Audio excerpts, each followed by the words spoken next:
military panel. Oh yeah, he should. Yeah, he should. So, did you guys? Did you watch it? You know, I watched it. I watched this. I was there for the football, and I watched the halftime show. Of course, it's Not the cow. Not sir. I know football very well. Those Steelers. But you know how I know that game was for Rigged. football like players and people is because it was so much defense. Mm-hmm. You know, you tend to lose like casual watchers without the scoring and the touchdowns and the showings of Taylor Swift. The theatrics. Just theatrics. The other things. But the defense, I said defense. I said defense wins games. They win Super Bowls. Yeah, 100%. And the Chief defense is good. I mean, Chris Jones is probably number one. He's better than Aaron Donald at this point. I mean, just so much that went into that game. We hurt our leg. Greenlaw coming off the sideline. Yeah, did you see that? That was crazy. A huge play. There was 4 plays I counted that would not have happened the same way they happened if Greenlaw was playing. But 4 plays is a lot when you're talking about Patrick Mahomes. You know what I'm saying? Very impactful. What up, Lauren? So I had hit Greenlaw on Instagram. You know what I told him? Harassing people. What you say? Hey, what are you doing here? I thought I'd tell you to go fuck your mother. An asshole. Harassing them. You're harassing. They lost the big game. They're already in their feelings. Put him in the fucking bedroom. Get him out of here. Come on. Damn, man. That's funny. So, what's up? The title, man. Super Bowl has so much to do with it, unfortunately. There's a few things I caught that we have to assess about the situation before we dive into principles versus insecurities. The situation that conjured this whole conversation that we're about to have, right, was the Super Bowl and the performance. Okay. One, Usher he's the man, period. Absolutely. I was sitting there with Sean. I'm like, yo, is Usher still the man? He's like, yeah. So imagine me and Sean saying that, right? Yeah. The amount of fucking testosterone in that conversation. But we had to, you know what I'm saying? We had to like, yo, he's the man, period. Like knowledge, his skills. Like that man's in his 40s, been doing this for decades, multiple decades. He's still fluid. He still got it. Singing real singing. His mic was on. He was dancing. His heart, like, I can't say enough. You niggas, yo, I ain't gonna lie. I wasn't gonna tell nobody, but yo, I got a full length mirror. When that nigga got done, I'll start practicing my pop locking again. I'm like, yo, this shit, I still got it. Sure? If Usher could do it, I could do it. You sure you still got it? Nah, that shit look crazy. Right, it looks nuts. Yeah, that shit look crazy. I'm like, yo, I can't do it no more. But he inspired me, you feel me? So he's older than you too. And he still got it. What's that say? He's petite. He's not petite. He's taller than you. He's petite. First off, I mean, it's not. He's not short. Petite. He's muscular. I will pick Usher up and put him down. Okay. Don't be mad. Let's not go into all that. I'm just saying the man is petite. You let it rock. All right. That's all I'm saying. You don't need to dive into it. You don't know Usher. You know me. Okay. I got a picture of you from Saturday night, sir, and you ain't. And nigga. Windmilling is too early. All right. Wow. So, all right, the hell with Usher, right? But you know, Usher is dope. So, I just want to make sure you got to say it. I don't give a fuck. Niggas got to say it, B. Yeah. Get that man his props. Get that man his flowers now. Yeah, we the same height too. Thanks, Miles. So what do you think about the entire performance? You liked it? I loved it. I think he gave. All right, I don't care. What do you think about the Alicia Keys portion of the performance? Let me answer the question. Crazy. He did that. The way he went through his catalog, he didn't even do his whole entire catalog, right? He could do like a 2 seconds of this song and just went into the next, and then the skates. He was dancing and he was singing. His microphone was on. Alicia Keys. We don't care about your assessment. I thought you asked for it. I know, but then I remember I said, don't worry about it. I didn't care. I thought I cared. I didn't care.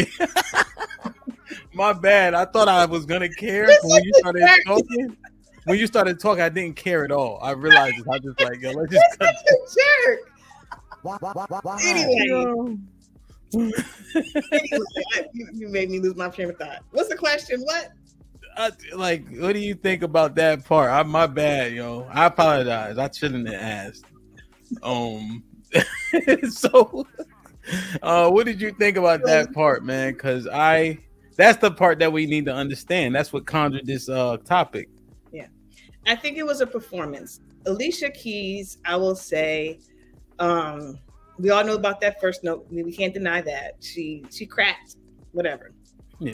But she looked good though. Like, you know, her girdle was girdling. She had that girdle on. Her outfit was cute. I loved the dramatics of her outfit. Now, when they were dancing together, it was a pure performance. I honestly didn't think much of it. And don't forget, that is a part of Usher's show. Don't leave your girl around me. Now, this part, you saying it's ushering and performing, but right? Yo, after the night, don't leave your girl around me. True play for real. That's my nigga. What'd he say? Don't leave your after tonight. Don't leave your girl around me. True player for real. Don't leave your girl. Don't leave your girl around me. What do you mean by that? Well, let's be very clear. Wait. Did you just start partying? You seem like you championed that. Is that right? I like the beat. No. You said don't leave your. You know how you get into it. Don't leave your girl around me. True play. Oh, so you saying you seconding that is what you're saying? No, I didn't, because don't leave your girl. Hey. Don't leave your girl around me. It's somebody girl. But okay. So this song came out like 15 years ago, and so he's playing in to that with his Vegas shows. You know how he's dancing and serenading all of the women with their men being present. And so she did love it. I agree. You love the song. Go ahead. All right, sis. Please stop interrupting me, please. I keep my thoughts together. He's playing into that trope, right? Mr. Take your girl. And so his Vegas shows, you know, he's serenading them with their men present, and they're dancing and bop, bop, bop, bop, bop.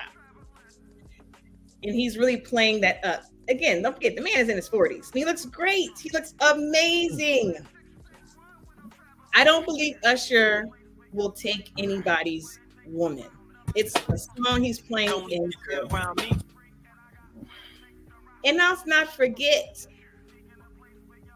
forget, her husband is unbothered. Don't leave your girl around me. True.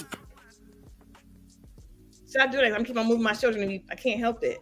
It's involuntary. Whenever you play that beat. Go ahead and talk. Every woman that's gone there, he has serenaded. Even the lesbians that go there, he still serenades them, and they still dance. It's just a part of the show. It's a part of the act. That's all. That means don't take them home. Usher didn't want to take girls home like that. He's married. Usher is not known for being a womanizer. Now, if he is, it would be it wouldn't. I haven't heard about it, right? Do you agree with that, Hamp? Angry man was popping. Chicks are hypocrite. Put him in the fucking bedroom. Get him out of here. Come on. You just talk. Come on, man. You talking around the shit, man. I'm not saying nothing. I'm asking you a question. What? Is he a womanizer? Yes. What proof do you have he's a womanizer? What do you mean? We've never heard Usher out here in these streets. Don't leave your girl.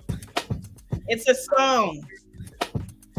Don't leave your girl around me. True player for real. That's my nigga for real. So he not only says I'm a womanizer, he said Pharrell can verify. What the fuck are you talking about? It's called performing. Cut it out. You know, people, it's like music is music. It's entertainment. There's not always truth. It's entertainment. And we've said it before. We know there's hip hop artists out there. There's rappers out there that rap about stuff they have no idea. How do you get the bumps on his dick? Oh God. You got them wrong. Stop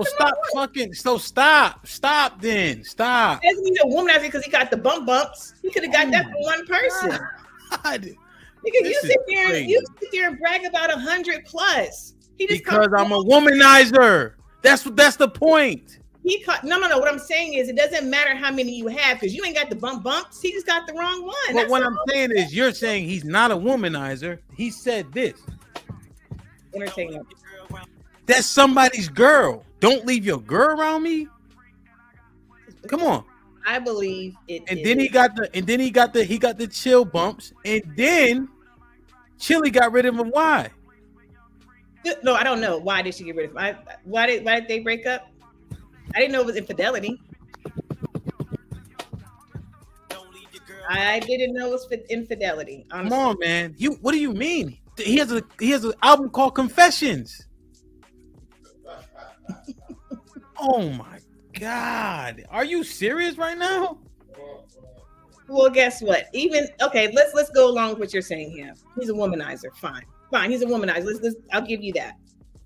These men taking their women to see his show. What does that say? Are they the simps? Are they the dummies for taking their women? I'm asking you a question. What? Are the men simps and dumb for taking their women to go see him, putting them up front with him to be serenaded by him? Because everyone knows he does that. So every man is taking their girl up there. Are they simps and dumb, knowing they're around some man that brag about taking their girl? What are you talking about? Stop talking about dumb shit. Talk about what we talking about. I'm asking. Yeah, Angry Man. I'm gonna drop the panel. I'm gonna drop the link in like 20 minutes. I'm gonna drop it early today. So just hold on. I'm gonna drop it early because I'm about to destroy. I'm literally sitting here letting you talk, and you're just saying anything. Come on, man. What are you trying to defend right now? He's a womanizer. Because you're trying to lead the audience. No, look. Don't leave your word around me, true player for real. That's my nigga for real. That's what he said. And what did I say a couple minutes ago? Usher write his own songs? Did you hear what I just said? I said, I'll give you that. I said, I will give you that. Okay. Did you not hear me say that? No. You're too busy trying to fight. Go ahead. I said it already, but you wasn't listening. Now I got to repeat myself. So I said, I'll give you that. We'll go with that. He's talking about he'll take your girl. He has a show in Vegas, a whole residency in which he serenades and dances close on women, mainly superstars. It's not gonna be some random woman. He's known for that. And these men still. Are you fucking serious? Serious about what? All right, go ahead. My bad. You're not even listening. You just sit there and just interrupting just for the sake of interrupting because you want to be a douchebag right now. Go ahead. Is Usher seductive? Yes. That's a part of his allure. That's a part of his image. Yes. Now, he has his residency in Vegas. He plays these songs and he dances on every woman that comes up there in the front row. That's a part of the show.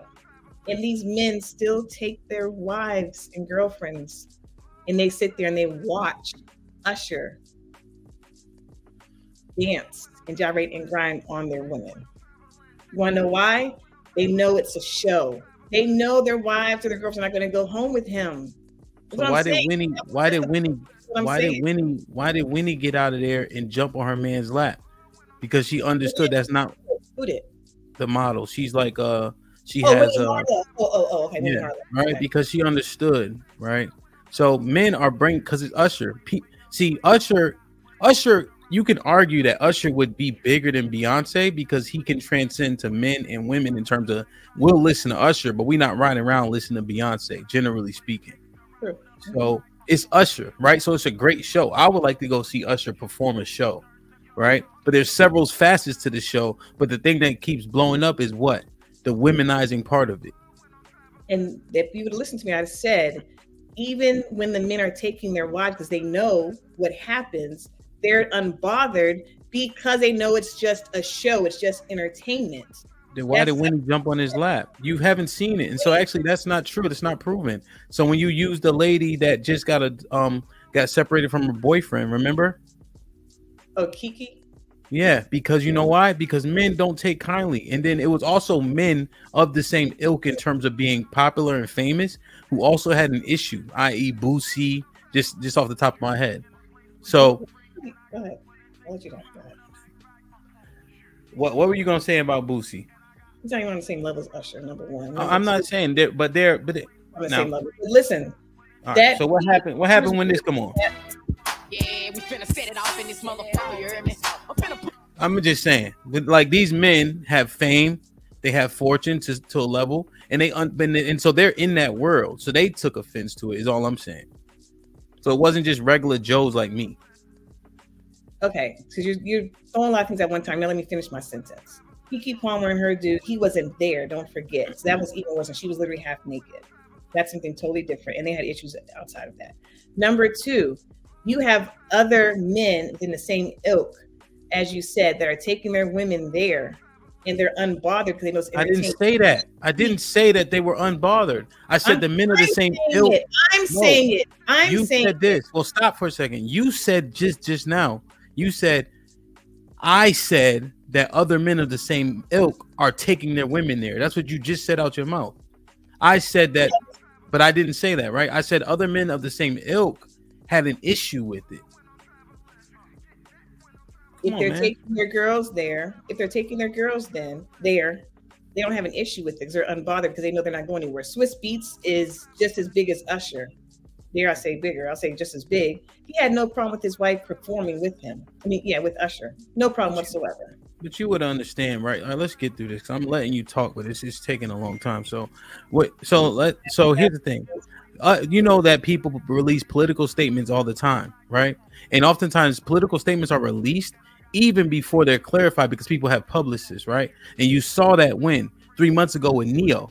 Neo literally said, hold on, I understand what my publicist put out, but this is what I actually think.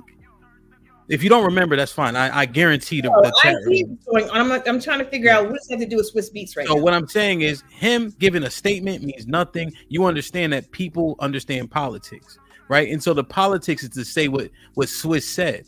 He said, y'all looking at the wrong thing. We understand that could sound like him, but then also he's going to say the thing that is politically correct because they want to also give Usher a pass, but understanding that does not mean that that's his truth, right? In terms of what he would actually say, right? And just like you said, just like you brought up Neo, yeah. Neo's, just like Neo, what you said, Neo's publicist provided a statement. It disagreed with what Neo really thought, and he came out and said, "This is really not." I know, but listen, what I'm saying. When have you? No, you don't get to interject now. Because here's the thing, you're not disproving anything. Here's what I just explained to you. You don't need to because you're not listening. I said publicists give statements that are politically correct, right? The reason why you know this is that it's often not the artist's thoughts, is because of what Neo did.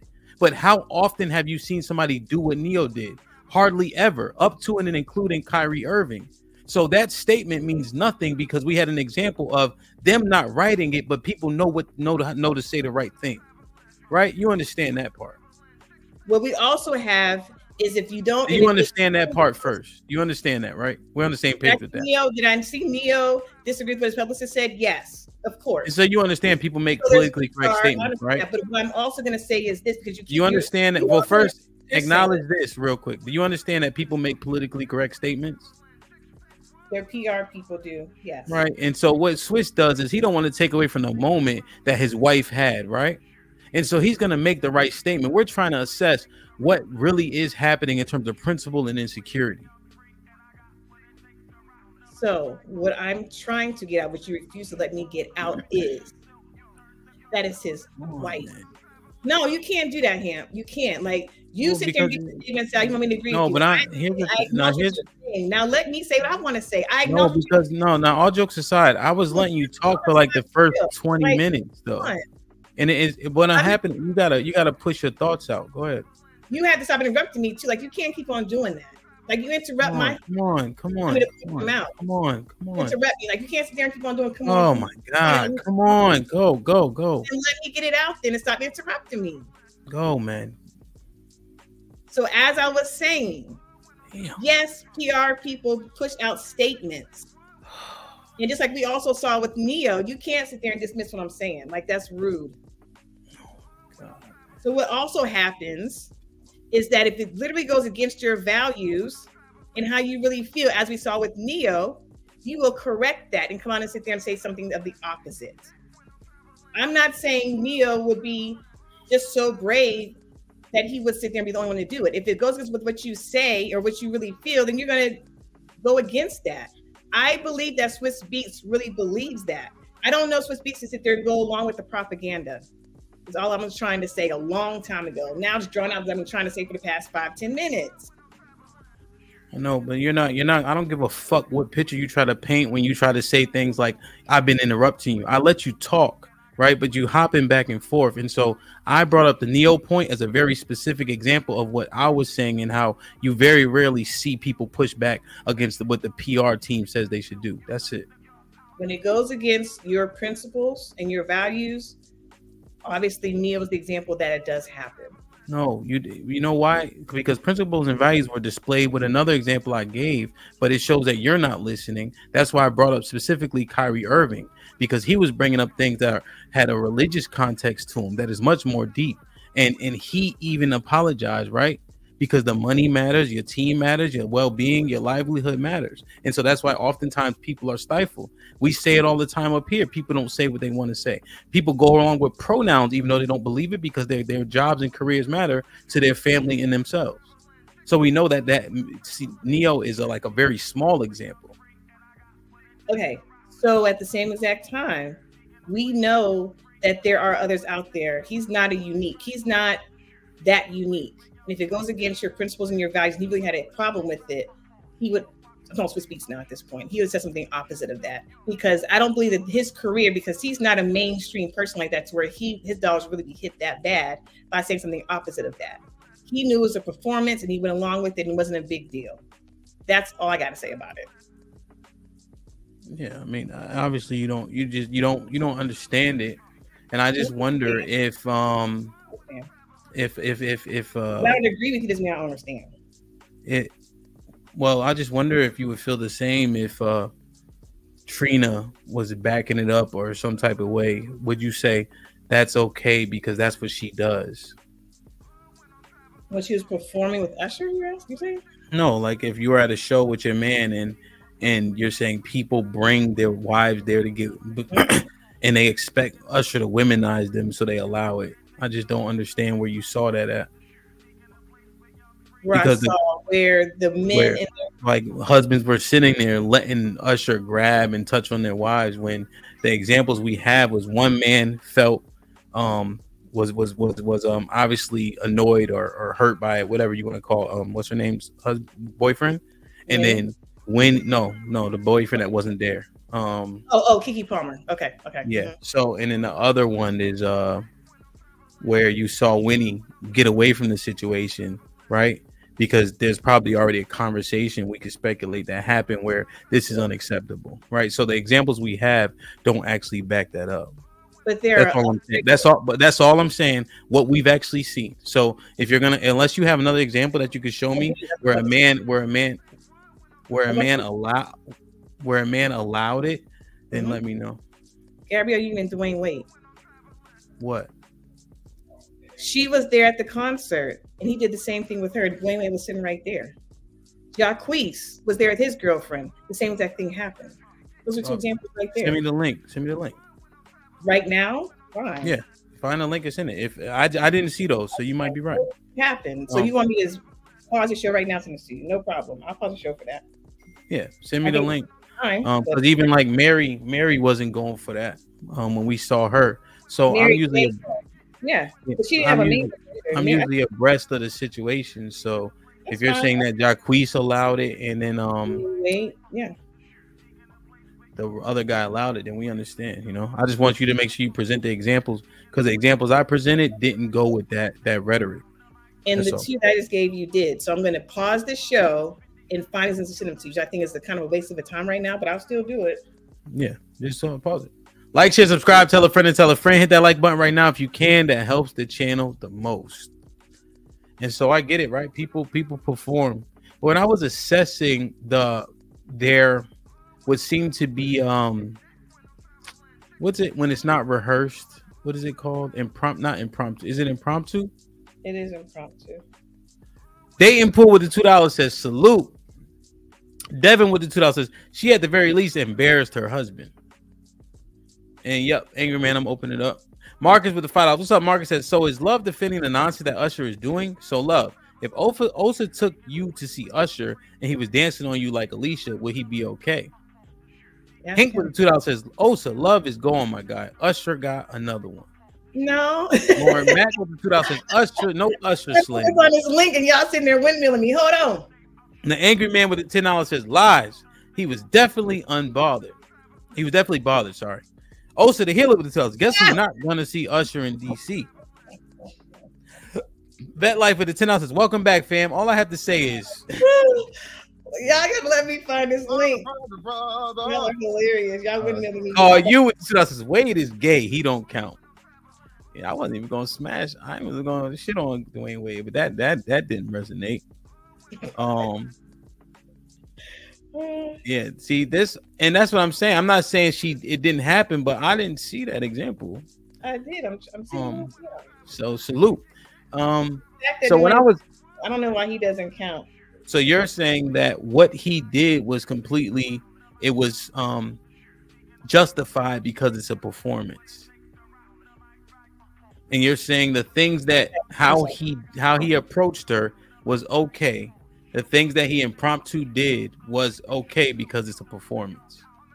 Well, so the thing about it is the song is talking about my boo, and I also want to. I'm asking a question. So yeah, here's what I'm gonna do now.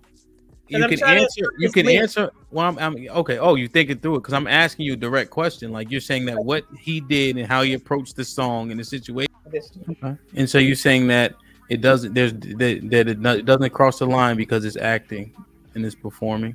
Yeah, it's just acting and performing. I look at it. To me, they're one and the same. Okay. So you saying that if you were at a concert of some sort and it was an intimate setting like the show in Las Vegas, and it was somebody who has like a legendary like people like him. So who would that be? Who would be a great? I don't know if men like lusted after Janet Jackson. That's why I use. Well, I'm just saying. I just can't remember it per se. Maybe like a Trina, you know, or Nikki. Well, no, use Janet because Janet. If you recall her concert, she would bring men up on stage and like do a lot of like dominatrix simulation with them. You remember that? And so that's a really good analogy, actually, because that's what she would do. She was very sexual. Okay, and you're saying as a woman, you are good with that. It was a performance. I know Janet Jackson's not going to take my man home. I remember Beyonce did the same exact thing. Beyonce, Kelly. Are you saying that's what I'm saying? Are you saying you're good with that? If it was at a concert and my man come up on stage to do that, I wouldn't have a problem with it because it's just acting. It's an act. It's a performance. It's a show. Whatever. Okay. I wouldn't take it personal because again, Janet Jackson ain't taking him home. Now, are you that casual with your man, generally speaking? No, absolutely not. But you're saying that you would release how you are and who you are because it's Janet Jackson. If she called him up on stage, can he get a hard on? I mean, probably get a hard on just watching the video. He could be. He could be getting a hard on. Okay. And so she could do the Usher shit and sit on his lap and all this other. And you're saying that you would just remain like it's a show. This is, you know. So.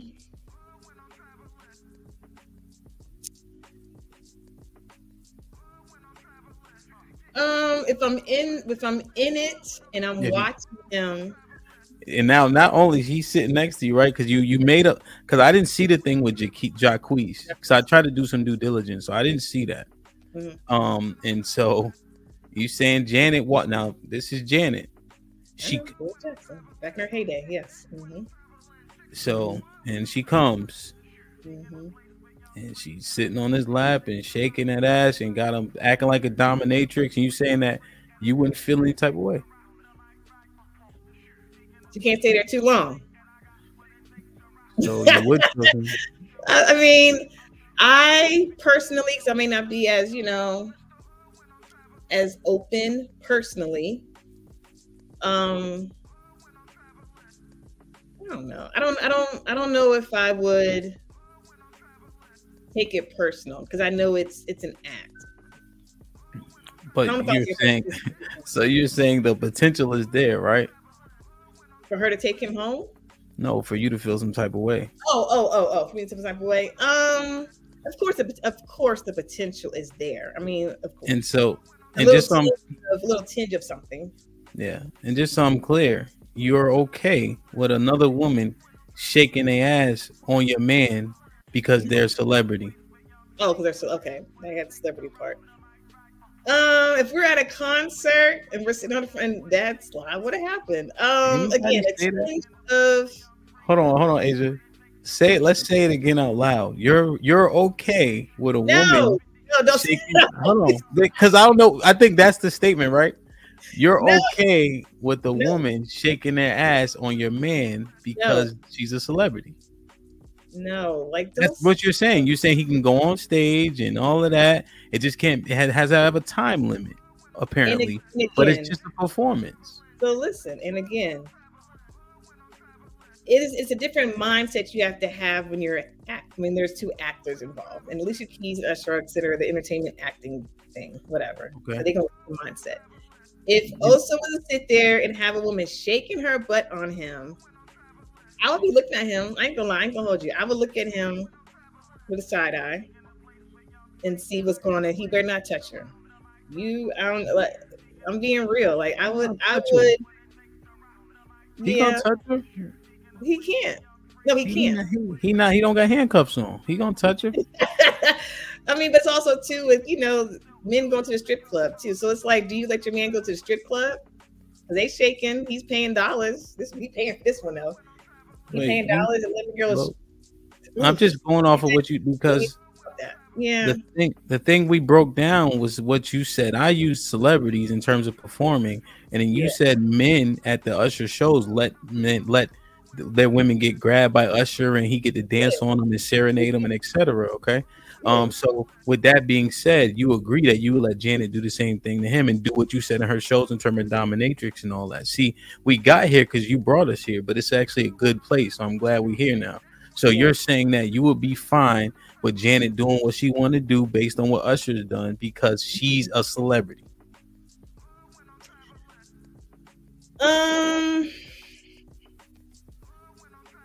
Would I act a fool about it in public? No, I don't know. I think I would like to think that I'm open enough. Hold on, let me finish. I think I like to think I'm open enough. If Janet was to do that, to not carry it and be upset about it. I would like to think that I am, well-rounded enough to understand this is just entertainment and she's not taking him home.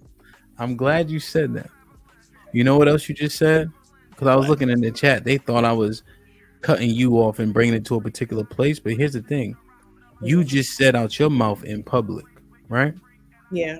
So Swiss got way more to lose, a reputation to protect, and so that's the exact reason why I was saying you make political statements in public. However, in private, your conversation is a lot different. You also just acknowledge the same thing. No, I thought I said I would like to think I would keep it together in public. And again, I would like to think I wouldn't have a problem with it because it's entertainment. I thought I said that as well. I like to think I'm well-rounded enough to not be upset about it because it's entertainment. No, I'm saying what you said. I know, but I'm not saying that too. I know, but I'm just tying it back to when I said Swiss made a political public statement, but you said even in public you would what? Keep it together. And so when you employ that logic, Swiss, that makes perfect sense for Swiss to make sure that the public doesn't see him sweat, right? But you said and keep it together. But you just said that. So why wouldn't that not be the same for Swiss Beats, who had his man silhouette your wife like that and be behind her and put his hand on her waist from behind, right? So that's the key. Like, we just got to assess it. He's still a human being. Okay.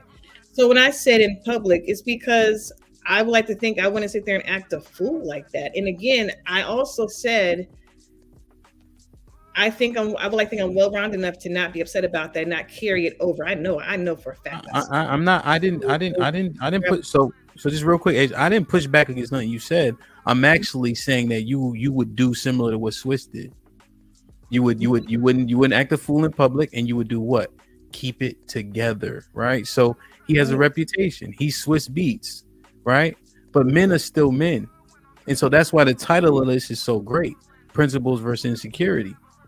Swiss didn't have to say anything though. He didn't have to say anything at all. I think he was defending. I think his statement really came from defense of his wife, because why is your wife allowing this to happen? Like, I think it was more so for that, because taking it off of the performance, they were focusing on the wrong thing. I don't think he did it because it was a PR thing. I think he did it because he was kind of protecting his wife. Like, I got a problem with it. Why do y'all? Because people were in an uproar about it, mainly the men mostly. And I think he came out as far as defense of the. I just hope you saw it all, though. You know what I mean? I just hope you saw how we just got back here. Did you see it? Let me show you this. See, because another thing about this that is problematic is it's not so much on her either. Oh, why's my screen not switching?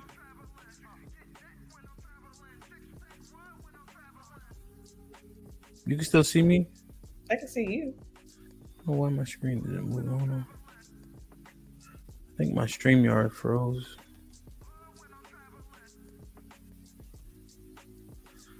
You can see me, right? Yeah. My StreamYard froze. Okay. Damn. So I want to play the video again. And I hate when people are acting, and that's why I wanted to ask this question. You know, insecurity versus principle. Because so many times, like, all the men are being called insecure for assessing this situation. But you and I just sat here and said you wouldn't take that shit on the chin if it happened to you. I said that. Yeah, you say he can't touch her. Can't be there for too long. You would feel some type of way. You said, but you would hold it. Right, but I also hold it together in public.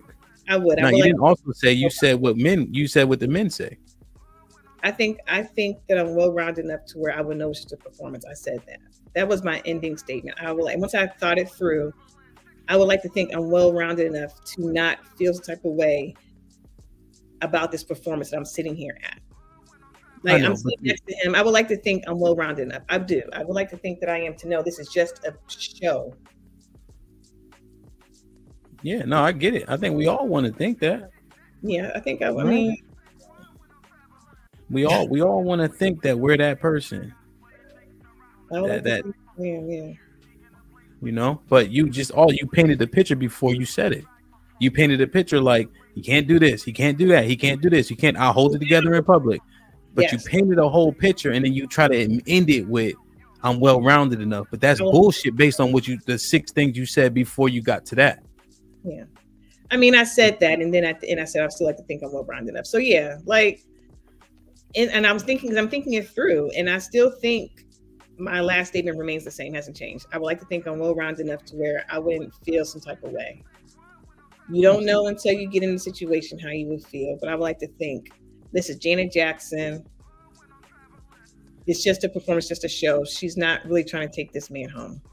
Yeah, and so you admit you'll let another woman rub on your man and all that because they're a celebrity. That, I mean, the way you're wording it. Isn't that what it is? It is a 30-second, if that long, performance. Okay. Would that let that impact my relationship? I don't think I would. Now, if he at the club and he danced on some girl and grind on her, yes, that's a problem. Yes, it is. But you're saying because it's a celebrity. It's for 30 seconds. I'm sitting right there, and it's a performance. It's a show. 30 seconds or less. I would like to think that I wouldn't have a problem with it. I wouldn't sit there and move his hand or move her. I don't think I would do that. Okay. It's a show. You know how long 30 seconds is? Yeah. So you saying, right? He grinding on the leg and all that. You saying that you ain't going for that. Keep it real. Be yourself. That is a bit much. You ain't woke. You ain't no passive person. I mean, you saying that you would take that shit on the chin. I don't believe you, and neither do you. And then the man has a reputation. So all that comes into play when you thinking. So does Janet Jackson have a reputation? No, not like Usher. No. And then what's Usher's reputation? So then you couple all that, being a logical person. Usher's reputation because he sang about it. But actually, you know what? Hold on, let me take that back. Janet did have a song. She has a lot of them, but one of her songs was If I Was Your Girl, the Things I'd Do to You, or whatever. Like, she's kind of suggestive as well in her lyrics. But we have the whole show, right? We have the show that he in Las Vegas. He's snatching women out their husband's hands and doing this to them. Mm-hmm. And so what's the reputation? Look at this. What's what I'm saying? I think Janet. We talking about reputation though. Right. Reputation. What are we looking for this? The last line. Oh, really? That's the tongue in cheek and that's the comedy part because they're going along with that. You think it's funny too? You think it's funny to the man who no longer has his girlfriend or his son living with him? They had other issues besides that. I know, but this is a play on that though, right? Potentially. It's always funny until it's you.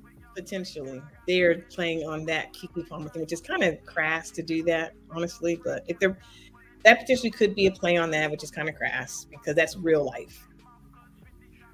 So yeah. Anyway, what's your question? No, I'm just saying. So you all of that with that thing playing on whatever, I forget her name. What's her name? Keke Palmer shit.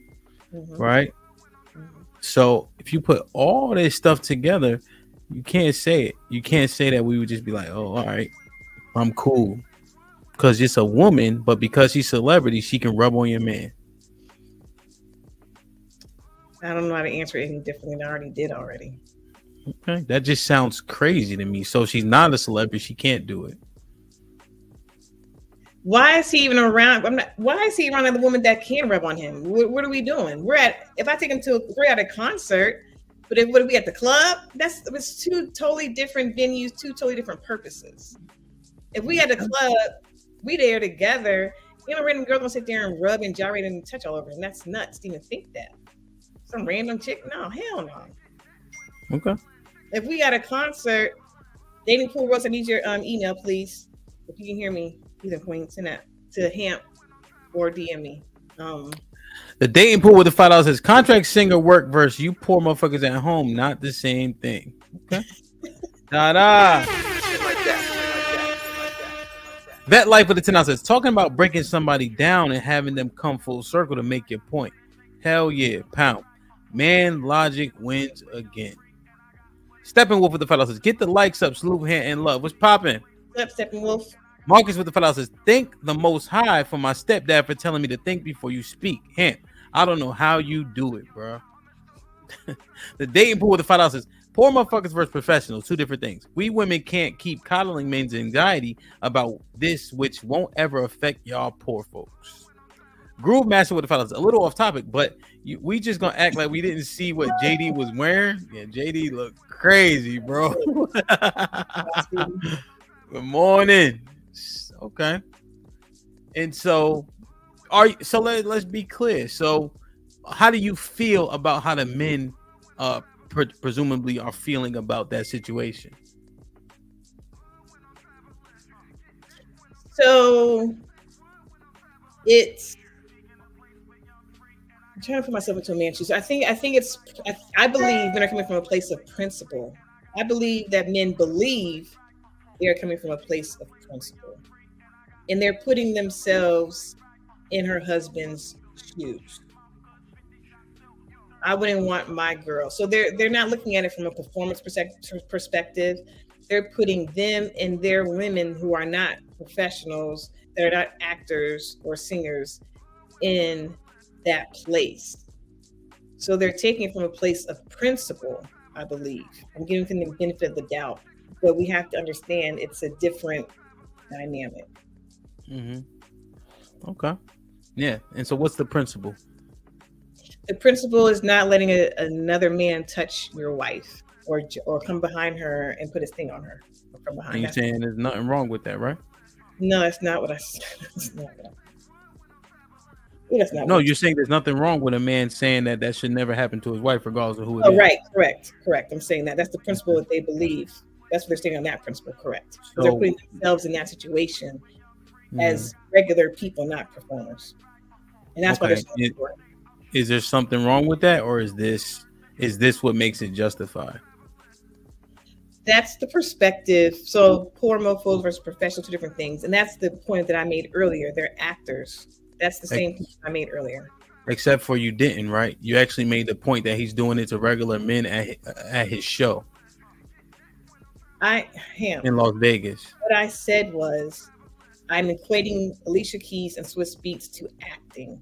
I know, but okay. I understand. Yeah, you're saying Alicia Keys and Usher, right? I understand that. However, you also said it was okay, right? That he was doing it to men at his show while they with his wife, and that they should be okay because it's just a performer, right? And you said you said a celebrity can rub on your man because it's a celebrity at a show, right? But men are saying nobody should be touching my wife regardless of whatever. So if they're not in that line of business, then their principle is justified. We can say their principle all day long. Whatever. I didn't make a judgment call against their principles. I'm asking.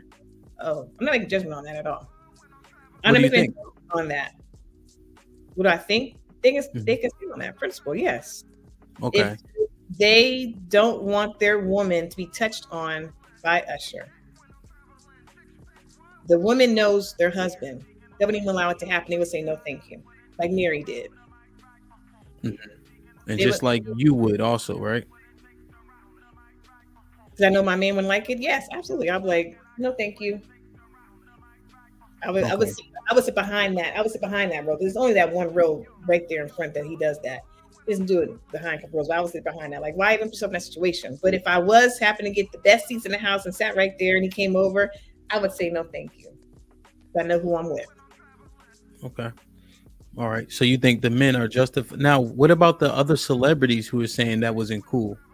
They're performers, but why did they see it as such? So the loudest one that I can recall was maybe Boosie, I guess. It was a few. But I only heard one. I didn't hear a few. I just heard Boosie. Okay, well, if you stand on that, then stand on that. Don't your girl who knows who she's with, and she wouldn't allow him to do it, plain and simple. So what do you? Well, can I ask you a question seriously? What are you saying exactly? Are you saying that this type of shit should happen based on who it is, based on the environment, etc.?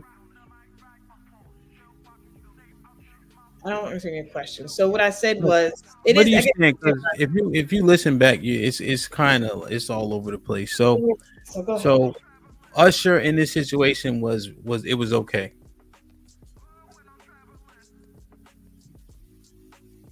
So Usher in this situation, it was okay.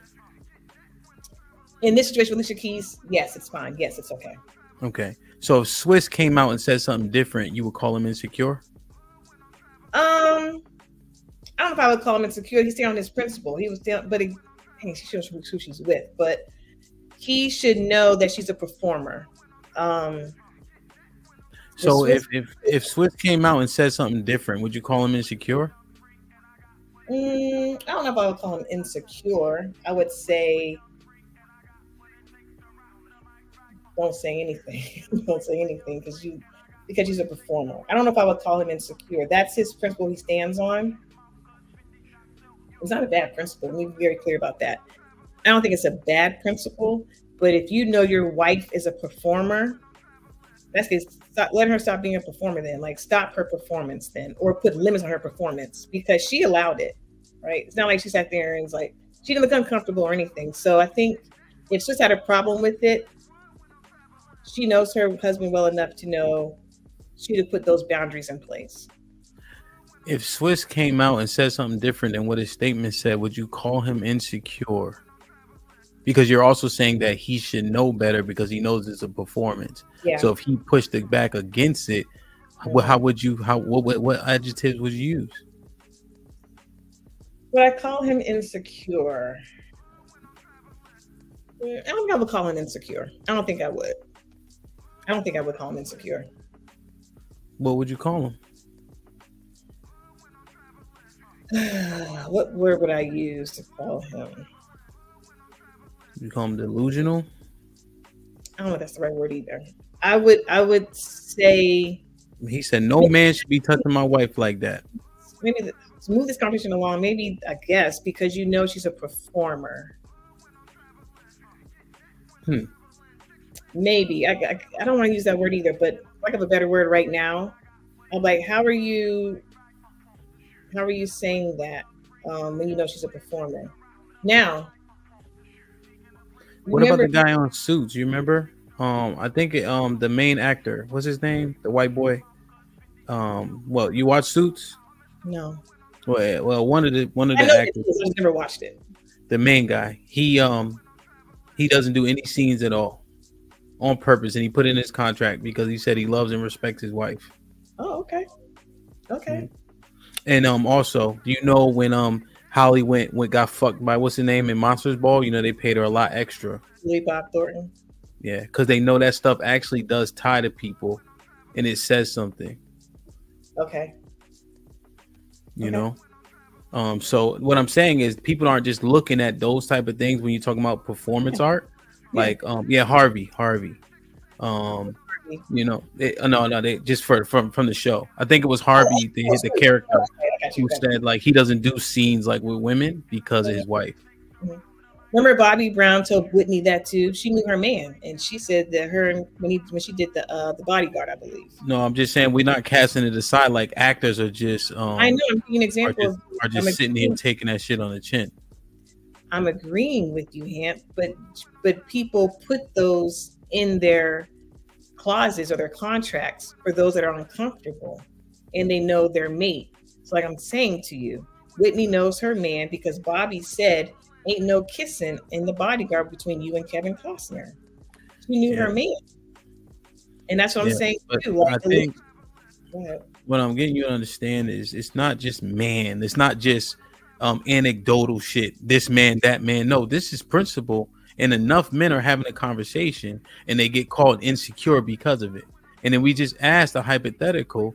And you don't want to say insecure. I don't know why, but you know they would call Swiss insecure if he came out and said, "Don't touch my fucking wife again." Yeah, I said I didn't want to say the word insecure. And I wouldn't call him insecure. But you don't have a better word, right? And I said, for lack of a better word, I said delusional. I did say that. No, I said delusion. You said right. You don't know the right word either. Lack of a better word, I said for lack of a better word, I'll use that word. Is what I said. No, so and that's the thing. That's why it gets. That's why you can't predicate how you move around what women are saying, because what you're saying is it's broken. Like I'm genuinely trying to understand where it is that you stand with this, but you're saying it's to each his own. Is that where you're landing? What I said what I No, I'm asking you, saying to each his own, right? So if he's okay, then we okay.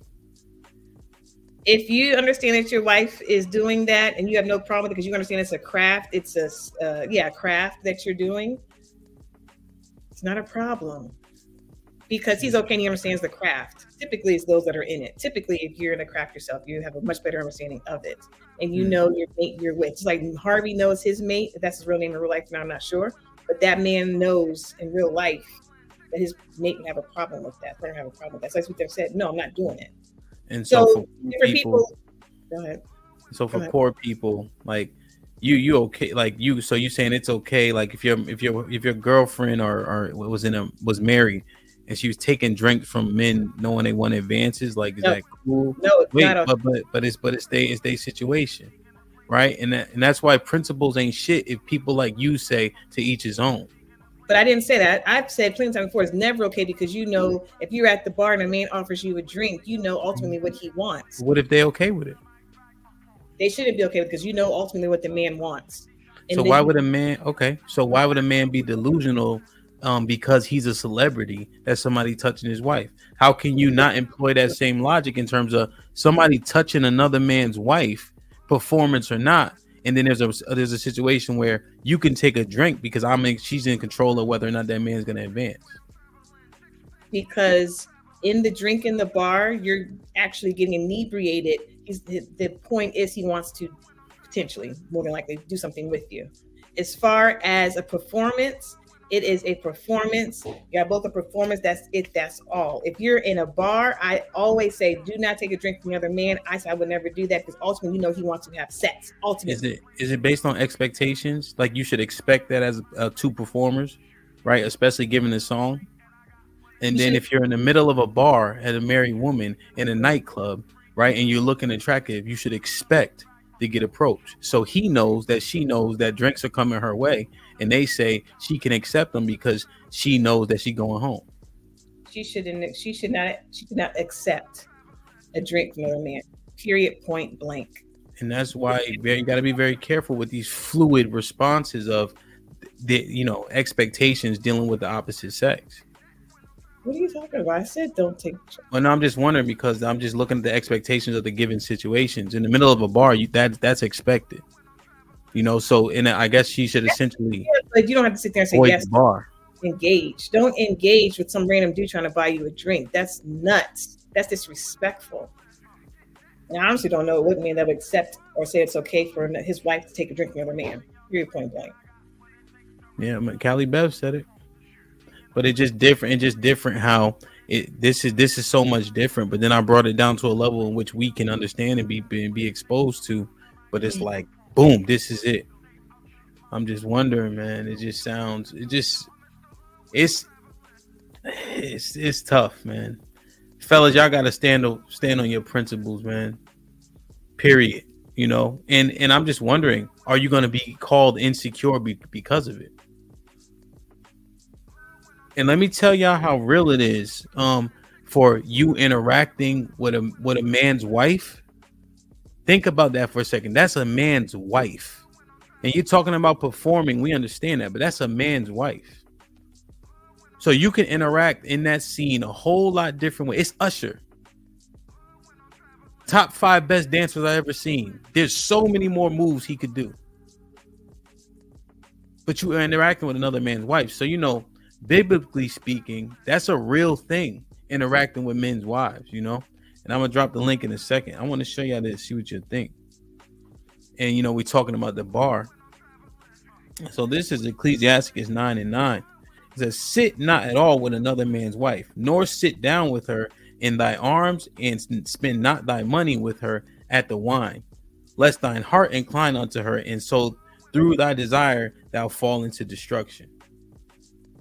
This is principle. Let me show you how this. Deuteronomy 25:11-12. It says, when men strive together and with one another, and the wife of one draweth near to deliver her husband out of thy hand. So her husband basically getting his ass kicked, right? And he smiteth him and putteth forth her hands and taketh him by the secret parts. Then thou shalt cut off her hand, thy eyes shall not pity her. So it's saying if these two men are fighting and she run up and punch him in the nuts, they got to cut her hand off. Interacting with another man's wife is a serious thing. And we talking about it's performing, so now you should let it go. Don't let the shit go. Because they'll say in one breath, yeah. She in the middle of a bar, dressed to kill. And so, but she shouldn't take a drink. But then, because they're two performers, you are able to touch another man's wife in a particular way. And if you don't allow it, you could potentially call insecure.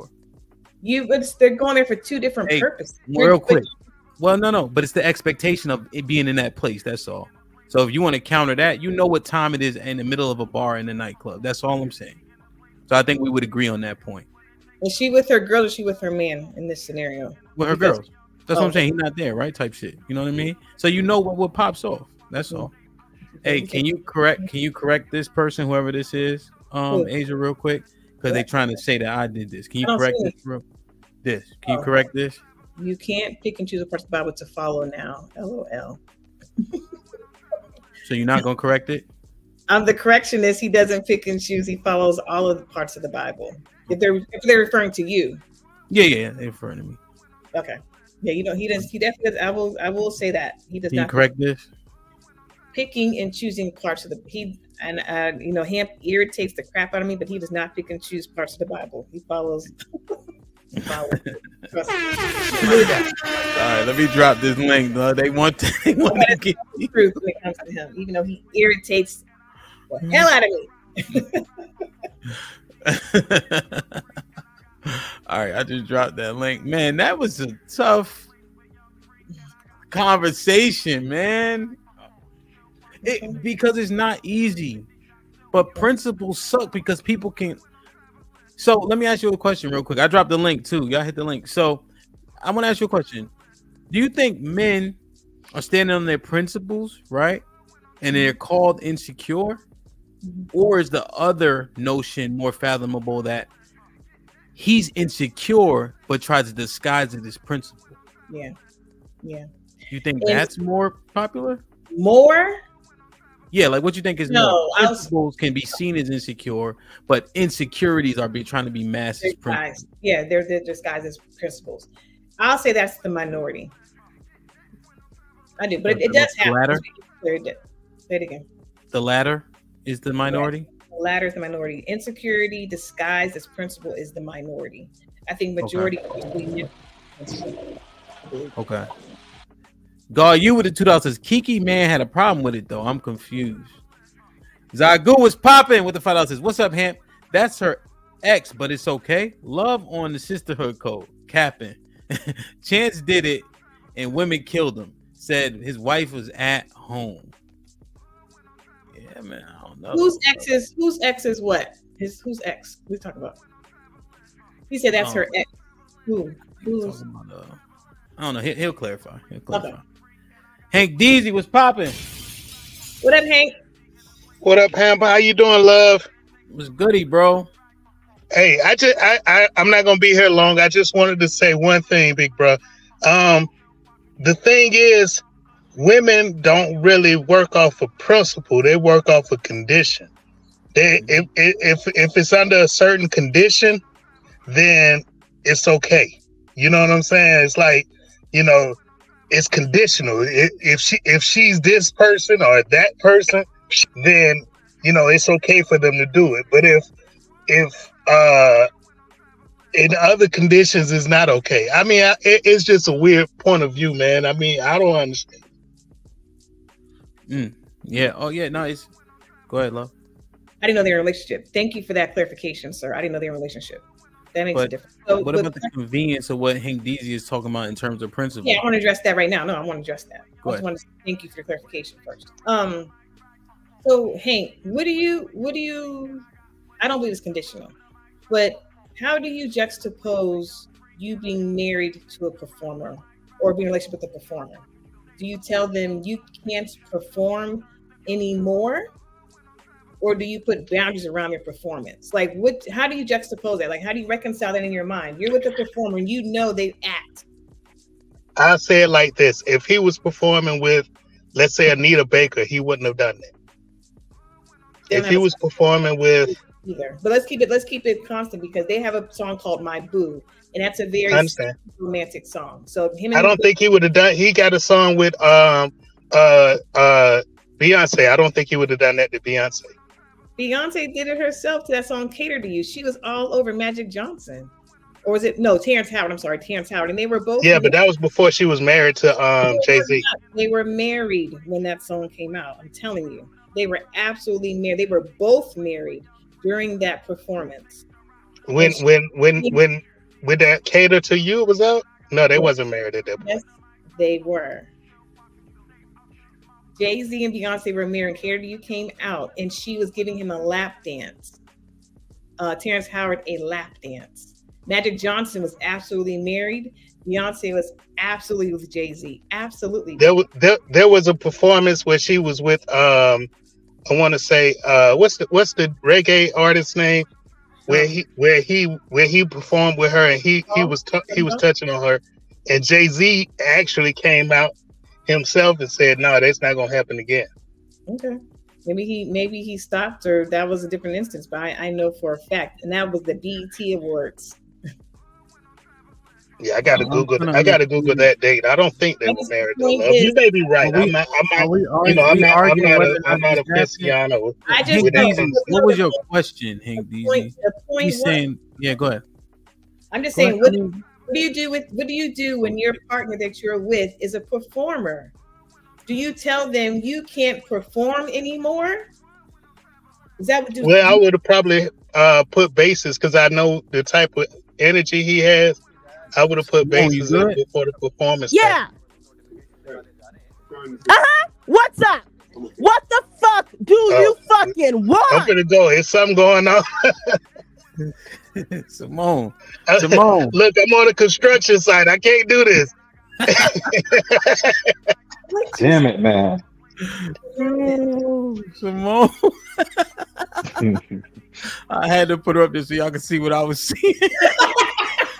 Oh shit, Ham, you ain't right. Yo, she'll be back. Lord have mercy. Like she was in the DMV. Joseph, what's popping? Joseph, can you hear me? He might have been clean off his car. Now she dropped off. She'll be back, I think. I hope, so we can get the scoop on what that was.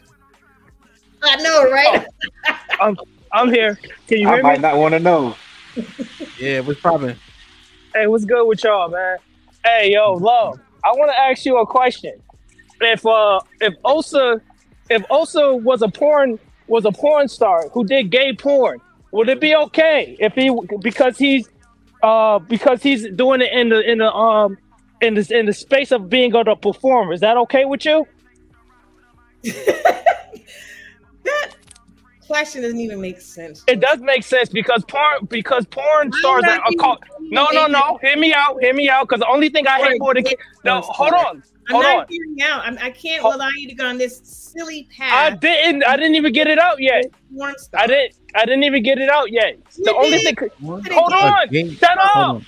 Yo, the only thing I hate more than Kyle Shanahan right now is your logic. So again, I ask you right now is if Osa was a gay male performer as a porn star, which they actually call performers and actors, would you be okay with that? Because he's doing it in the scope of him being a performer, right? That's your logic that you're using. You realize everyone's making crazy faces because that's a stupid and silly question. You said I'm pushing back on you. You said that it's okay because Alicia Keys and Usher are performers. Obviously, she looked uncomfortable. He went off script. He was chasing that woman around stage like Pepe Le Pew on some stalker shit. He was uncomfortable about what he did. He went off script.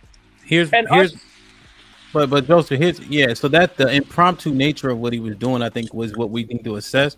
But I think the question, in terms of your analogy, would be if he was already doing that type of shit, maybe.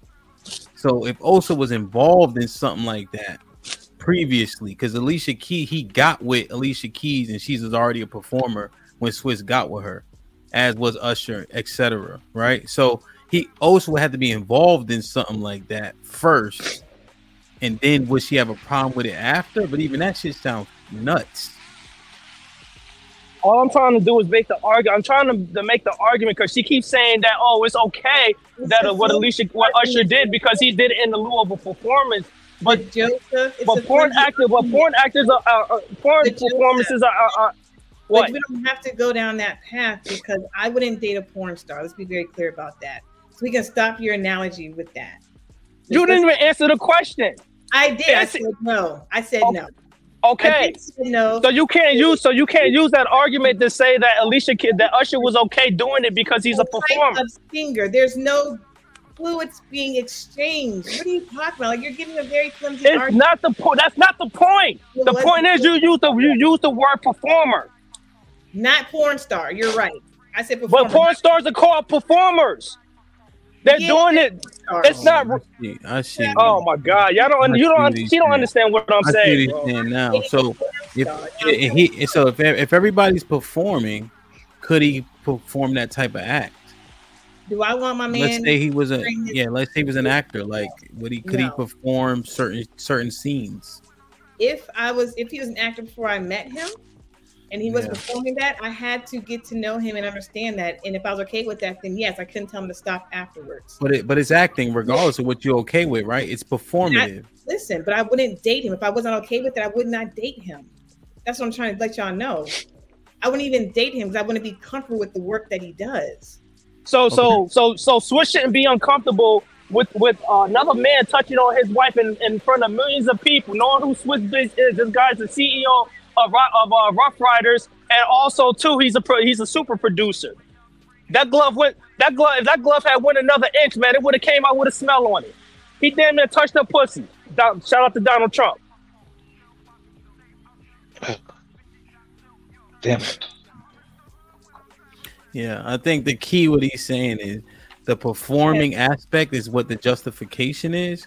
And I think that's what needs to be assessed, because you're saying because they're performing, you can overstep a potential boundary that you couldn't necessarily overstep if you're not performing, which I guess is the assessment.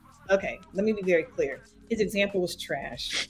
A gay porn star. Come on. It was an example. You're not intelligent enough to see what I was going with it, because you only looked at the gay part, like the rest of the idiots in the chat. Why would I? Okay, I don't even want to address him anymore, because Joseph, we already know what he needs already, and it's not. I can't offer it. So next question. Yeah, you can't offer Ulster. I'm not even gonna go there. Just wondering about the boundaries, and if a man stands on principles, is he saying he's insecure and etc.? And because we continue to say it's performance, what is the boundary of performance? Are you asking me that? No, I'm just trying to break down what it is he's saying. Coach Al, what's popping? Hey, salute to everybody on the panel, man. This is my first time on your panel, but I'm new to your show. I've donated a couple times last week when they was talking about Osa and the 3 baby mamas. I was on that show in the chat, man. Yeah. Salute. Yeah, so salute to you, bro. Hey, I just want to let you know, I've been married for 19 years, man. I'm talking about 19 great years. None of that madness that's been involved in a lot of people's relationship. It's been 19 years of love in mine.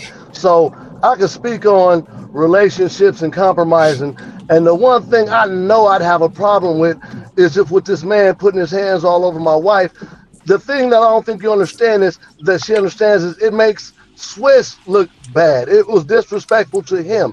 As men, we look at your wife, the woman you hold up, standing next to you as a part of you and a part of your worth in life.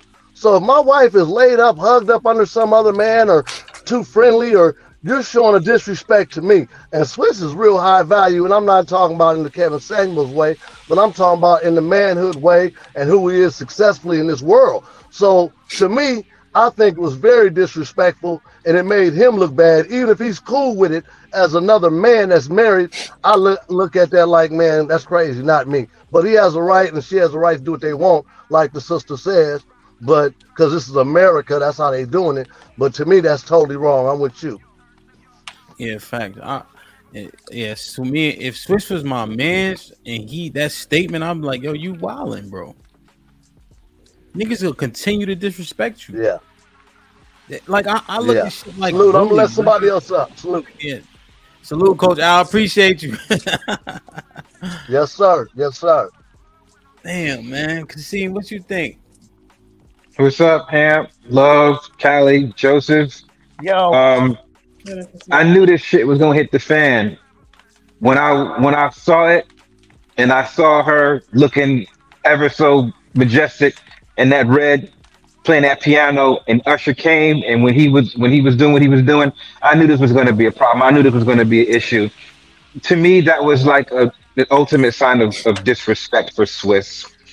Usher really didn't, I think at that moment, cared that he was dealing with a married woman with children, married to a man that he is known to, and it doesn't look good on Swiss's part. for his response. I think as men, we have to stand up to foolishness like that.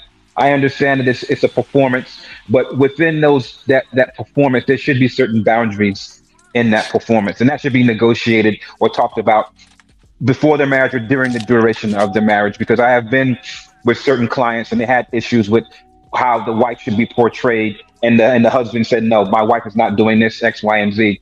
But I think, something has to be said. And I tell my girl, like, listen, I'm not jealous. I'm not the jealous type, but I am territorial about my shit. And there are certain things that I will permit and I will not permit. And she knows clearly up front what those boundaries are and what the expectations are for her. Kasim, would you date an actress? Would I date an actress? Yes. Yes. Mm-hmm. Would you put those boundaries around the type of scenes she could be in? Yes, I would. Okay. And that's it. That's the point. I mean, you know who you're with, and it's her choice to accept those boundaries or not. That's all it is, because she knows her man, and if that's the boundary you place on that, then there it is. But you got with an actress, and she can choose to say, "You knew I was an actress when you got with me," and she can sit there and say, "I'm going to continue to do that. This is my livelihood," because if I change genres of movies, it may impact the amount of money I'm going to get or receive because I'm going to a different genre, right? So it's just, that's conversation you all have to have, but that's also the risks. It actually is based upon you, because you don't like the scenes, the kissing scenes or whatever, but you understand she's an actress. That's all. That's it. That's all. Yeah, and it's weak. So let me get what Callie is going to say about it.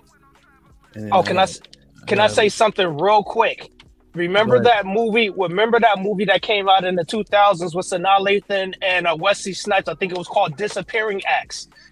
Sanaa Lathan and Wesley Snipes had multiple sex scenes in that movie. Do you understand that because of that movie, her and Omar Epps called off their engagement? So it's not about really being a performance, it's about boundaries and how far you're willing to go. That's all I have to say. You up next, Callie. Callie, what's popping? What's up, y'all? What's up?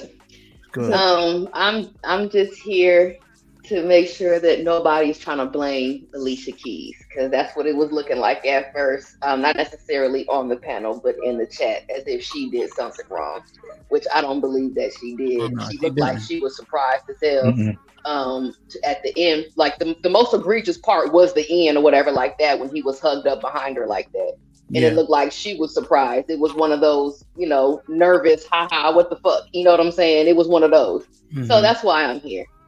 Yeah, no, facts. And I was talking about sister earlier, Callie, on that same point. Like, if you watch it, she didn't seem super comfortable. I think she did a good job, but she was caught off guard is the best point, right? Because so I think that's why I just don't understand why all the justification is because Swiss came out and said what he said, everybody should shut up. No, that's not how shit works. There's boundaries. And then we keep on trying to say performers should understand that their boundaries should be broken or fluid. It's problematic. And that's why when we talk about and that's why we talk about man's principles, we always get Kasim. That's why you kind of even clarified, right? What you said. It's not about jealousy, but it's about territory, because we have to use the right word. But they'll call us jealous. They'll call us insecure when we say, here's a set of principles that men should largely align with. And I just like, damn. And so I guess the question I had was, is it principle? Simone, you got background noise. Is it principle or is it insecurity? Zagu, what's popping? What's goody? Oh man, just checking y'all out. I wanted to say peace to the panel. Indeed. I wanted to shout you out, bro. The way you moderate your show is just give a clarity to the conversation, and it stops all, as you say, the windmill. So I appreciate you on that. Yeah, no doubt, bro. I appreciate you. Peace. What's up, love? How you doing? Good. I like your energy, and I appreciate you for even being open enough to have these conversations. I appreciate that. I appreciate you. Thank you, sir. Yeah, that's what's up. All right, so is it okay for me to say a little something right there? Yeah, go ahead. Yeah. Okay, so I pretty much agree with all sentiments, but we got to break it down to the actual baseline. So the baseline was, okay, he knew that it was a performance and he agreed to let his wife go on the performance. I also heard someone say that Usher went off script. So also, like you were saying, Love, they had an arrangement and they performed and rehearsed, but I did think he went off script at the end. No man wants to see his wife do that. So Swiss, and I don't think it's insecure. See, people get insecure mixed up. I look at insecure when they say, oh, you're insecure. Well, you're insecure because the relationship would be in a non-secure place. So that's where insecurity comes in. So men, don't let them shame you when they try to say, oh, men are insecure. Everybody gets insecure. You're insecure because something is not secure. So if you're doing something to make a relationship insecure, don't try to push it on him and say, or her and say they're insecure. No, you're doing things to make the situation insecure. But that's just on that. And then on last thing I wanted to say was Usher and Alicia Keys was in a whole relationship. I mean, they was a whole couple. So that's the whole thing. It's like that's your ex. So that's kind of another layer to it that really like all disgusting to me. That's your ex couple item, a boo thing. Like, I did not know that. I had no idea. I didn't know that. They was together. Man, I did not know that shit. that exponentially increases it. That adds a little something to the mix. but I don't. But the only thing is, I don't want that to be a cop. We don't need that to see the situation and judge it. That's not a cop. No. It's absolutely not a cop. It's just I learned something new today. Damn, man. Yeah, Zach, that's crazy though. I ain't gonna hold. Let me read these super chats. I'm gonna get Olsen. Is Simone frozen? No, she good. Lauren with the $2 says, "Love, you better not have meetings today." I do. I got a few of them. Working with that white man. Shout out to Tony Golden. Gifted 5 memberships. Lauren with the Lauren gifted a membership. Thank you. Thank you. Roy with the $2 says, Cater to You came out in 2004. They got married in 2008. They were together. Aaron with Aaron became a member. Salute, Aaron. Damn, Aaron, that car looks small as hell in that picture, Playboy. It looks like a Playboy. I guess that's how they look. I guess. Fuck it. As A with the $5 says, there are many entertainers who are married and this is their thing. Switch doesn't have a problem with it. Why y'all? Yeah, that just shows there's a lack of understanding of principle. If you're dealing with principles matter. And if principles get broken or there's somebody toes the line, you call it out because it's a principle that you align with. Devin D with the $2 says, my explanation of the bachelor life is solidified. Lauren Mack with the $5 says, Love and Callie Bev looking like superstars. Shout out to Ursha, baby. Thank you. As A with the $5 says, they do it in countries also. Your women do all kinds of stuff. Stop the cat. She engaged, has welcomed him with her look and smile. Entertainers make money. As Abe, Callie, there you go. Alicia got blamed in the super chat. As Abe with the $2 says, high level men understand what this is all about. Lauren Mack with $2 says, Swiss planning the guy's trip now, 1 month long. Boy, that's so crazy. Matt P with the $2 says, it's this might be risky at Gmail, Matt. Edith with the $5 says, 5 pounds. Boom, bro, Hamp, bro, Kasim, bro, Joe, bro, be easy, Callie Bev, blessings, and yeah, love. I won't be joining you today, DJ Hamp. Saving the people one like at a time. So what's popping? Yo, Ham, salute. What's good? Hey, love. How y'all doing? What's popping? What's up, panel? Not much. Hey, Joseph, man, I just want to say something real quick. Hey, we on the panel talking about respect for a man's wife, and you over here yelling at Love and telling her to shut up while using examples about gay porn. Like that needs to stop, because then if Love come up here and say 50% of y'all is gay, then you want to be mad. Stop doing that. That's disrespectful, man. Be careful how you talk to her on this panel. Y'all lucky I even let her be up here. No, because you don't let her do anything. She comes up here. She doesn't need your permission, first of all. Second of all, that 50% gay stat is something that's always been thrown around like stale confetti, and there's no validity, and it's very short-sighted. And third of all, I was talking and she kept cutting me off because she didn't agree with what I had to do. Show your composure as a man. Show some composure. And what I'm saying, I agree. The validity of the 50% gay is not real. But when you come up here and use gay examples that have nothing to do with anything, you add validity to it. It was It's an a horrible example. It was it shows where your mind is at. It shows what you think about. It shows where your mind is at. It shows that you have gay fantasies about me, and you use that to put it into an example. That's the gayest shit I've ever heard in my life. Are you? Is the question.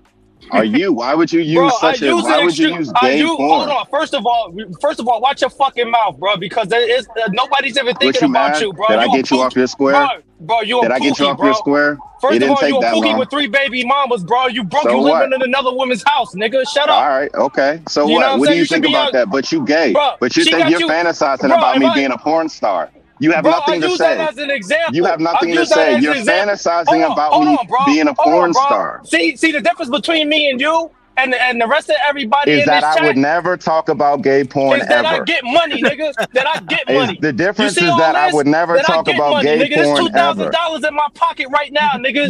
You living on another woman, bro. You see this shit? I don't use that to buy transvestite sex, though. Bro, I don't use transvestites, bro. So and I don't live off of no female neither, Stop talking about gay porn.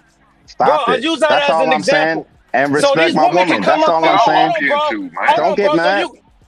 Don't get mad about it. So I said respect my woman. I'm not gay because these women come up here and they use extreme examples. So I did the same thing. I did the same thing that they do to get an understanding. You had to use that type, right? You had to use that type because they don't understand. They don't understand. They don't understand the basics. If I had said a female performer, you wouldn't even be up here talking. But because I said gay, now I'm saying you out of pocket. Because you put my name in it. You out of pocket. You out of pocket, bro. And don't talk to just watch how you talk to my woman. That's all. With his $10 says, "What up, Hamp? Can you drop Joseph the Closet Weirdo?" Put him in the fucking bed. Get him out of here. Come on. He dropped Joseph. Thank you. Get him out of here. Today, I appreciate that. On business. Hey, yeah, that's all I wanted to say. I'm sorry, I didn't mean to do all that. You know what I mean? That was just so strange. I don't even know why that even flew like that, man. That was strange. Hey, what's up, Hank? Also, you know what's crazy? That's the actually first. How do y'all say telling jokes down in DC? I forget what Jonin. Jonin, yeah. That might have been the first Jonin match you actually won. I don't be joning.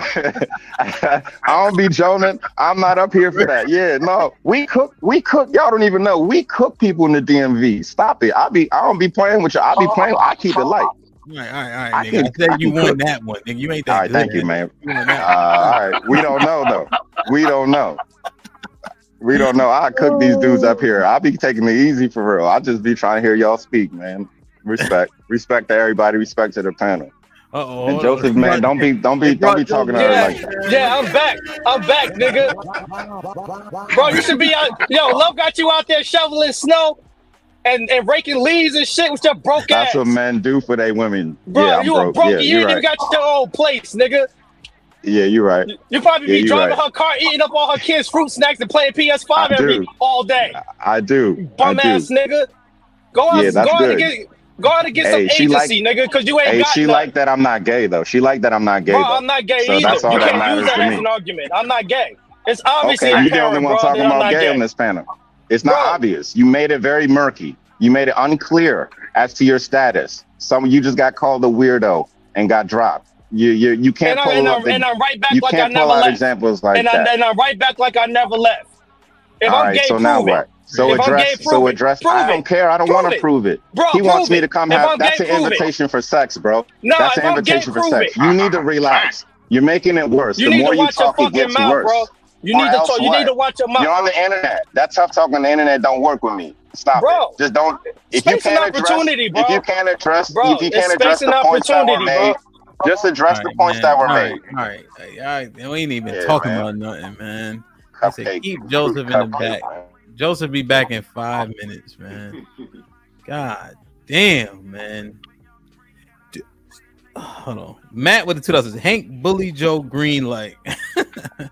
And Rain with the $5 says been a member for a couple months. I upgraded to immediate family, so I guess it says I'm new. Yeah, it does. It'll say what it actually is in YouTube, but I'm looking on StreamYard. The car is a Porsche 911 GT3, very roomy. Shit like that. flex on these niggas, man. Let me see. Barone was popping with the fellas. I wanted to come up with the combo went into gay stuff. I'm lost. They done with that. Yeah. Yeah, that was it, man. I just want to address that, man. Peace, y'all. I'm out. All right, be safe, bro. So solid with the 20 ball says shit like that. Put him in the fucking bedroom. Get him out of here. Come on. God damn, man. Hank was good. Angry Man was good. Angry Man. That ain't nothing happening. I'm just concerned what I walked into, man. That shit was dangerous. That shit was nuts. I don't even know why he even brought that example. There was no validity to that example. Like, who brings that? That's weird for him to bring that example up. I don't care what anybody says. Straight up. But Osa don't need to worry about Joshua or whatever his name is now. I don't even know what his name is. He better. Osa needs to worry about Usher. Cut it out, Hank. Huh? Cut it out. Yeah, sound like you ready to throw your drawers on stage. No. I said I know my man. I wouldn't do it. I said it. Oh man, long as they performing, Hank. No, I said I wouldn't even. I said I know my man. I wouldn't even go up talking to Usher. She would let. She said Hank specifically. She said she would let Janet Jackson perform a level of BDSM on Osa.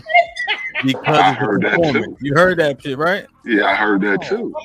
I would kind of co-sign that. I mean, it's Janet Jackson. God when's the damn, next time? When's the next time he gonna get pulled on stage by Janet Jackson?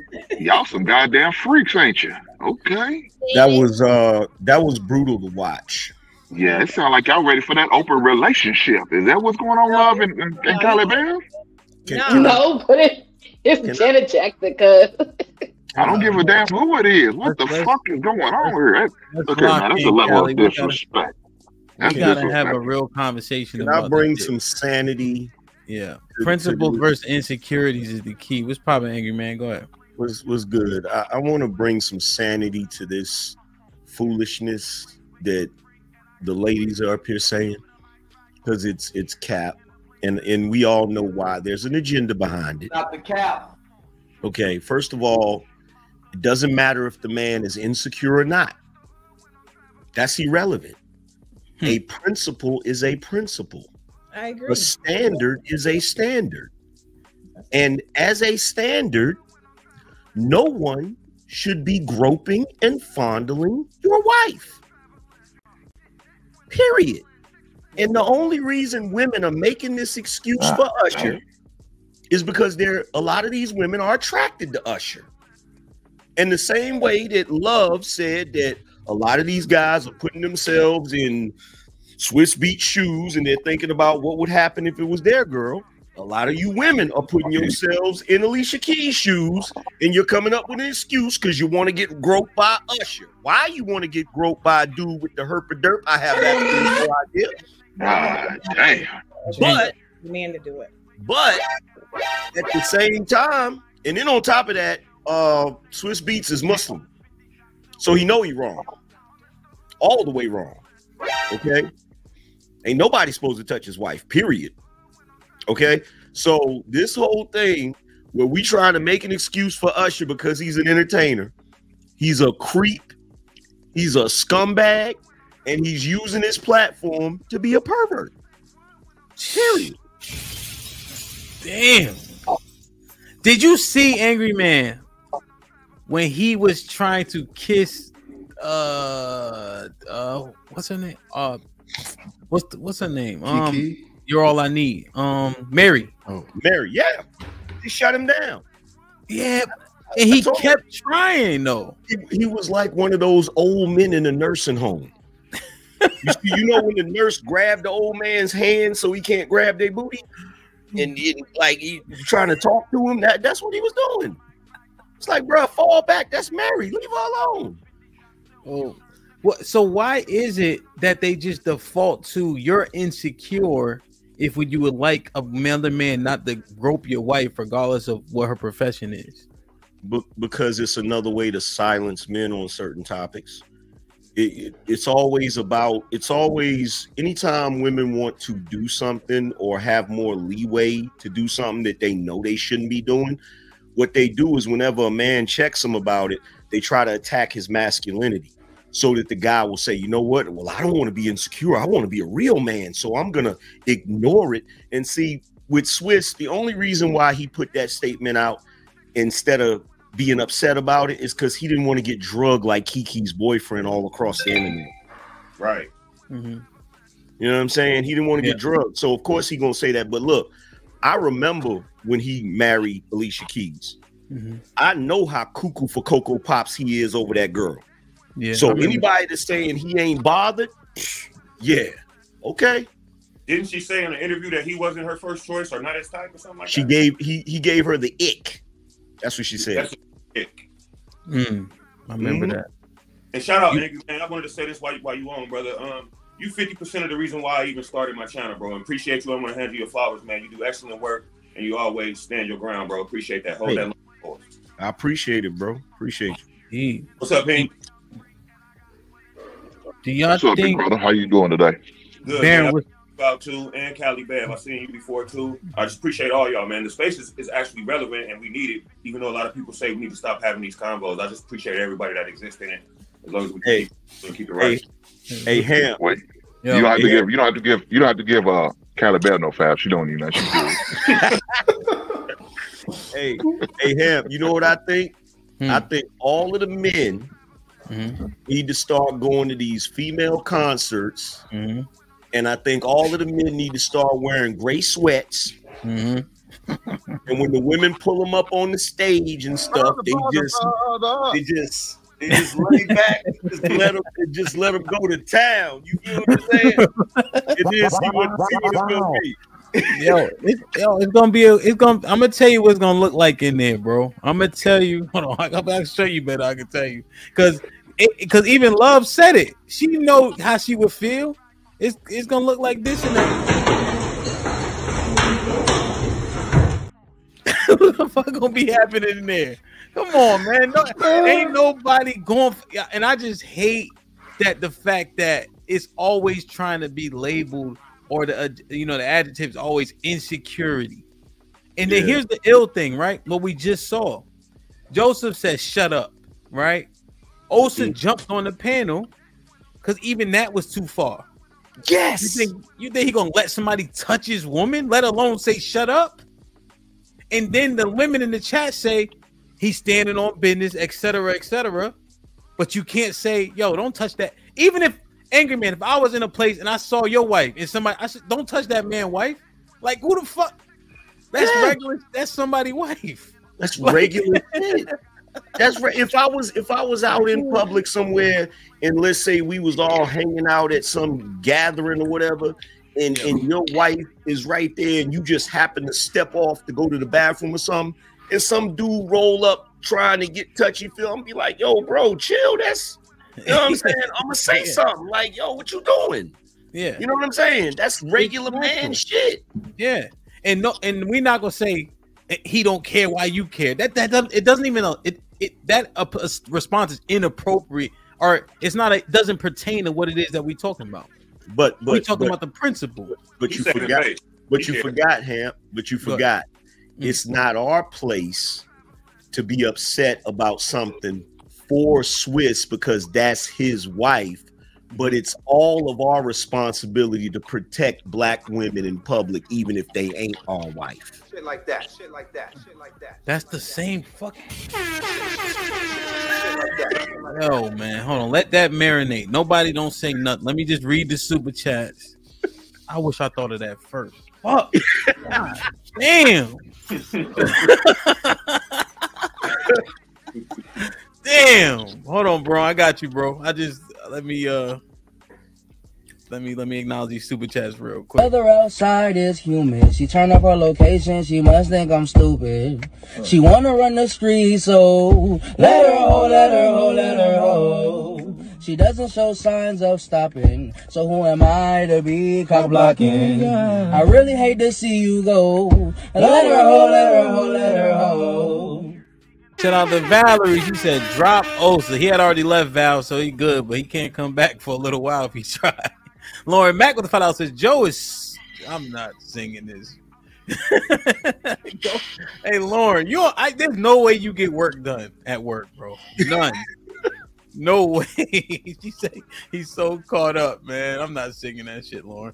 Kenneth with the $5 said, Joseph, that's super thugging and talking about your cash and disrespect is sucker shit. If Osa got a woman that's holding him down, that's their business.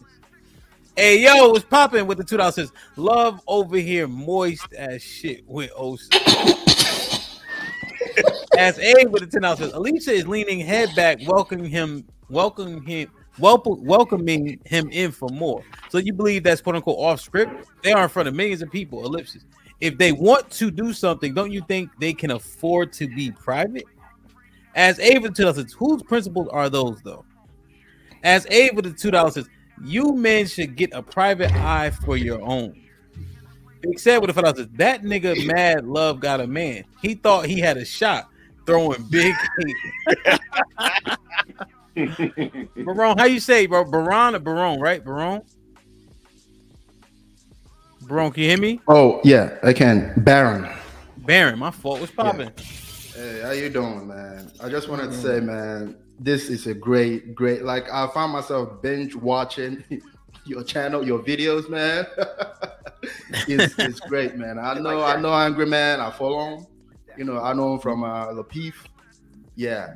So yeah, I know most of y'all. More than Hank, everybody. I know, but that was the first time I saw him, though. Okay. That was the first time I saw him, and I've been following him ever since. Yeah. About the conversation, I agree with everything y'all were saying about the principle, but for the sake of conversation, I just wanted to ask: can principles be subjective? Depends on which principles we're talking about. There's some principles that are kind of universal, like people in the general public kind of agree, you know, in the consensus. Like, I think everybody pretty much agrees that somebody shouldn't be touching another person's wife because dudes be getting killed over that. Right. I get that, but there are people that would say it's okay. I mean, few, like very few, but there are a few people that would say it's okay. To what, share wives? Yeah, I mean, they will look at it like this conversation we're having right now. You know, it's all acting, performing. They're saying it's all acting and performing. You know, like if you married an actress and she does a kiss and sing, like, would you let her do a kiss and sing? I mean, it's part of acting. I mean, it depends on who it is, because some people don't do that. Some people actually have it in their contract that they're not going to do that because of their. Yeah, most actresses I know are married and they're still doing some lawsuits and all that stuff. Denzel made it clear he wouldn't do that because it was disrespectful to his wife. Same thing with the boy from Suits. Same thing with the dude from Suits. Same thing with Bernie Mac. So what I'm hearing is all men make these accommodations for their wives, okay? But he just said the women seem not to do it. Why is that? Most actresses I know, they are married and they're still doing lawsuits. So, yeah. You really want the answer to that question? It's just, you know, yeah. Because it's going to be a messed up answer. Like, but ain't it crazy how that is the answer? It's the answer. You know the answer. Bro, Baron, you just said the answer. Who want to say it out loud? So you're saying the men are cocks, right? Is that? Nah, that's not what I'm saying. Nah, okay. Hell no. So what's the answer then? Because do they not like their principles? Like if they say, okay, that doesn't, the principles that you guys are saying, okay, you know, you shouldn't be doing certain things when it's called performance. Fuck it, I'll say it. Okay. I'll say it. Yeah. These hoes ain't loyal. Wow. Hang on, I'm missing something. What are the women not doing? They're not doing what with the contracts? Baron was saying that we brought up 3 or 4 men that said they don't do sexual scenes or acts in their contracts because of their wives. But the speculation is, why aren't the women doing the same thing in their contracts? Do we know that? Give us a few. Because if Baron's wrong, give us a few. You only need 3 examples because he only gave 3. So if you got 3, then it'll equal out. I mean, no, I don't know. That's why I'm asking. Do we know that women don't do this in their contracts? I know I seen Lala getting it popping. Lala, that's the chick that was married to the basketball player dude, right? Yes, man. Wow. I mean, I would assume player dude. I couldn't think of his name fast enough. Carmelo. I seen Kerry Washington getting it popping. Right. I mean, I would so I guess my question with all that is, yeah, but I don't think them chicks are married though. Lala wasn't married at the time, was she? Kerry Washington is married. Carmelo. Kerry Washington is married though. Kerry Washington is married. Kerry Washington married. I didn't know she was married. Yeah, with a son. He married a Nigerian dude. But what I'm asking is, so for those men that are married to these women that are still doing the same thing they were doing, like under his act and his performance, and they say it's okay, does their own principle count? Does it matter? Is my question. Here's where the problem is, right? And this is just my humble opinion as to why you don't really see why it's so hard for us to find examples of female actresses that take that stance. It's because the men don't want their women getting mad at them, those that do that. Yeah. And the women are constantly using the concept of men being insecure to have free reign to do that. If the men were able to get upset without being shamed about being insecure, you probably would see more women doing that.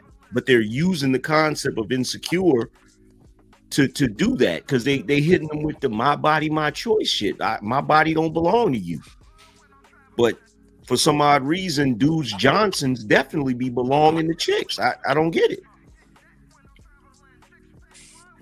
Yeah. Yeah, that's what I'm saying. Like, and again, I wanna say, like, Alicia Keys, she really ain't got nothing to do with it. You know what I'm saying? Usher was out of pocket. Yeah. But the thing is this, right? If it was some dude on the street that touched you like that, I'd be expected to protect you. Mm-hmm. I'd be expected to punch his lights out. What's so different? Right? So, is it a problem with Usher? Or is it a problem with, I mean, it's a problem with Usher, but ain't it a problem with Swizz too? Yeah, it definitely is. Because that is your wife, right? Yeah. And he got the fellas looking bad with that statement. He got the men looking crazy with that statement. Yeah. Angry Man, would you say I would rather him not even made a statement? He shouldn't have made one. And that's, you know what? That's the reason why I know he was bothered. Because he made the statement. Yeah. Yeah, man. Go ahead, Zagu. No, I was just saying it go against his religion, as you said. So I mean, I know he felt that. Yeah, and you know, he made. I think the key with these. Let me know what y'all think about this. The key to these performers is they have built a callous, I think, to an extent, right? Just from going through and being in this industry. But the callus is just covering what's under it, and then the pain is still under it. You know what I'm saying? Regardless. I remember when we was pledging, when you first getting your, you know what I'm saying? At first, that shit used to hurt. But then after month 6, man, you shake that shit off and keep it put, because you've been hit so many times. You know what I mean? But it's still there, though. Hold on. You got hazed for 6 months? Hey, man. God damn. Hazing has been abolished. Since 1985. I know that's right. That's what we're gonna say too. Yeah, so you know what I'm saying? But it's still there though, is the point. You know, you just build up a little bit of a, I don't know, I'm using callous. I can't think of maybe the better word, but I don't know, man. That shit just but why would the women go ahead? My issue is this though. What's up, OG? First of all, if I was Swizz Beatz and knowing that my woman's ex is trying to get me up there, knowing who it is, yeah, she wouldn't have been in that Super Bowl at all. I'm saying we're gonna have to miss this money, baby. We good. We're gonna sit this one out because I know how he is. They don't get paid. I know how. You said they didn't get paid. She didn't get paid for it. None of them do. Oh hell no! That's another reason why she ain't gonna go up there. What you need? You ain't get paid, and then I know how this dude gets down, and that's your ex. Hell no. Now, Hank, to be fair, they're gonna stream my boo 2 billion times in the next 2 weeks, so that's how they get paid. But essentially, the NFL doesn't pay them directly. But you know how they could have had a fill-in singer, a backup singer could have sang that my boo part. No, you're not doing this. You know what? He could have performed it without doing that extra shit. He didn't have to do that to perform it. Yeah, but you know how he is though, Angry Man. That's the thing about it. There's some things going on that y'all not even looking at. And shit. Oh, you gonna say hi to somebody first? Good morning. I'm gonna say good morning to you. Right on. Angry Man, DJ Ham, Beverly.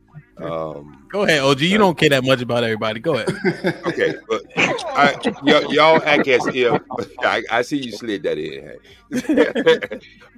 Y'all act as if this performance was not rehearsed months before time. All right, that's one thing.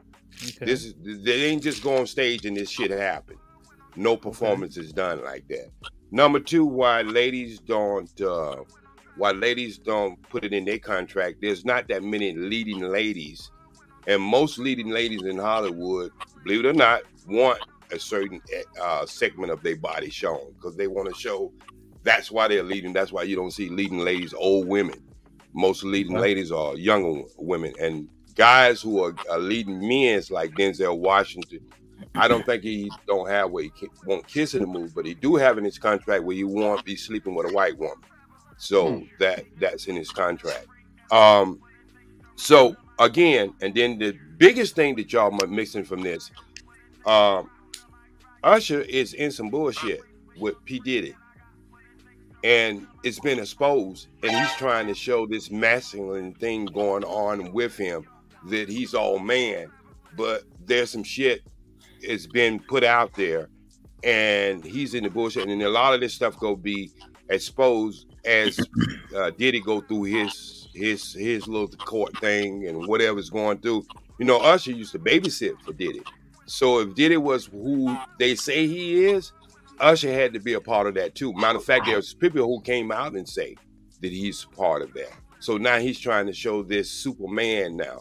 So there's a lot of things going on and different levels going on in this whole thing. And yes, it was an embarrassment. And whoever wife that is, because I don't keep up with these singers today, whoever wife that was totally disrespect. When you grab and you put your hand all around a woman like that, I would like to see what she would have to say. Is that something went off script from rehearsal, or that something that was done at spare of the moment? But if that was done in rehearsal, she knew that was going to happen. Yeah. I don't think it was done to that extent in rehearsal. And the reason why I say that is because while they were performing, he seemed to be testing. Like he was reaching out and he was, you know, it seemed like he was testing to see how much she was willing to tolerate. And when he saw she was cool with it, he took it that extra level and shit. And me personally, I don't think they rehearsed that to that. I think in rehearsal they probably did have a little bit of contact, but I don't think it was to that degree. Because they in front of the whole world. Damn. You know what I'm saying? She ain't going, if she a professional, she ain't gonna just stop it in the middle of the damn, you know what I'm saying? Man, he put his dick all up on her ass. God damn, yeah, you're right, Angry Man. You're right, but that's always left open even when you do rehearsals.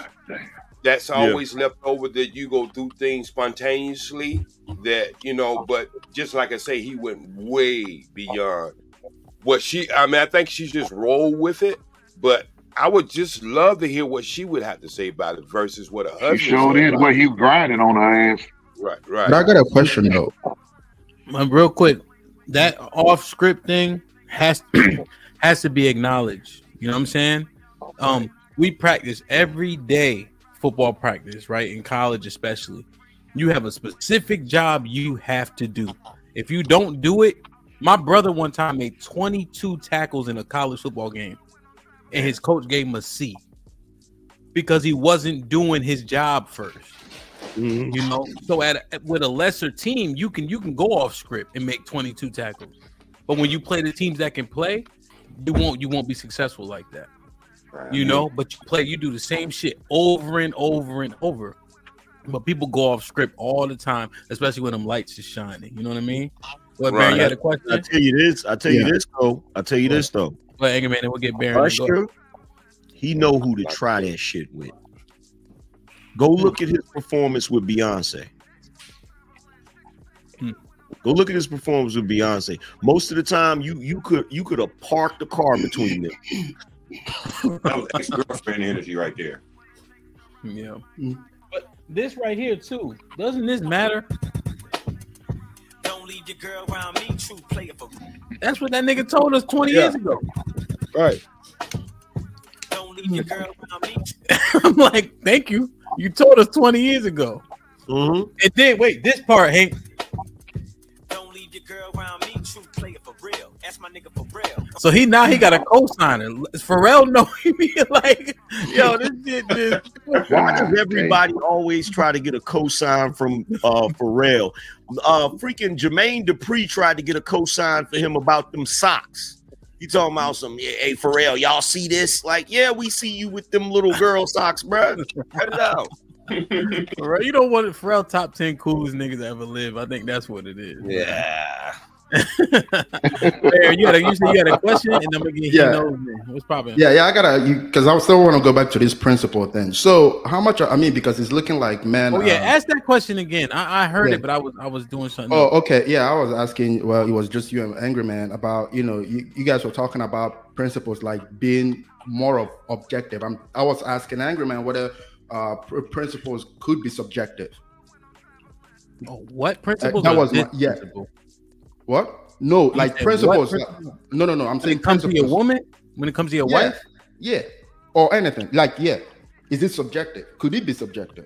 No, there's you got two different types. You got the type that we all agree with as a society, and that's the type that's always been around. And then you got the little individual shit that people come up with on their own. Like somebody might have this principle. They might be like, there's chicks out here that they'll let their man have a threesome, but the only way they can have a threesome is she got to be a part of it. So that could be considered like a rule or a principle or whatever. But that's not something that most of us are on. But most of us agree that the average husband does not want another dude groping his wife. Yeah. You see what I'm saying? So okay, but today, like since we're talking about, but today, and since women and then we talked about the actress, not having, stuff like still making married actresses still having, love scenes, and all that stuff, and their men being okay with it. So that has kind of flipped in a way that men are beginning to tolerate all kinds of BS from women. So what you guys say that it's not right like there, though. It's no longer But Baron, let's correct that point. I think men honestly been tolerating a lot of shit for a long time. That's why I hear happy wife, happy life, and that was popping since the 60s. These niggas, they'll take it on the chin, but they not okay. But like Angry Man said originally, you have to say you okay, or else you get called all types of names and insecure and little dick. Who is it moron? More shit. Who is it moron? Is it on the man's fault? Is it on us? Is it our fault, or is it the culture? It's on us. It's on us. The culture. Amen. Because the culture, men don't want to be called insecure, like, or you're gay or small dick. Like, this is women. They'll always try to shame you when you're trying to, have some kind of standard. I mean, it's their go-to. They will try to shame you. It's on us. That's a product of the culture. Because it's on us because we're allowing it. Like I had somebody say, "Oh, you men nowadays are being sassy," because I said something that they didn't agree with.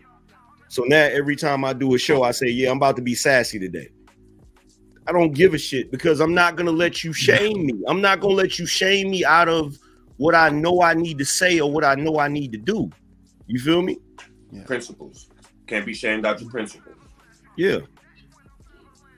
Yeah, so, but so you can see it is changing though. But you can see it is changing the other way, like it used to be. Because I understand that, but and also to compound that with everything you guys said, that you guys and that men have been tolerating stuff, men will still be tolerating stuff because I mean, in the manosphere, like Dr. David Buss, yeah, he was saying that men don't even get sexual attention from women.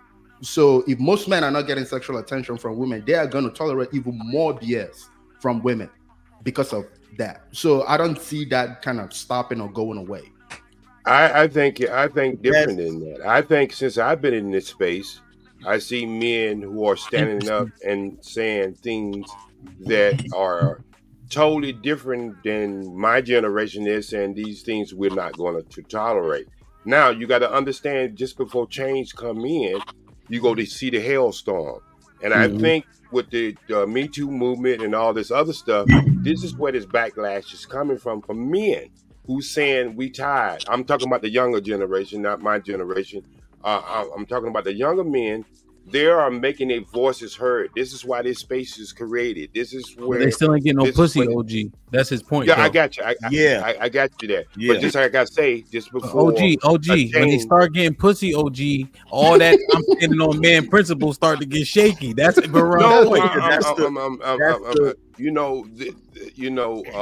I would believe that, especially in my era.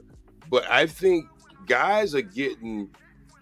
Okay, Ham, you probably go. I'm probably go fuck this up, but I'm gonna try to put it in there.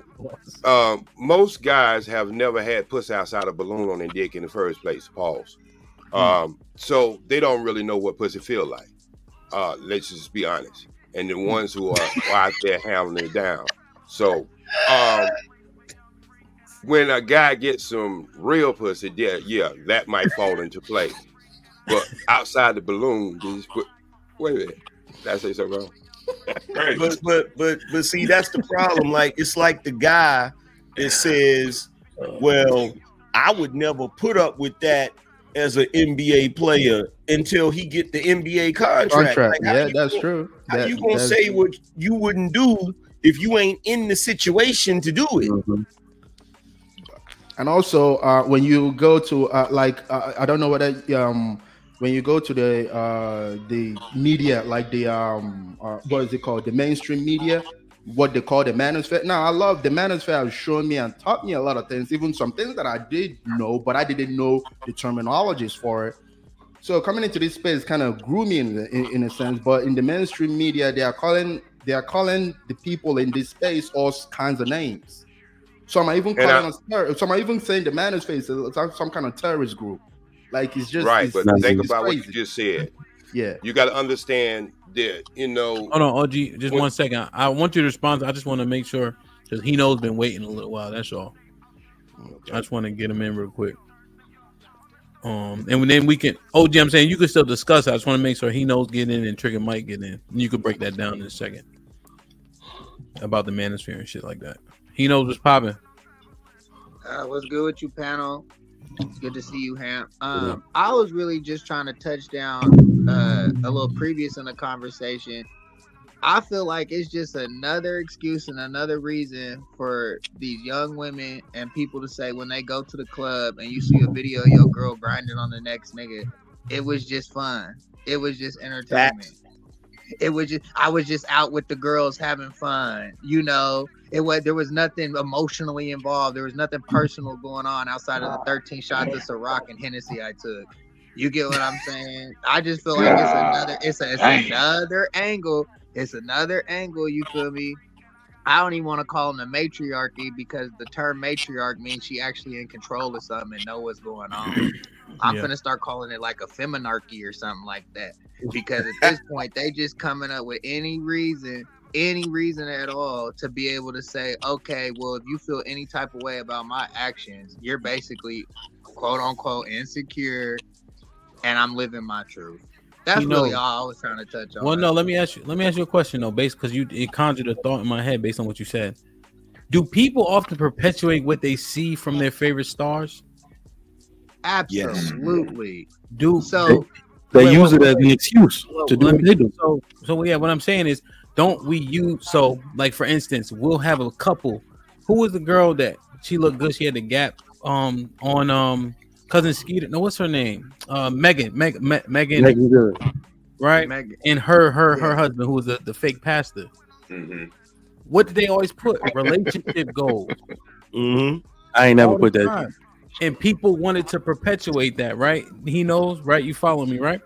But Yeah, I'm then here. when it comes to this, it's now quote unquote performative, which makes it okay. But I've never heard that about when they chasing the dreams of what they see from their favorite artists. In other words, you guys aren't saying like, oh, me and my spouse are just that comfortable, so I just let it slide. What you're really saying is it's the money. She got a responsibility to her fans. You know Usher's routine. That's just how he is. But it's two separate lanes. You kind of get what I'm saying? You're not making a real excuse to well, me and my spouse are just that comfortable. Already know, like that's like people in relationships with strippers. You may feel as a man individually, okay, I got a deeper bond with this woman, woo. But we know the connotation with Usher and these performances for the last 2 years. We know what's up. They knew what was up before they did the performance. I don't know if it was a pre-scheduled thing or what was going on, but it just looked like to me it's another attack against masculinity, honestly. Well, Heathen Queen told us we don't have enough money to know what it takes to do shit like this and to allow it. I know one thing. Heathen Queen is also a woman. We ain't listening to that shit. One moment. I know one thing. A lot of these people with this money, a lot of these people now, Alicia Keys may be an exception. Usher may be an outlier. But I know a lot of people who's famous and got all this money. It's a flip of the coin whether or not they're happy or go crazy. A lot of these people speak out and say it's the worst place to be on earth. They got all this money, but they're not really happy. I mean, if you really take it into consideration, that shit that money it only means so much at the end of the day. Nobody's gonna care how many Louis bags you bought on your deathbed. Here's the thing, bro. First of all, what Queen said is inaccurate because personally, Queen, you don't know how much money I got. That's number one. Number two, I know plenty of celebrities. They're just regular people. They're just regular people that happen to be famous and have money, but they feel the same feelings we feel. They go through the same drama we go through. They're on this planet with us, breathing air. They got blood in their veins, all that. And OG knows the truth. OG done been around them. Yeah, but we're not under contract like they're under contract. That's fair enough. To perform. Contract to bump and grind. Yeah, but you under contract for a man to put his dick on your ass? Wait a minute, hold on. We're not under contract like Alicia Keys and Usher to perform. These kind of things do not get introduced into marriages. But guess you what? Not have this kind of stuff happen in marriage. Guess what, Queen? Hold on. Guess what, Queen? Okay. Guess what? Here's the thing, though. I agree with you. They are under contract. Contracts do get negotiated. But here's the thing. She's also under another contract. That contract is between her husband, and God. Yeah, but you have to understand, they have negotiated this before this has occurred. They have, as a super couple, singer couple, they have negotiated the things that they're going to do on stage. I'm sure that Usher's wife is not saying, "Oh, it's okay, hon. You can grind on whoever you want to." I'm sure they've had these conversations. Hey, Queen. Hey, Queen, say occurred again. What? Say occurred again. Occurred? My bad. Picking at nobody. Right, hold on, let me before she start windmilling. Before she start windmilling, let's get Trigger Mike in. Trigger Mike, what's popping? Yo, what up? What up? I assume y'all talking about Usher and Alicia Keys and the whole thing, man. So I know this is gonna come as no surprise. I am opposed to the touching of people's wives. Stand on business, Mike. In such a manner, okay? But let me, because I don't like surface arguments anymore. You know what I mean? I'm too smart for that shit. Every man on this panel, pretty much every woman on this panel is too smart for that surface argument that people are having. I understand what the hell entertainment is, and we all do. Let's have the conversation that ascends above this shit. I don't think we ever talk about how this stuff represents us as a people. Every stereotype we have in the black community comes from little itty bitty micro situations such as this. This is why people think black people aren't serious about shit. They let anything slide. They let their wives get touched by other men. All of this stuff is the situations that occur to people developing stereotypes about us. I take shit like this seriously. Leave Alicia Keys out of it. Usher was wrong. We need to establish boundaries for married women. You could have done any other motherfucking thing. You could have took her hands and did a little two-step. You could have stood behind her and simulated a hug like you did in the video, but you went on and touched her. That we have to have boundaries for married women, because as a people, it looks like we ain't got no boundaries. Listen, I don't want, I have certain licenses. I can't threaten anybody openly, but if I'm ever going to flatline somebody, it's going to be if you do some shit like that to my wife in front of my face. So no boundaries for men, huh? No boundaries for men. No, so please understand, Heathen Queen, there are boundaries for everybody. The way that we approach situations with married people, you enter a covenant. Listen, we got Swiss Beats out here defending himself. Now he looked like a cup to most men. And before you say, the opinion of other men shouldn't matter, it's all that ever matters. I shouldn't have to defend myself. Whether you think this is entertainment or it's not entertainment, let's create a situation where a man doesn't ever have to pretend to be okay with something happening with his wife. Because I guarantee you one thing, he wish he wasn't in this situation. He wish y'all weren't talking about it. But Mike, before you were making a good point, and then it got derailed because Heathen Queen unmuted and said no boundaries for men. However, it was misplaced because you were literally holding Usher accountable, and you said the hell with Alicia Keys. So Heathen Queen, what are you talking about? He's literally saying Usher crossed the boundary. He ain't worried about what Alicia was doing in that instance. He's saying Usher was doing too much. You shouldn't wrap your hands around another man's wife. So he's been talking about men the entire time. Yeah, they don't hear that. Know that they don't hear that. Don't save her by over talking it. Heathen Queen, can you apologize to Trigger Mike? He was literally holding men accountable. That soda ain't that good. And it's wrong. Listen, Drake. He's sucking up air now. Wait. This gonna be. Wait. This is a legendary moment. We're gonna apologize. No. Look him in his face. Look him in. Turn the other way. He that way. Mike, turn the other way so she can look right in your that way up. Go ahead, Heathen Queen. Trigger Mike. Turn that way to him, Heathen Queen. God damn it. There we go. Go ahead. Let me see this. Trigger Mike. Heathen Queen apologizes. Don't you say I. You are holding all of us accountable, and I interrupted. Let me shut my mouth. Thank you. Heathen Queen is a legend, man. A legend. You apologize live on air. Yeah. Damn. Boy, that hurt our soul to have to do that, don't have. That hurt her soul to have to apologize. Well, she hurt my soul with that Fat Farm hat, so we even, goddamn. You ain't never lied. She got to take her girlfriends out for free dinners for the next month. Damn, man. That now, Mike, what if the devil's advocate is all women act like this? So why would the black community not be taken seriously specifically? You know what? I'm gonna use Justin Timberlake's situation 20 years ago as an example. With the titty?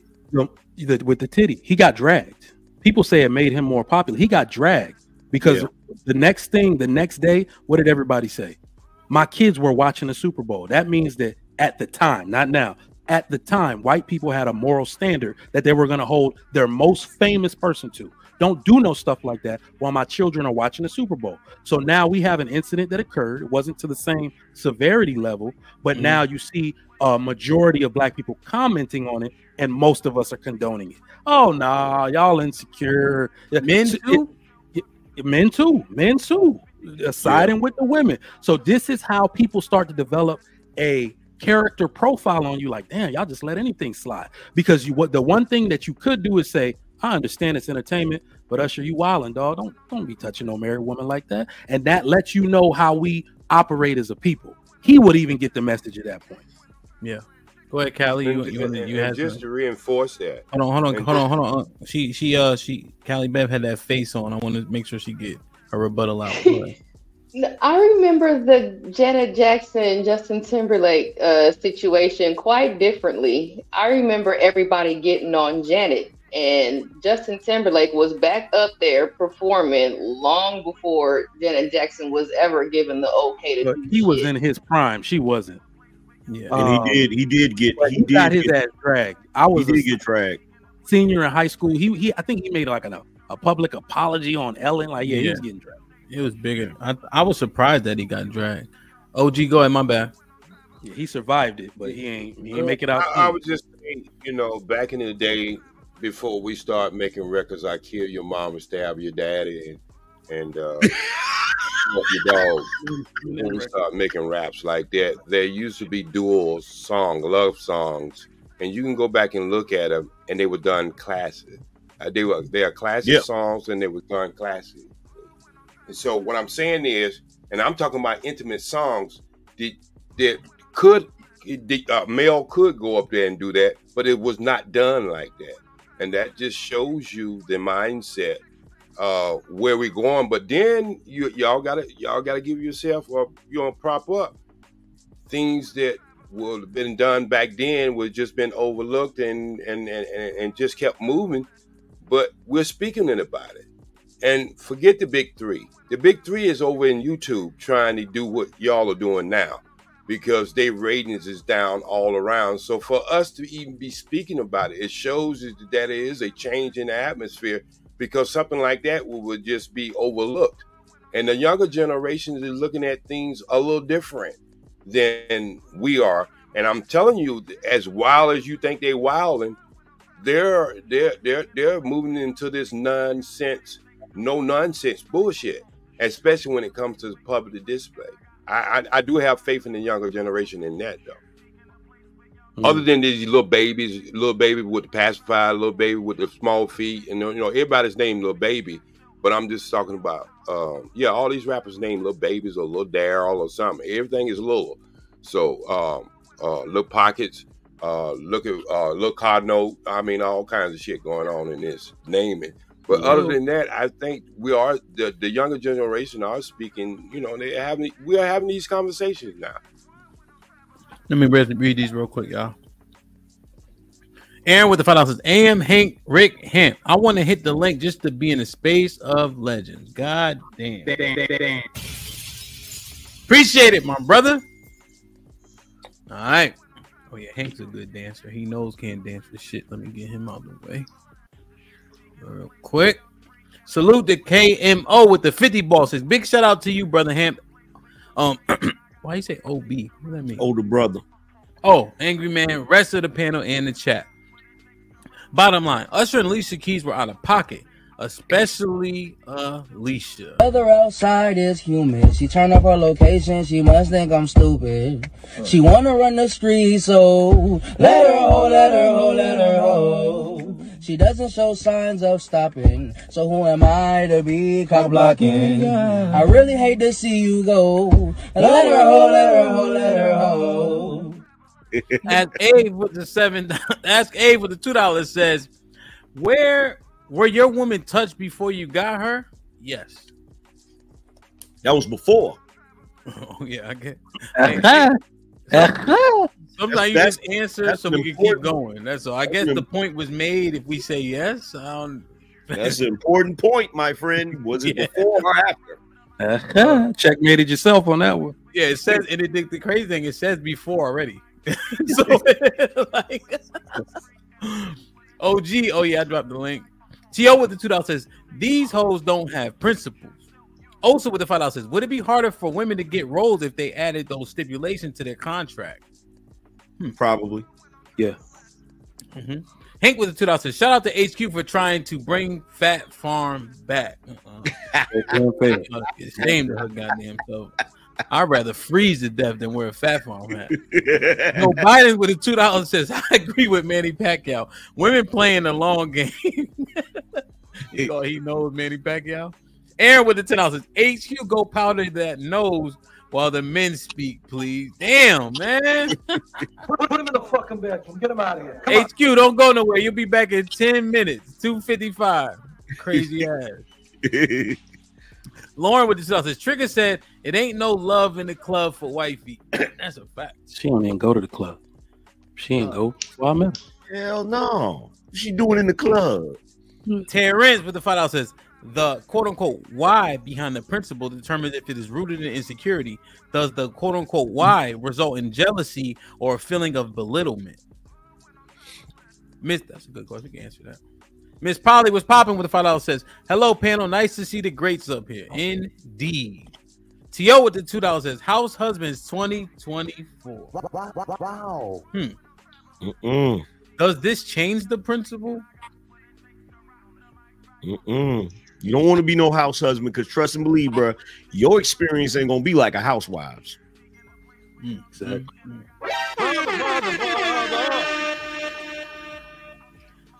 I wonder. You know they got shows about that now, though. What, house husband? Yeah, I watched one on Netflix. Yo, the women are tripping. They call men oppressive. Let a woman be the one with the money. Facts. Let the woman be the one with the money. Tyrants. Terrence with the $5 says if her standards and or value is in line with the man's, vice versa, then there's no issue. If not, maybe a bigger problem at play. I think what Angry Man was saying resonated with me, Zagu. Let me know what you think in terms of these motherfuckers is out here capping. They showing that they accepting shit because of fear of pushback or they want to be woke. They don't want to get called a fucking Neanderthal or something like that. But I beg to say, and I'm gonna give you this last example that you could just in terms of how you feel. So I was sitting, we was on a couples trip. It's 10 couples. I'm like, yo, if a man approached my wife in a bar or a club, I'm handling that. Period. You know what I'm saying? It could be easy or it could be hard, right? Pause. Right? Yeah. It can come from, it could just be like, hey, oh, you know, she met, or if it go there, right? That just is what it is. That's how life works sometimes. And my friends is sitting at the table like, oh nah, bro, that's insecurity or whatever. She can handle. I said, okay. I said, Jimmy, how long can another man talk to your wife while you let her handle it, right? So I just asked him this question. I said 30 seconds. He's like, 30 seconds? That's no time. And then guess what we did? We put the timer on for 30 seconds. He's like, yeah, that's too much time.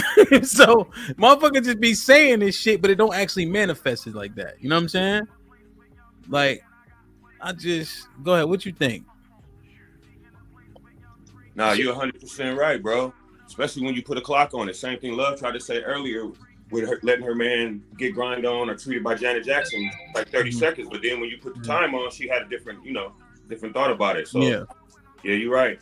And I wanted to say one thing based on one show you said, the Solution Show.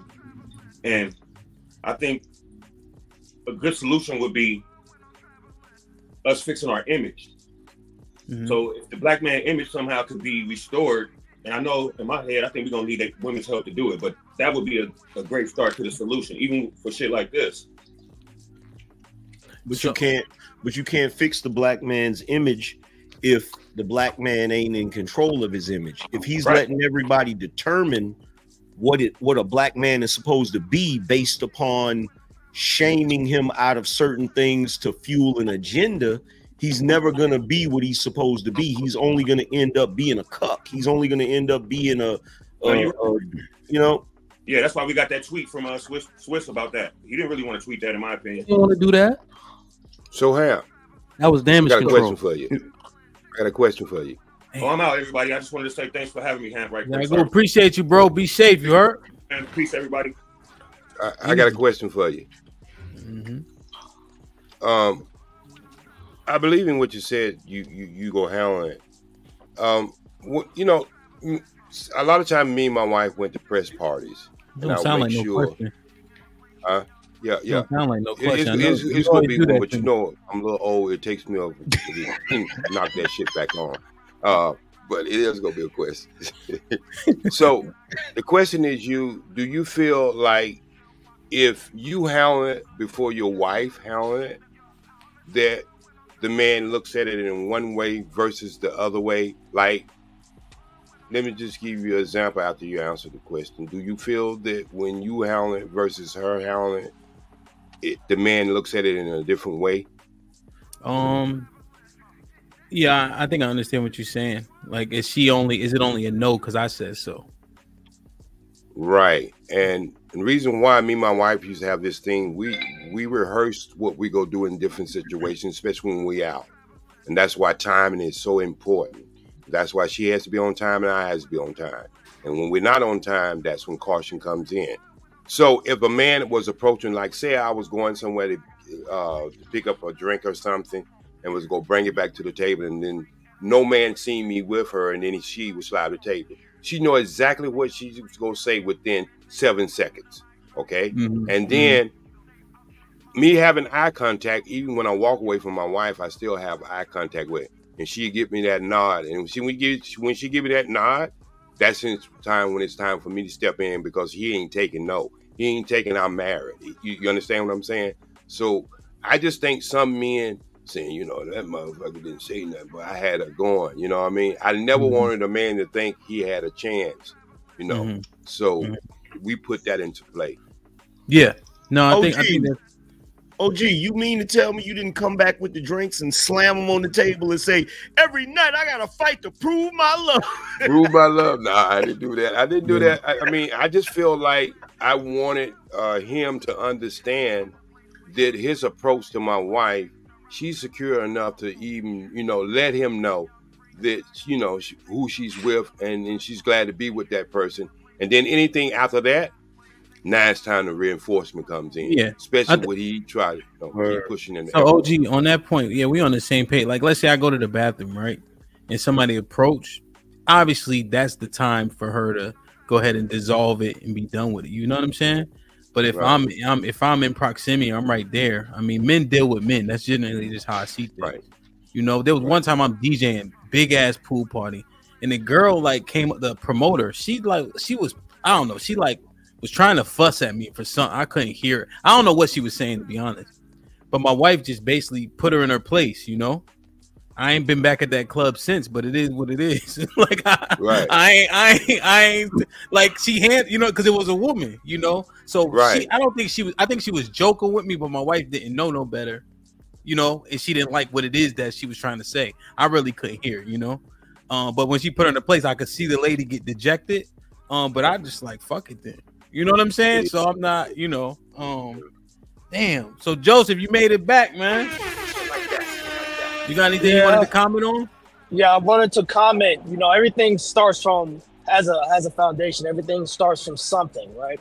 All you have to do is just harken back to a couple years ago.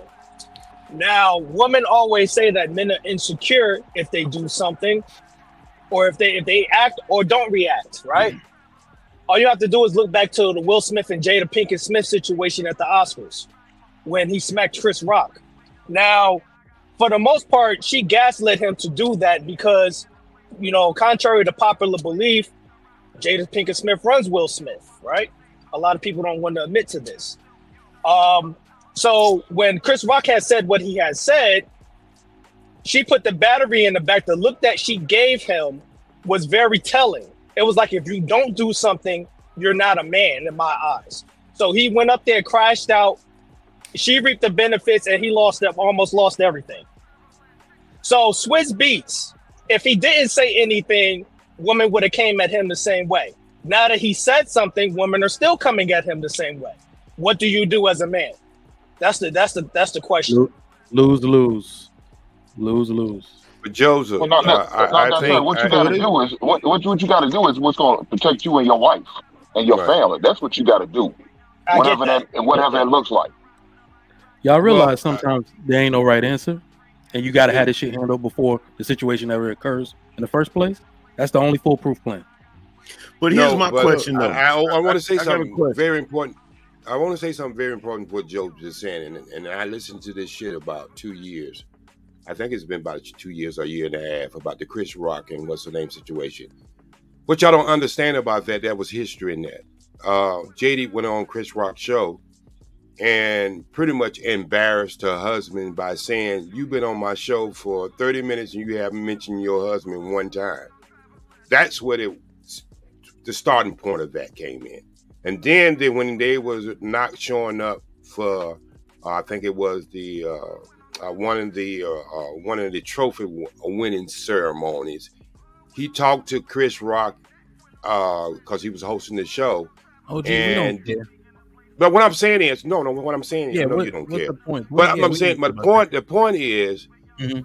when you start dealing with Hollywood and you start dealing with these entertainers, there's always an underneath story that's happening that you don't know these people sold in the first place, and they're selling it to the mainstream.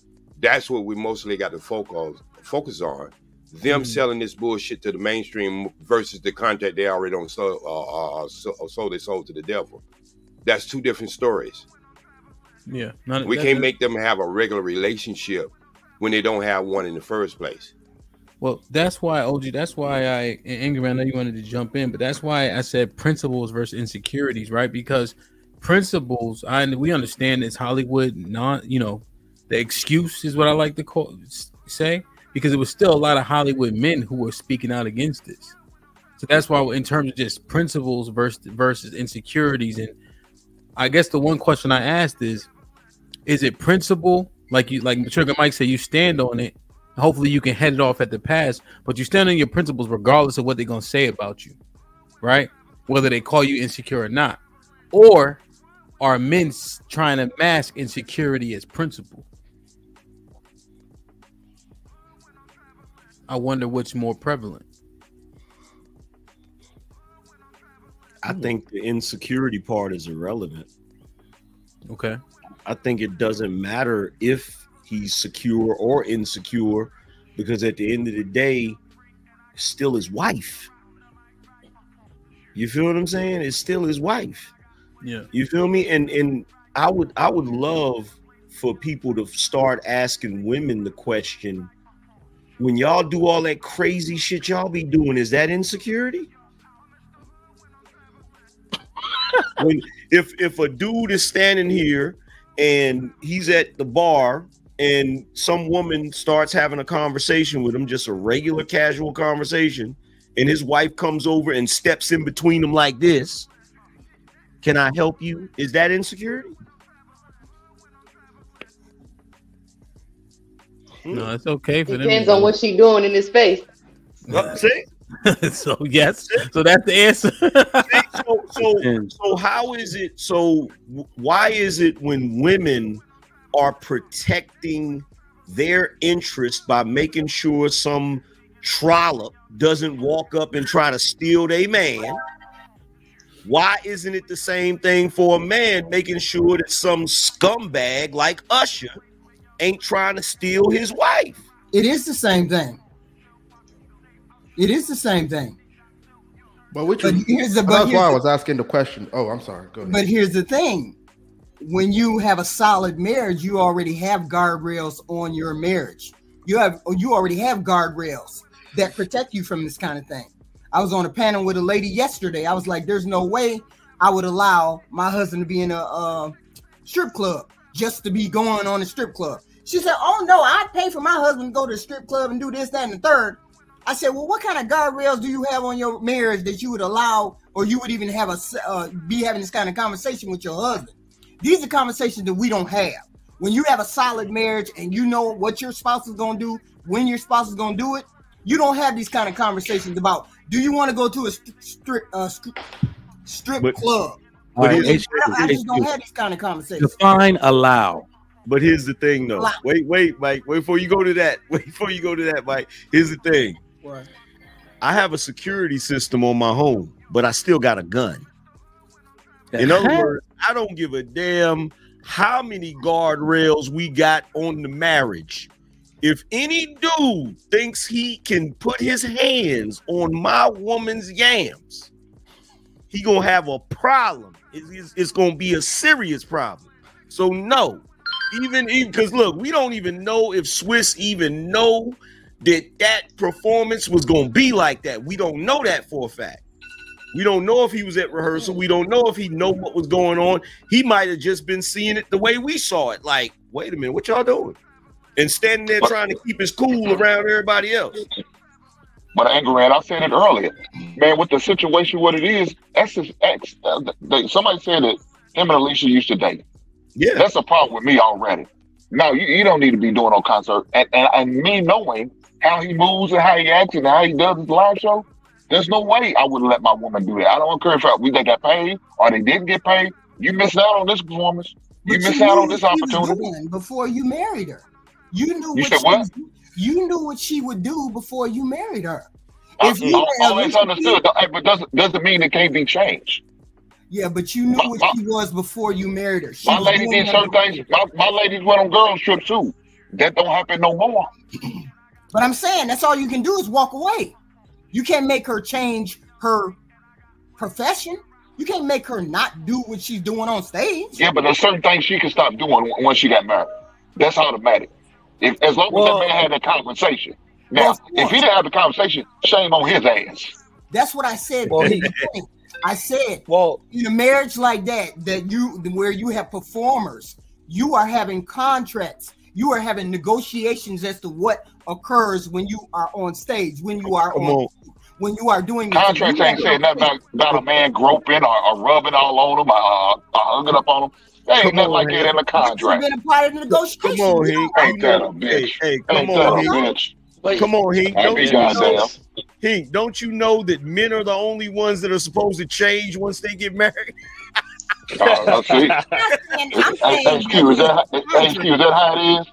I'm saying it's a contract. I'm saying in my personal life, it would not. So Queen, you ain't changed shit, huh? Queen, so you wouldn't let your husband go see a professional twerker? Hell no. Okay. but you can go see a stripper. Even for a bachelor party. I can't go see no stripper. I can't do that either. I said you. No, I can't do that either. Queen said I can. The only twerking you gonna see is in this bedroom. Yeah, ain't gonna be no twerking. Okay. I can. I went to a strip club one time for a bachelorette party, and it wasn't entertaining. But he can go. It wasn't. It was not. I thought it was funny.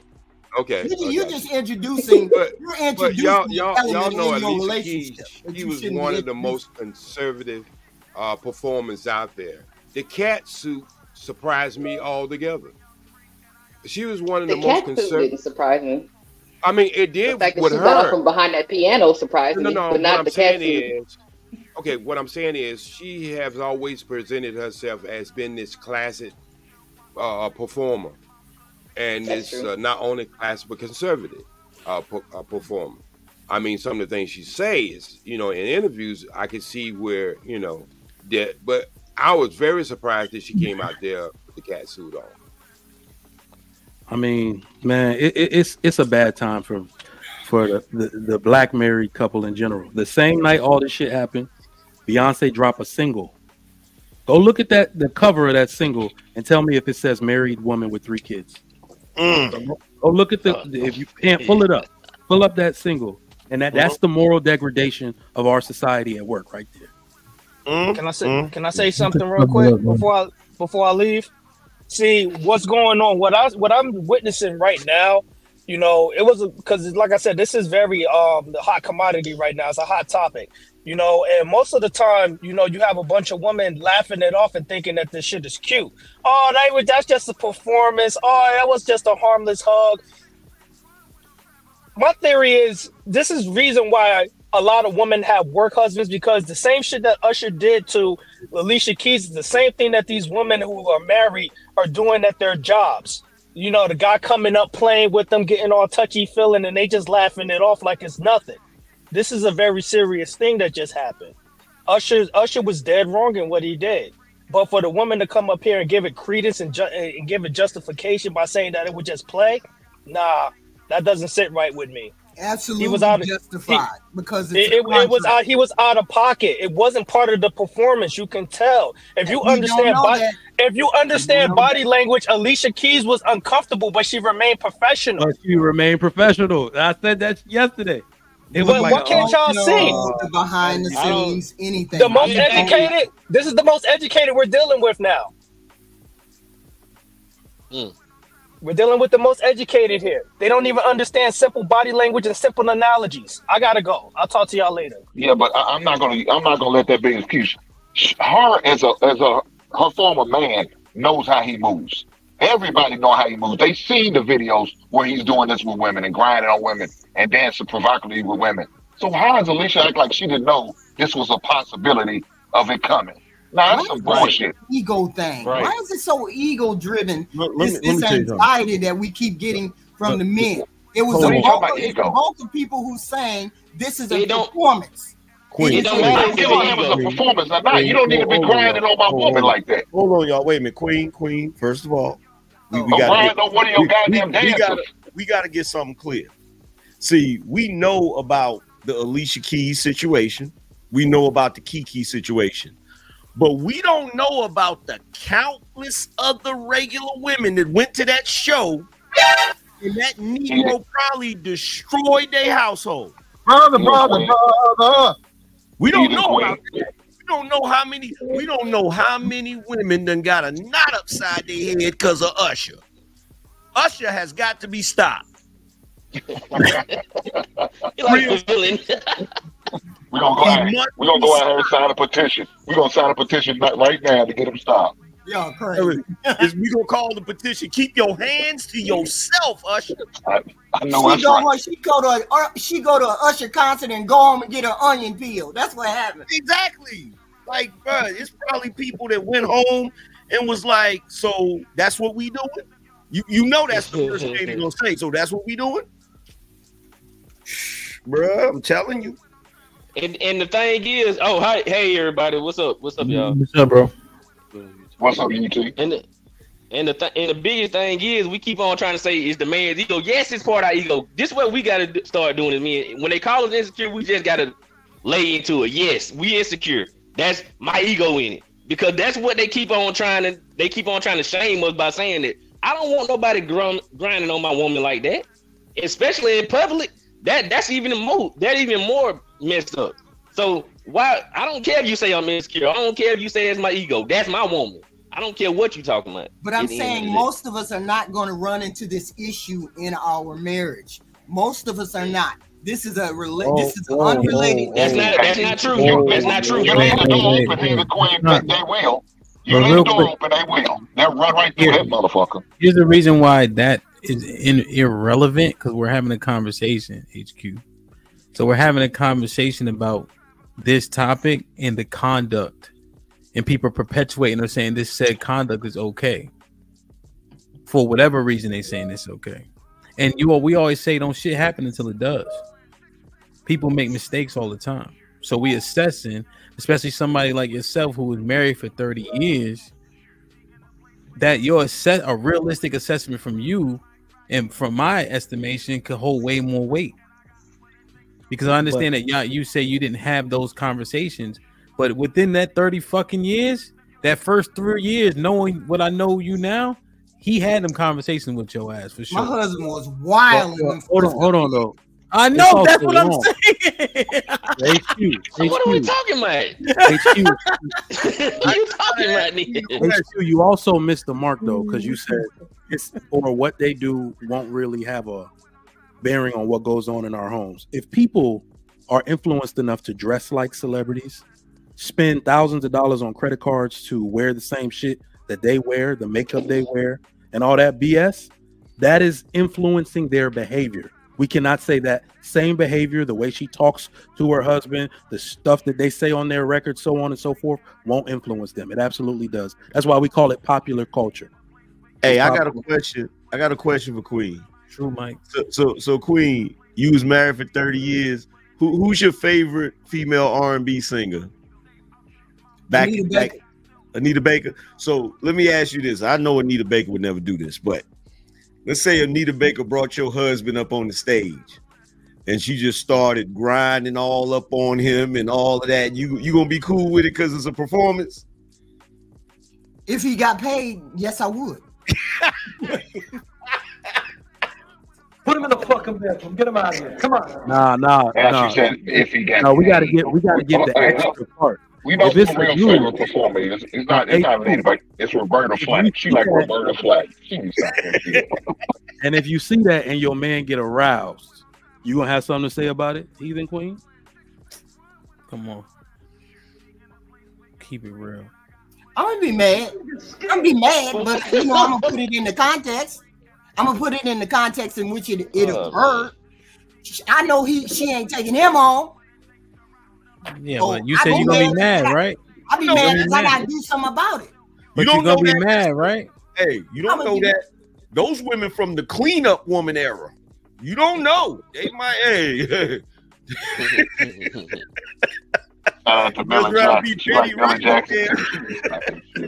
Yo, man, y'all gotta stop. You gotta stop this shit, man. You really gotta stop this shit, Heathen Queen. You just be windmilling for the sake of windmilling. You know that? That's it. That's all you want to do. Like, come on, man. Like, yo, it's dangerous. It's Miss Polly. What's popping? Oh, what's good? Man, that shit. You on mute? Phonics. Oh, okay. No, I said I'm fine. How are you? I'm good. What's going on? I don't know. I was listening to your conversation about the the show. Unfortunately, I didn't get to see it like right away. I saw it afterward. I had to rewatch it, so I saw everybody kind of talking about it. But yeah, I'm gonna say when it comes to like those kind of relationships of long term, like they probably had some conversation about what's okay and what's not okay on stage. So they probably already kind of knew that they'd be okay with some things at some point. So don't think so? I got a question again, cause see, y'all full of it, right? See, it's Usher. It's old sexy flexy dancing ass Usher, right? What if it was Bobby Brown? And I don't mean old Bobby, I mean old Bobby, like Bobby today with the stomach and everything, and just started rubbing on the woman and gyrating. Y'all would be calling him all kinds of creeps and perverts and everything else, man. Wouldn't you? Remember what Bobby's fingers look like too when I asked you that question. Just go ahead. No, in all seriousness, in my personal with my husband, I would have a problem with all of that. I would have a problem with all of that. But as a performer, I probably wouldn't have a problem with that simply because he's performing. So I wouldn't have a problem with it because he's performing. But personally, I would have an issue with it, of course. But so you're saying what type of so let's say your husband was a quote unquote performer. What kind of performing could he do that you would be like, it's cool because you performing? I mean, what Usher did, I would be cool with that because he's performing. But he's performing, so are you cool with like, and God bless his dead, right? We just ask, just based on like Brokeback Mountain type of shit too. No. But see, that's where the argument starts to break down. That's if I met him and he was doing that Brokeback thing. It's a performance. HQ. I ain't never I heard wouldn't be you involved with a person that would be doing Brokeback. I ain't never heard you stutter that much in my life. You almost bit your fucking tongue off. All right, let me ask you again. It's a performance. They're not actually doing it, but he was climbing on top of him, etc., etc. Even Moonlight, even though that was much less, right? But Brokeback Mountain was Brokeback Mountain, and that's Jake Gyllenhaal and the God Bless the Dead, Heath Ledger. They can both act their asses off, asses pun intended for that movie. So, what are you saying that he can't perform? So, at what level can he perform? See, that's where it gets shaky. But I'm saying, hold on, goddamn it! But what I noticed just now is something that you don't like. It ain't a performance now, but when men don't like it, we broke. It is just performance. No, because I'm saying we understand that this is a. That's all you doing. That's all you doing. That's all. You just windmilling. That's all. I'm trying to further along the conversation, the bullshit conversation that we got going on. You ain't furthering along. Nobody's okay with what we saw. We know we ain't okay with what we saw. Okay, but what if that's the truth? Like, you know, like, what if they had discussion? Like, what if they was like, hey, you know what? I'll let this much. You know, you could do this much. I'm saying, like, you should have that conversation. They've been together long enough. I think there was a conversation about what's too far. Like, what's too far? I say this. A man that loves you, he don't. No matter what he say, he don't want you to do no shit like that. Talk about it. No man wants that shit. No matter what they say to you, that they only reason they gonna say that shit to you is they scared to lose you like that. But if a man really love you and you his, that man is not gonna do that. Okay, well, if you okay, let's just say this, because even people on this panel right now, right? We'll just say this. In the atmosphere that you know that you are seen by more people and people may desire you more. When you talk to people who are you with somebody who's not in the same position as you, they tend to also have some jealousies they have to work with because they know that there's people who desire you. You may be a little flirtatious. Those kind of people, you know who you're dating, you know who you're with. So if you already know that person is out here and making all this, are you surprised that people desire them and people are going to flirt with them and they kind of flirt back, but they don't have any intention? Like, you know that. Well, probably murder upon. Well, hold on. What are you talking about exactly? What I'm saying is that he knows who he married. A woman who is desired by other people. Groping her ass? What are you talking about? He's not. He may have said that was okay. I'm sure he saw some rehearsals, sir. But he was blindsided by her getting touched. But watch this. Have you noticed when you were giving examples, which you were just trying to articulate, you never named one example of anybody touching her? You said she's pretty and all that, and you said that people gonna like her a lot. Yeah, I mean, but the women would come up to men that, you know, they might grab their arm or rub on them. What, Miss Polly, you're the wrong person for this conversation. That is not for real. You're the wrong person for real. You want all the love. You the wrong guy. You can't even get in this. Yeah, your name in a monogamous mind. No, put it in the bathroom. Go ahead, have put him in the fucking bedroom. Get him out of here. Come on. Hey, Hemp, I got some. I had did a party for my wife one year, right? Mm-hmm. And she was doing her thing with her friend. They were dancing, and a woman came by, and she started talking to me, and she put her hand on my shoulder. My wife seen it. She came up and got in her face, but guess who it was? Who? It was my auntie, but she didn't know. So she wanted to fight because she thinking that a woman. So these women know they don't even want their men to do the same thing that Alicia Keys did. And my auntie didn't do them but put her hand on my shoulder. That's all she did. UT, the company Christmas party. 100%. And not only that, women, like, I don't know. Nothing was going on with this employee and me, right? We're like the same age. She meets my wife. Now all my colleagues are like, why Brittany acting so weird, to the point where she was doing this casual thing where she kept touching my shoulder. And you know, when that thing when you're trying to behave like you're comfortable with somebody, right? Yeah. To the point where my wife is just in the car and I'm like, why are you so quiet? What's going on with you? I already knew what was wrong with her. What the fuck that girl putting her hands all over your ass for? Y'all don't like it either. Y'all know another woman touching your man like that, she's trying to show you how comfortable she is with him.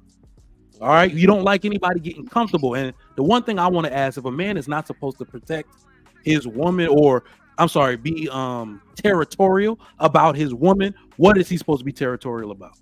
Exactly. We get it. We are uncomfortable in the personal setting. We would be uncomfortable if a woman was putting her hands all over a man. But on this particular occasion, him on stage, we knowing that it is a performance, it is not to the level of anxiety than it would be if it was personal. Women, if women said they wouldn't be bothered with another woman coming up to you and you her man, she is lying. But we're talking about on stage with us. Touch. A Johnson is a Johnson. A box is a box. Let me tell you something. Just because your wife gets smashed on screen don't mean she didn't get smashed.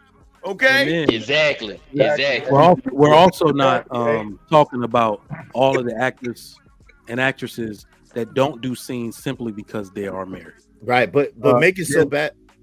Go ahead. You gotta say hi first. Was popping. Yeah, I was trying. You know, I gotta get it. What's up, DJ Ham? What's up, everybody? How y'all doing, man? Salute to what up? Salute to this might be risky. Everybody on the panel. Yes, Yo, sir. Make It So Bad. Usher and Alicia Keys have history together. They used to be together, like they dated when they were younger. So that makes it even worse to add insult to You injury. lying?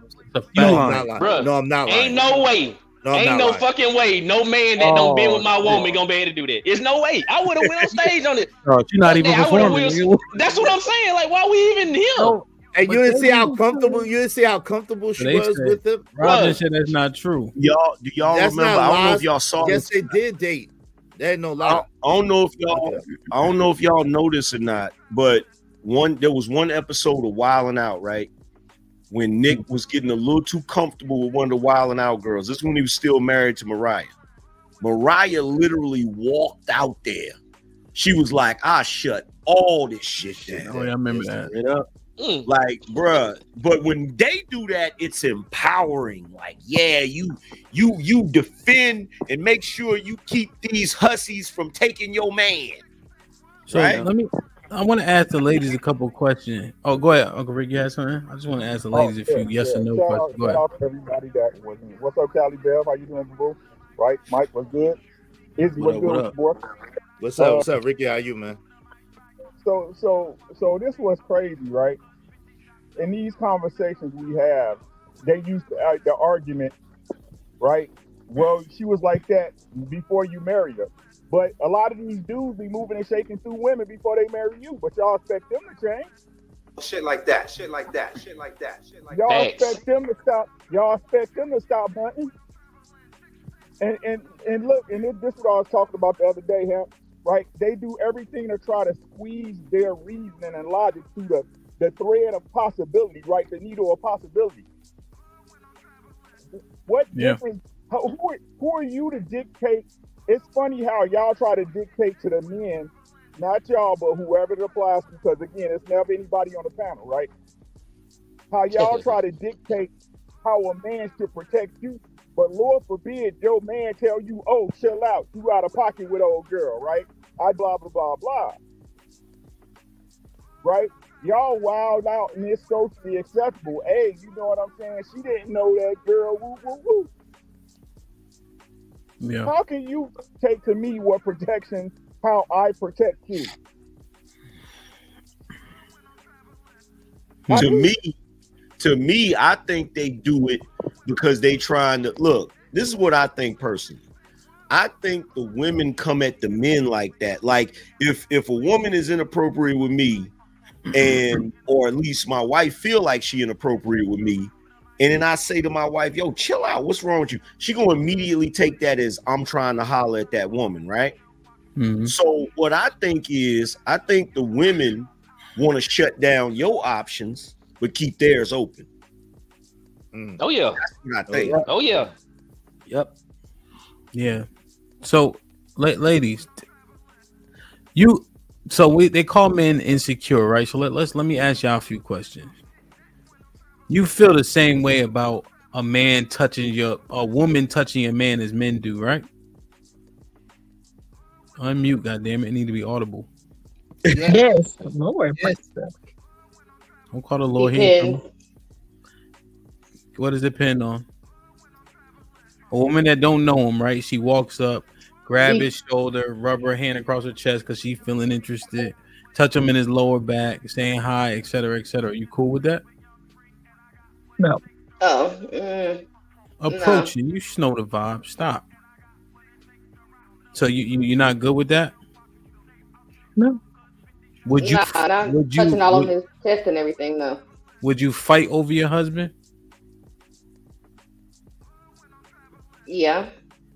Damn. Like what the what? Hold on. Don't overrun it. Don't overrun it. Miss Polly, over your 3 husbands, would you fight over at least one? Don't have to do me like that. Yeah, I would fight over everybody. Yeah. HQ 1, 2, or 3. Which one? The 4.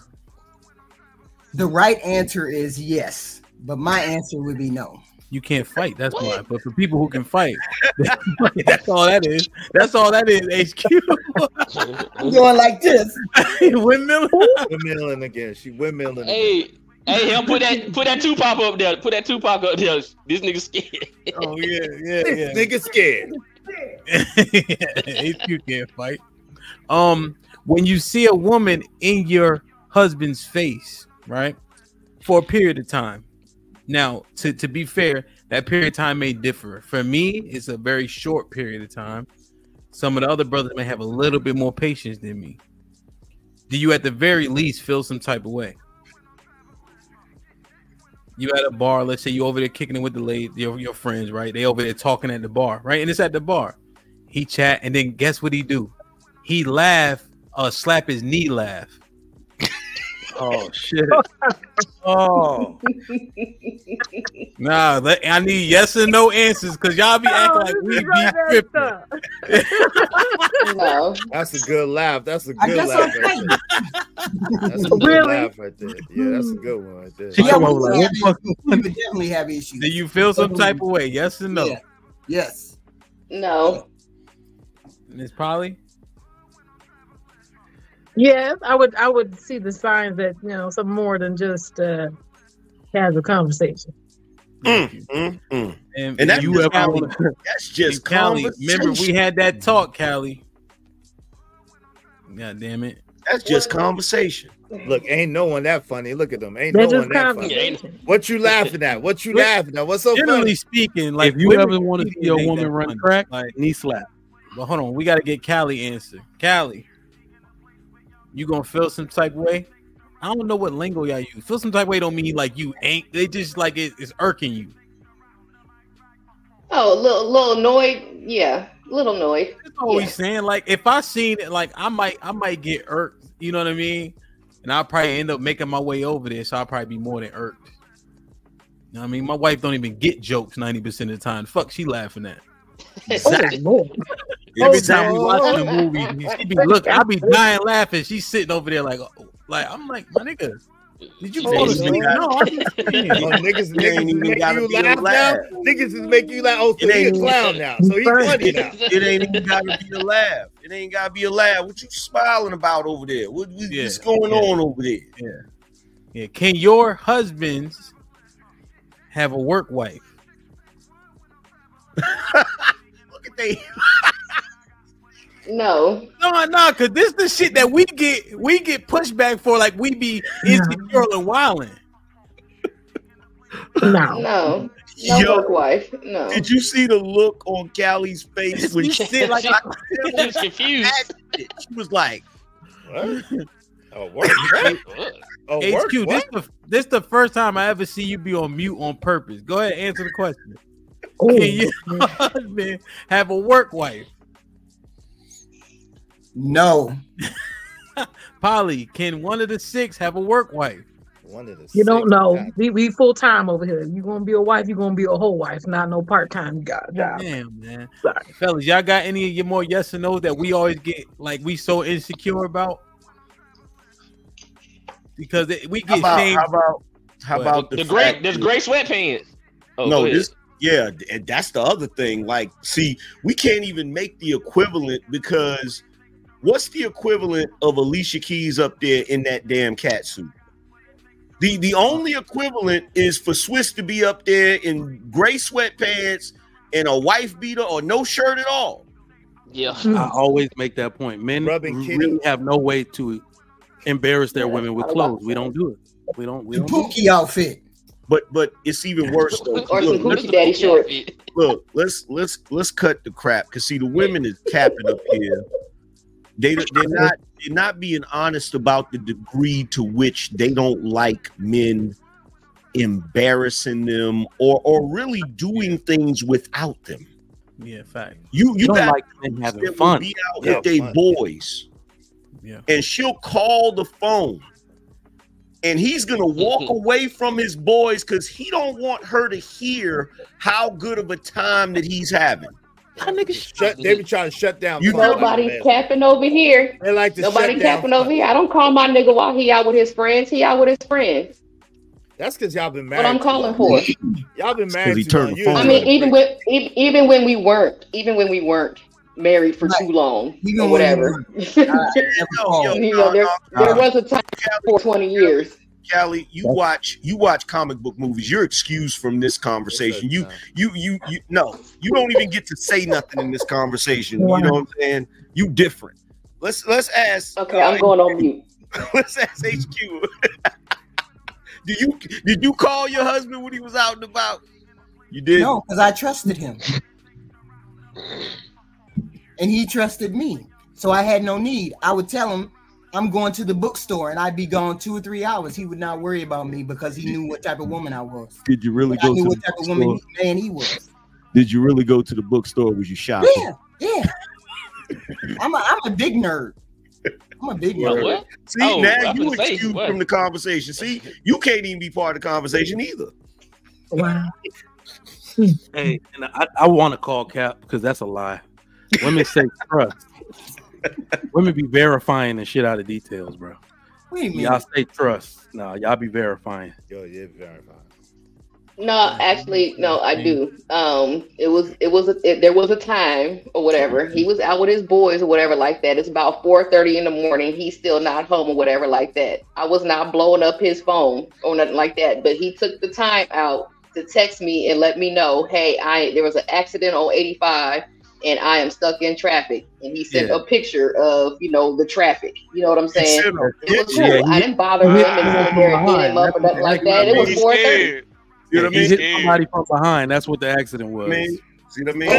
What would he have to be scared about? He rear-ended Damn.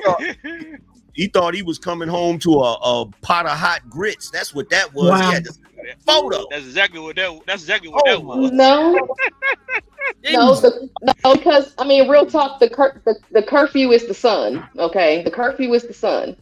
So daylight saving time, whatever, depending on what time of the year, it might be a little. I realized but yeah, the curfew is the sun, and I was not bothering him. No. Time out. Let that land. Hold on. What are you talking about? Don't let the sun beat you home. Whose curfew is the sun? What? Is your Whose curfew is the sun? The curfew. His curfew is the sun. What's your curfew? No business trips for him. No, she talking about the next day. She talking about sunrise. What's my curfew? Sunrise. Yeah. What's your curfew? He started looking for me probably like around 4. He started looking for me. 4 in the morning? 4? Yeah. In the morning? Yeah. The club. No, that's too much freedom. The club don't close till the club don't close till 3. Y'all still go to the club? Callie, just stop talking right now. The club? Y'all still go to the club? Y'all the old niggas in the club? Okay. The lounge. The lounge now, because the club was it closed in the 30s. The lounge don't close until 3. I mean until 3 o'clock. I gotta get time to go ahead and get everybody home, and then get to my car, and then I go home. So yeah, he started looking for me at like around 4. Ain't nothing out there for a woman after 11 but the devil. But the devil think I'm after 11. Real quick. 11 o'clock. 11 o'clock. We just leaving the house at 11 o'clock. Do you see the longevity in that marriage right there? The longevity. Trust is probably the major. HQ, don't help her out. Don't help her out. It sounded They ain't bad. got shit to do with nothing. That was bad. Ain't no way. But the thing is I'd be scared to come. Hold on, I'd be scared to come home in the morning time like that shit. You definitely shouldn't be coming in that late. Look, now hold on. Look, watch this. Now, Lauren said 11 p.m. with a question mark. Lauren said 11 p.m. with a question mark. Now, check this out. I always tell everybody this. You married. You got a wife. She out after 11 o'clock. Something fucked up happened to her. Guess what her family gonna ask? Why you let her? Where was you at? Where was Do y'all you not at? realize this is why married women invented brunch? Hold on, y'all. Let me read these super chats and then the extension. If they don't hit it soon, man. Unfortunately, this is a good ass conversation. We have to wrap this motherfucker up. So we got 40 towards the extension. We need 20 more for the extension.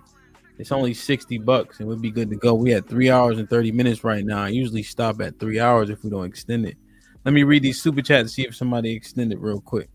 Lauren Mack with the $5 says, Hamp, sing the super chats. That's the point. No, I'm not singing no super chat. Nah, you make people dance. You better sing one of them shits. Hey, that's it. Joe Biden's with the $2 says, Angry Man. What is it saying? Angry Man? He's copying the reference I made to the 5 heartbeats when the dude was, he work at JT work when he was trying to get him to. Yeah. Marquez with the $5 says, fellas, y'all do realize that HQ is one of the goofiest and disingenuous women in these spaces, right? Also one of the oldest. Just saying. I fuck with HQ though.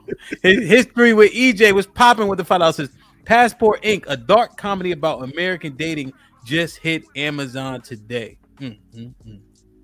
Vet Life with the $10 says, come on, man. Now I have a horrible image of Heathen Queen twerking. Shut your mouth. Dust this shit coming out. Love you, HQ, though. Marcus Evans with the $2 says, HQ, you too old to be this damn goofy. Wow. Ronnie with the $2 says, hypocrites, aka women. Margaret Evans with the $5 says, my brother's on the panel. Y'all do realize that the women on the panel not only are hypocrites, but they full of shit. They really are. Damn. Hank with the $2 says, HQ went to the adult novelty bookstore. Caesar's Palace was popping with the $2 says, if Bev had trust, why did he have to send a pic? Brother. He didn't have to. He did that of his own free volition because we have trust. No, he did that because he was scared. He did that because he was not no scared. Now here we go. Clean up on aisle 4. Okay, listen. He started looking for me at like around 4 o'clock, right? But the reason why he does not mind me going out is because I don't push it to that limit where he has to go looking for me. Okay, we get it, Callie Bev. That's it. I don't push it to no damn 4 o'clock and all that kind of shit like that. Damn, Nat, you ain't about to skate. You said he sent the picture because you trust him? Because there is trust. Because there is trust. He usually does not come home at like no damn 4:30. You know what I'm saying? Wait, Callie, slow down. Hold on, everybody, slow down. Let me mine this out. AKA whoop her ass with this this example. You said, Callie Beth, you have trust. So because he was out later than usual, he sent a picture. That doesn't sound like trust. That sounds like there's a lack of trust. So he sent the picture as verification. So do you live in trust but verify? Is that what that was? I do live by trust but verify. But the thing is that he said, you trust but verify. But the thing is that he did not have to send no picture. With your hair. That's when you get nervous. You start pulling your hair. Stop messing with your hair. What'd you say? No, we do live by trust but verify. But the thing is that he ain't never sent no picture before. He's like, yeah, I'm stuck in traffic or whatever. I-85 is jacked up or whatever. What else he gonna do but send a damn picture? I didn't ask for the picture. I never asked for no picture before. I ain't never been like, oh, well, I don't believe you. Let me go call something. We don't have that kind of history or whatever like that. He sent the picture just for the fuck of it. He didn't have to. I wouldn't have questioned him like, oh, it was traffic. It was traffic. No, man. That was suspicious. That's suspicious. That shit suspicious as hell. I want the truth. We know your husband didn't go looking for you. He know you at that damn poetry slam and shit, snapping your fingers and shit. Boring ass. Well, no, what I'm saying is that like around 4 o'clock, he gonna be looking for me, but I don't push that limit. So where he looking for me, and if I am gonna be late, then I send a text ahead of time. Hey, go on ahead and close this thing out or whatever. Yo, you gotta. The traffic picture is the best picture to send. Think about it. I would have sent a traffic picture too. That's the best lying ass nigga picture to send. I mean, all I gotta do, but it's not even that deep though, because all I gotta do is just check the daggone what you call it, the Georgia Transit camera shit or whatever like that. All I gotta do is check. All you gotta do is just check the transit report. I'm glad she said that. That show that you don't trust. How come you know what to check? How come you know what to check? How come you know what to check, Callie? Exactly. Because they have the traffic cams on the news. That's how I know that I could check if I really wanted to. Because they have the traffic cams on the news. But why would you want to check it though, Callie? Exactly. She said check. Y'all just said y'all said that. Why would he send a picture, whatever, like that? If I didn't want no picture, then that's like the perfect lying ass shit. And I was like, well, no. Even if he didn't send the picture, I would be able to tell if he was lying because all I have to do is just go and check the damn traffic report. It's not that serious. Callie, let me tell you something. How many men up here? 1, 2, 3, 4, 5, 6. I don't give a fuck. 6 men. Hold on. I'm just trying. I don't give a fuck. I'm trying to get you to understand something. What y'all chicks I'm trying to get you to understand. Like that. What I'm telling y'all is that if I suspected that he was lying or some shit like that, a picture ain't gonna prove that he ain't lying. What is gonna prove whether he's lying or not? Why did he send it? You need to ask him why he sent it. If that was not gonna prove that he was lying or not, you need to ask him why he sent it. Cause that would make no sense. That's the only reason to send that picture, to try to see that, to make sure I was it where I say I was it. Yeah. That's the only reason. Yeah. Okay, well then all I gotta do is just say, oh, we gonna go on ahead and we gonna close. We gonna go ahead and I say to the club close. I mean, what? I didn't have to text him and say that shit either. I was just out because my curfew was 4. But no, it was a courtesy for me to text him and be like, hey, we gonna go on ahead and close this shit out. I'm just saying. It was a courtesy. I'm just saying, just for argument's sake. Wow. If the curfew is, hold on. No, you wild because y'all don't believe in courtesy and shit like that. Hold on. I'm just saying, logically, if the curfew is 4, what's the point of the curfew? Right, there ain't no curfew. There ain't no damn curfew. There ain't no curfew, fam. Nothing is making sense. I'm Cali Bev. I'm just saying. There is a curfew. Like what? All right, let me do this. Let me get John and Terrence in. They've been waiting patiently while Callie been up here capping like a motherfucker. Stop the cap. Ain't nobody capping. I ain't got a cap. What's popping, John? Callie wilding, John. I apologize. What's popping? What up, OG? How you doing?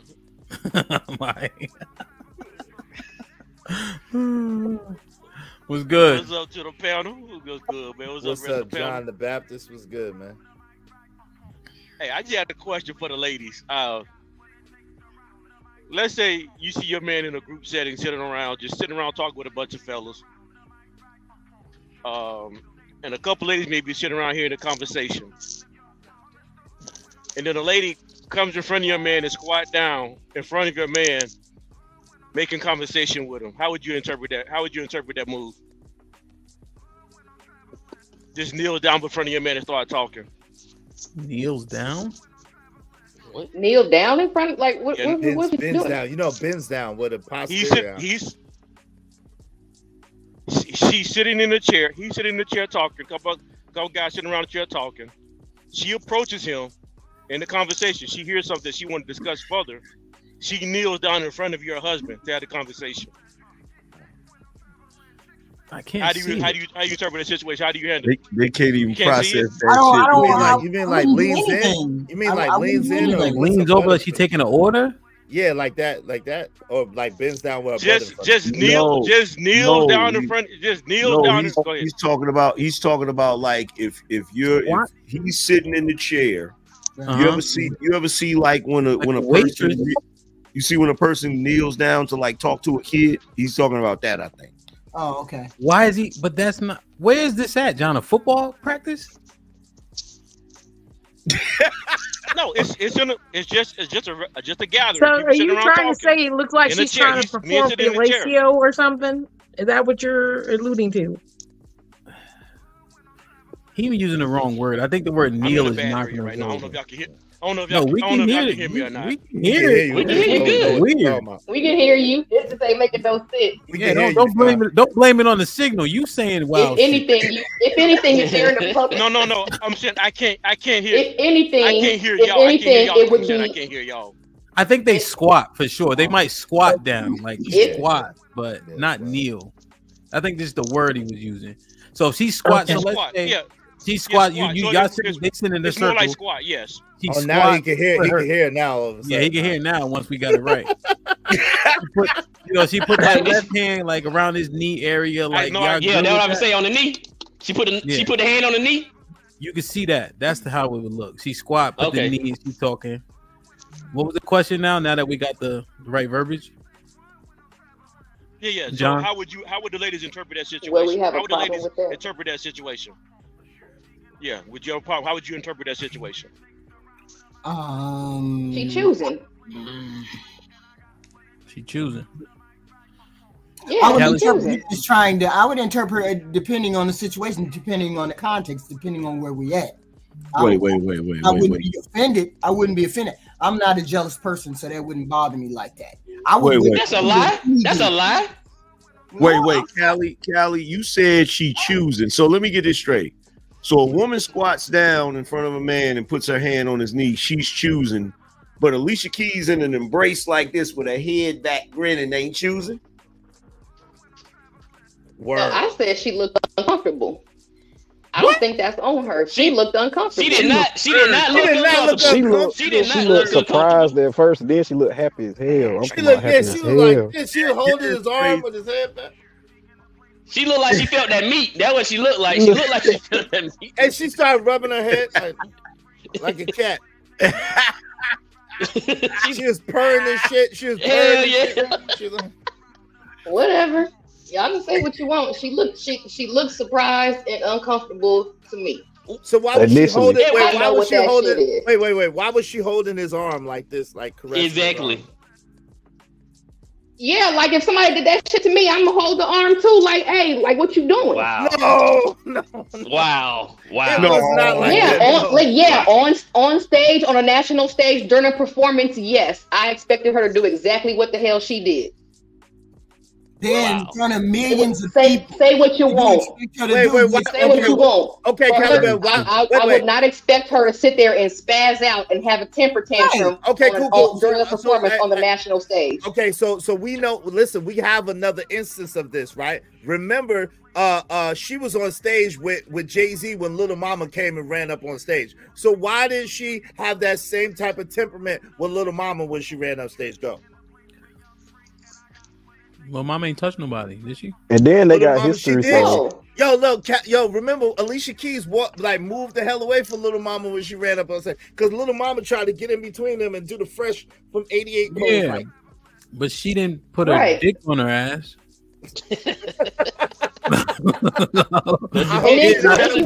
If you want to use that example, I'm walking with you, it looked like Alicia Keys was running away from Usher the whole damn performance. No, she wasn't. She wasn't. See, I don't know what you're saying, Kelly. We just sat here and watched it. She was. At first, y'all do realize y'all do realize that Usher's never gonna be wrong until one of these women come out 10 years from now and sues him. Then all of the women will be like, "Yeah, he's a freak." I mean, you can say that about somebody else, but you can't say that about me because I never said that Usher was right. I didn't say she was running at first. I think okay, but you keep on talking about them and y'all and these. Because I think it's a performance. I think it was a him. You've been on here long enough to know that when I say them and y'all, I'm talking in general. I'm not talking about your ass. The fuck? Okay, the in general women on the panel. Right. Hell, do you got that clip? Which one? The actual video? Yeah. Because I didn't never see her look like she was running. Everything I seen looked like she was comfortable. I ain't gonna hold you. I ain't gonna at hold the very beginning. I saw the uncomfortable. I saw it a little bit myself. I ain't gonna In lie. the beginning, right? Well, At the beginning, yeah. In the At beginning, the beginning, she looked shocked, but then she got happy as a motherfucker. I'm talking about, bro, cheesing. No, she know what she doing a job. I like imagine if she would have yanked away or something. That's the Super Bowl. I mean, y'all know why she got comfortable after a while? But she cheesed like Because it felt like got the old times. She felt that meat. That's what I told you. That she felt that meat. That's what it was. Damn. Terrence, let me get Terrence in real quick. Terrence, what's popping? Good evening. Good evening. How y'all doing today? Good evening. Good evening. Well, Terrence, if you don't, I'm gonna go, guys. I'm gonna let Terrence go. I just want to say bye and be respectful and say goodbye to everybody. Hey, Wow. Dave. Thank Hey, you. Bye. Did y'all notice? Did y'all notice that the cat suit was holding up the fupa? Oh, yeah, I definitely see the fupa. I seen it. What, Terrence, what's popping, man? What you got, Terrence? That's what my cat tooth look like. Yeah, I wanted to tap on the principle and insecurity piece. Go ahead. Principle. First, I want to start off with what is principle. And it's kind of like the system, right? Like the foundation that makes up how we move throughout the world, the governing body, so to speak. Mm-hmm. And then insecurity is a lack of confidence. Right. And I think that there's a lot of insecurity that's being masked with principle, right? Kind of as a foundation. And that's also hiding the fact that a lot of men or women value their partner more than they value themselves. So it's like, how do we tie all of that? How do we tie all of that together, right? So if we're standing on principle, but it's wrapped in insecurity, that means we have an issue with what they're doing, which means we're getting ourselves emotionally reactive. We're getting angry or upset for this person being who they are. So then we're actively trying to change them to fit our bubble, rather than the contrary. This is the principles that I stand on. This is the line of communication that has taken place. And since those boundaries have been crossed, I'm not going to put myself in no jeopardy trying to fit somebody in my bubble when that's not who they are, right? And just let them go on about their business. So you saying principles don't carry action when with another person? You like? No, I'm not saying they don't carry action. What I'm saying is the communication piece. If it's communication that's been had and those boundaries are crossed, there's no need for somebody to value that other person so much so that it puts self in a position of lack in any sort. You know what I'm saying? It can come off cold, heartless, and all of those things, but I firmly believe that's how you find your person, because them values and them things would align. So you think if somebody breaks your principle, right, whatever it is, you saying that the weight of breaking a principle needs to be the repercussion needs to be apathy and not anger. So if they break your principle, then what's apathy? Like you don't care. But not like you don't care, like you just whatever. But you're saying, okay, you broke my principle. I'm not gonna get angry or upset. I'm gonna respond apathetically. Meaning I'm gonna respond like it doesn't bother me and remove myself. You're saying if principles are broken, apathy needs to be the response. I'm not saying apathy necessarily needs to be the response. For example, if it comes to that, then of course I'm gonna be hurt. You know what I'm saying? I'm gonna miss your love, and I'm gonna miss your hugs. I'm gonna miss your kisses. I'm gonna miss everything about you. Yeah. But the simple fact that these lines were crossed, requires a removal, right? Because that fundamentally breaks down the system that's been put into place. No house can stand against itself. I understand. So let me ask you an extreme example. If I walk in and I'm just trying to understand, you know what I mean? So I walk in the house, my wife getting her cheeks clapped. Everybody who in the house gets shot. But it's principle based, right? Or what is that? I mean, how would you define that? Yeah, that's emotional reactivity. But it's still principle, right? Would it dissolve the principle? No, right? Well, the yeah, principle would be those are the principles that you stand on. Mm-hmm. Yeah, but see, think about this. Shit isn't a plausible reaction. That reaction. So God bless. I don't want this to happen to nobody. But if UT had to do some wild shit because he walked into some wild shit, I would understand his reaction. It would make sense based on the principle. Yeah, and I follow a different line of thought right there, right? Okay. So let's say that situation where and I've never been in that situation. You know how they say, man, if somebody held a gun to my face, I'll do this, that, and the third. Yeah. Until you actually have a gun in your face, you don't know how you're gonna react, right? Yeah, fact. So in that situation, I'm gonna speak hypothetically, right? In my frame of mind right now where I'm sound, right? So in that situation, I probably walk in, look, okay, this is what it is. It's time to go. But I'm not gonna pull the trigger on nobody. That's going. So what y'all saying is the act of a woman. Would you fist fight it? If he became an active threat, if the act of a woman sleeping with another man, the act of a woman sleeping with another man is enough to land me in jail for a lifetime. That's the downstream impact. You see what I'm saying? And her value in my life and the love that I have. Before y'all jump in, hold on. I got one more question. Before y'all jump in. Okay, I understand. So her repercussions are tapered by your repercussions from responding what she did. So how strong are your principles actually if your repercussions are too heavy for you to stand on them and act upon your principles? Do your principles even exist at that point? Because you worried about going to jail and shit like that. Well, I think we're compartmentalizing two different situations, right? Okay. And what we're compartmentalizing is the act that I'm taking and shooting somebody or whooping them, demobilizing, like whatever, immobilizing them, whatever it is, could land me in a situation that would be far greater, right? Worse than the act of it's just time to go. I got a question. You see what I'm saying? Last statement, angry man, then you can jump in. All right. On the contrary, though, let me unpack. On the contrary, if there's like a spaz out or I need to protect myself, then by all means it'll come down to a physical altercation. Yeah. But avoid that by all means. You're saying if he don't escalate it, you won't escalate it. So here's why. So I'm the real quick. See, T, for me, the principle matters. The repercussion is secondary. Not saying what's right or wrong, but the principle is what needs to be upheld. And then the repercussions, they could be positive or negative. They need to, the repercussions are what they are.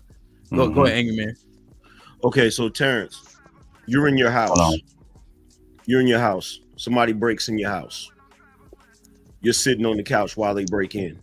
And they look at you and say, hey, man, I'm not going to harm you. I just want to steal all your shit. Or you're going to say, you know what? Okay. And let them steal all the shit and say, well, now I need to move out of this house because somebody broke in it. Is that going to be your response? Absolutely not. And I already know where you're going with this. Wait. Why not? And I'll unpack that. Right. One, because he's breaking into my household. He wasn't letting. You see what I'm saying? He'd be a threat at that point. Well, here's the thing. Here's the thing. That sounded good, but there's a problem with it, right? Here's the problem with it. Doesn't matter if your wife let him in, because that dude coming into your house to screw your wife is no different than a dude breaking into your house to steal your stuff. Because at that point, it's not even about your wife anymore. It's about you as a man and the fact that another man thinks he can violate you like that. And see, the reality of it is this, because nowadays and this is not to you, this is just in general. Nowadays, we got all of this new age bullshit that don't really mean nothing. It's just created a society of people that are going to be nothing but victims 24/7. Because there used to be a time where men would say, is there anything you love enough that you're willing to die for it or kill for it?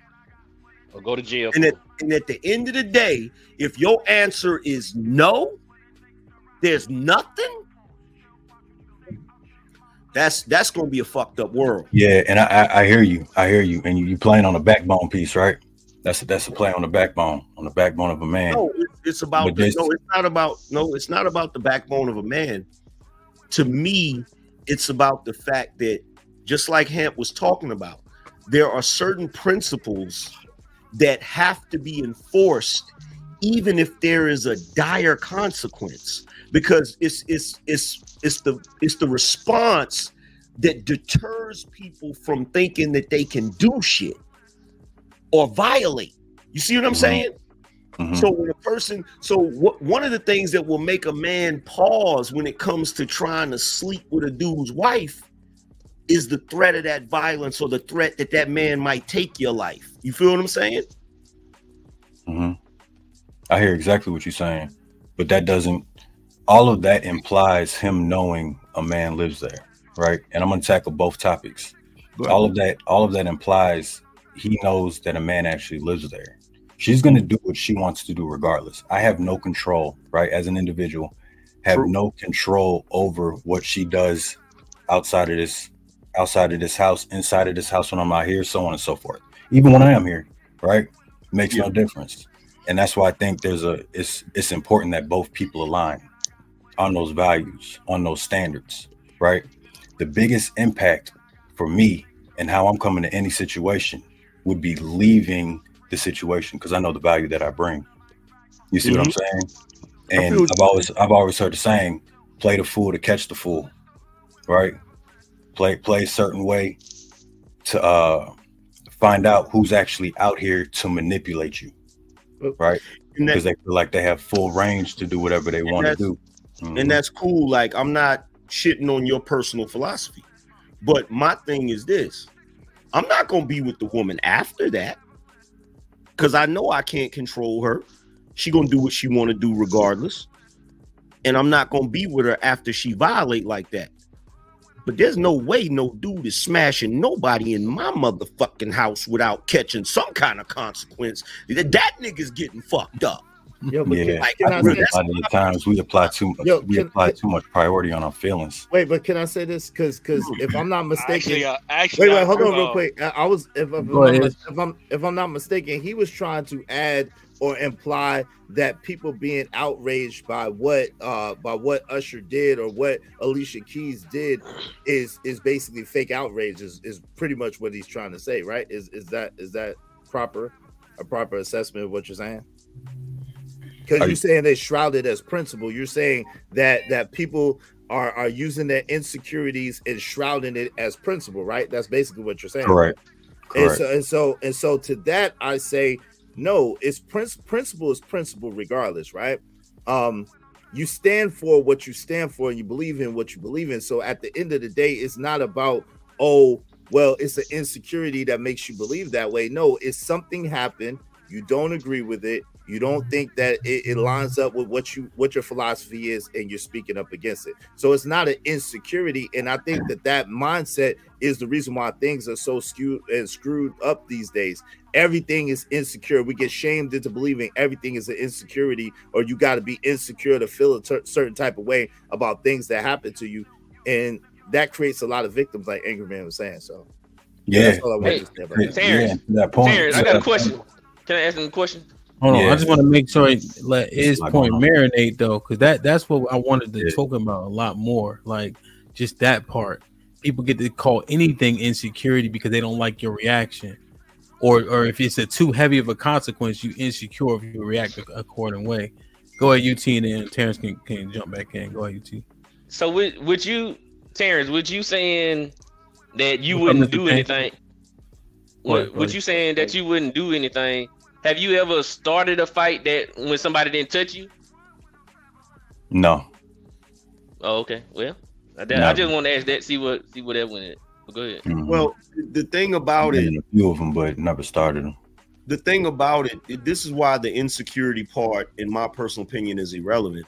Because if you have a principle that most people agree upon, right? You may have two completely separate cases. You may have one case where the dude is mad and he wants to stand on the principle and he genuinely is insecure. And then you may have another guy that's mad about the same exact situation and he's standing on principle, but he's not insecure. That's why the insecurity part of it really, to me, is irrelevant if we're talking about a principle.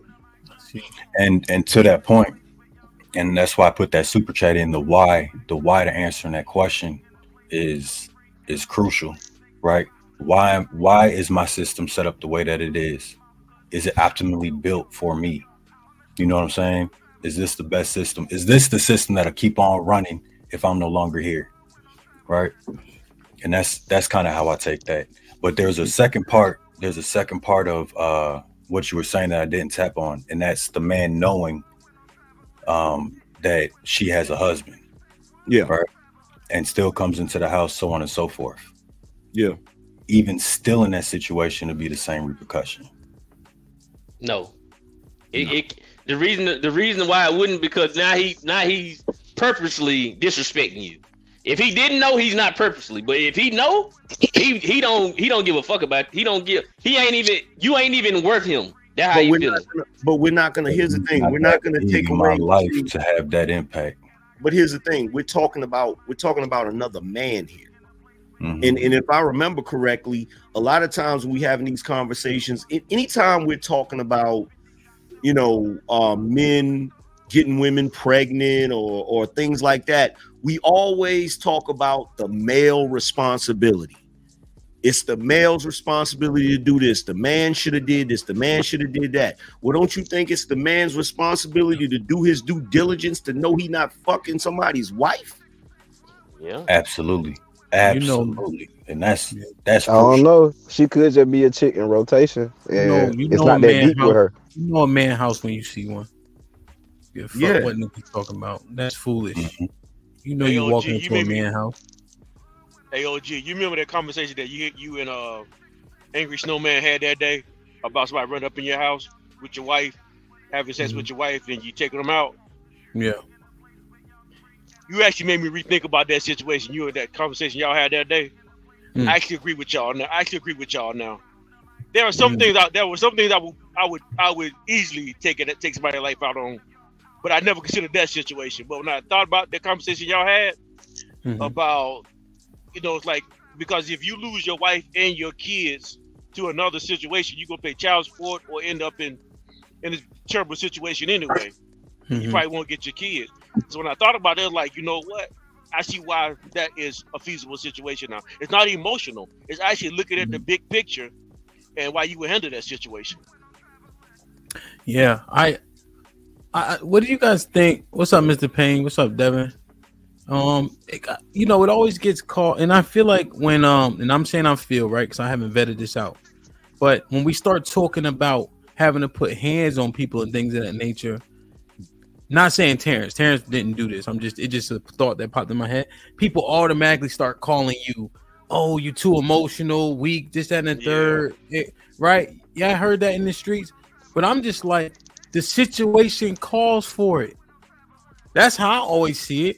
This situation calls for it to be physically violent. And so therefore, that's the tactic you employ. The situation may call for you to talk it out. So that's what you do in that situation. The situation may call for you to remove yourself. But at a point, physical violence may be imminent, and I'm going to be first. I ain't let nobody punch me in my shit first. That don't make any sense. To that point right there. Yeah. Yeah. Like I just... What do you think, Mr. Payne? Go ahead. Well, I just want to ask Mr. Payne because he come from the Stone Age, so I wanted to start back there and then work our way back to like civilization. You know what I mean?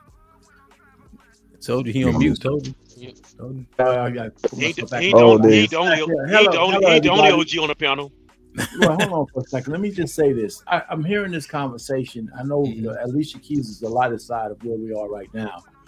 But if you really stood on that principle and a guy disrespected your house and you knew he disrespected your house because he disrespected you, I don't see how you're going to leave your wife alone in that situation either. You know what I'm saying? So wait, what? Well, let me finish. If you're going to worry about the pussy. No, I'm saying the guilty party is not only the dude, it's your wife too. She let this guy in. Well, so if you're gonna go, wait a minute, man. If you're gonna go to DEFCON 5 on the dude, your wife is not innocent. So what you gonna do afterwards, especially if she violated you that way? She ain't gonna let you up. Well, she's gonna be a defendant against your ass one way or the other, because she's gonna always not. And we always sit on these panels and say women don't take accountability for shit. All of a sudden, she's going to take accountability because she let a guy come in there and bust those cheeks? No, she's not. So you're going to take the guy out, and then when the law comes, you think she's going to be on your side? Get the freak out of here, man. So we ain't leaving no witnesses. We ain't leaving no Nigga, the witnesses. facts gonna be on your side. They're gonna be like, it was a crime of passion. You're gonna go to DEFCON 5. You gotta go to DEFCON 5, but just don't do it at all. Hemp said they shooting everybody. Hemp said he's shooting everybody. Shit, my neighbor went to prison behind some shit like that, but he ain't killed nobody, but he shot up the place. Whether you take him out, and I have a personal friend, he didn't take nobody out, but he ain't leave his wife unscathed either. He did 7 hard years for the dude and the chick.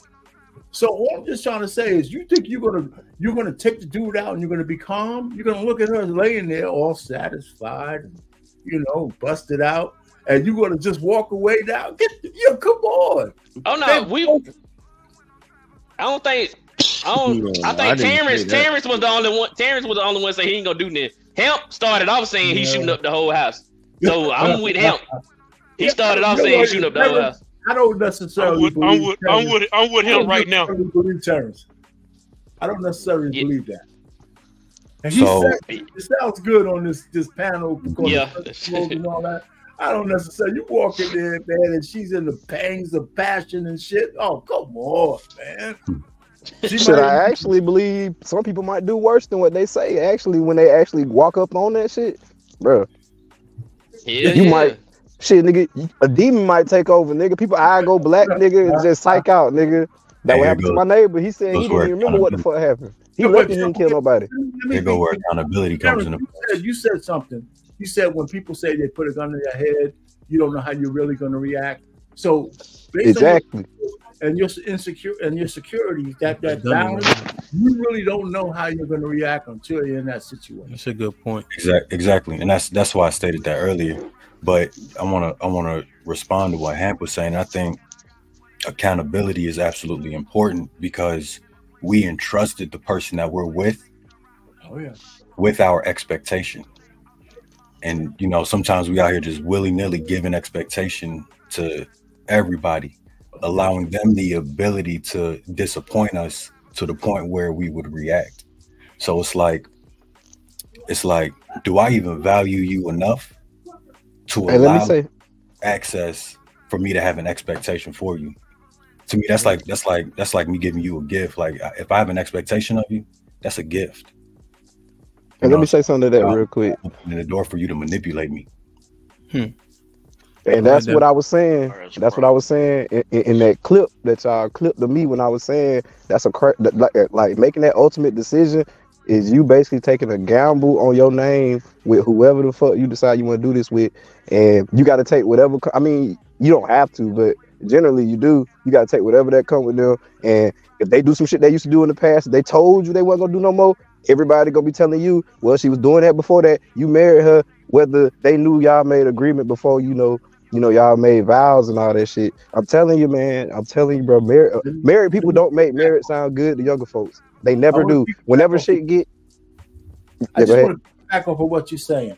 I always say that men are the gatekeepers to marriage, and you are accountable for the woman you let in. Because Terrence, exactly what you said is what you're going to be accountable for. So if you don't vet that woman, you can only vet the woman as best you can. It's a risk reduction plan. You're never going to be 100% sure, but you got to make sure that the woman you choose values you more than she values any other man. That's the best you can. But the point is, why play that game is the question we're asking now. That shit sound outdated as fuck. See, you come from a time when marriage made... I hear that shit made a lot more sense. Hey, Devin. I'm gonna go and tell you, 100. It is a big risk, bro. It's gonna be a big risk. It's more riskier now than it's ever been. This is uncharted. I tell everybody in these conversations, this shit right now in society, this is uncharted territory, bro. We all just going through this shit. Then we got AI. AI about to come and shake shit up some more. These niggas walking around with the goddamn. Y'all going down. Apple got that new shit. But y'all going down. Apple got that new shit. Oh yeah. I have a question for the panel though. Hold on, before you switch it, because also, I just want to clarify a little bit on this, right? In terms of the emotional aspect of of these type of situations, right? An extreme example is good because you can go different ways with it. Where does respect lie? Right? Because they are talking about men are emotional if you respond as such, right? What about the amount of disrespect that happened in your house? How can disrespect go unpunished if one of the cliche talking points in the manosphere is that men perceive respect as love? And then with this ultimate disrespect in my house, how could I let this shit slide?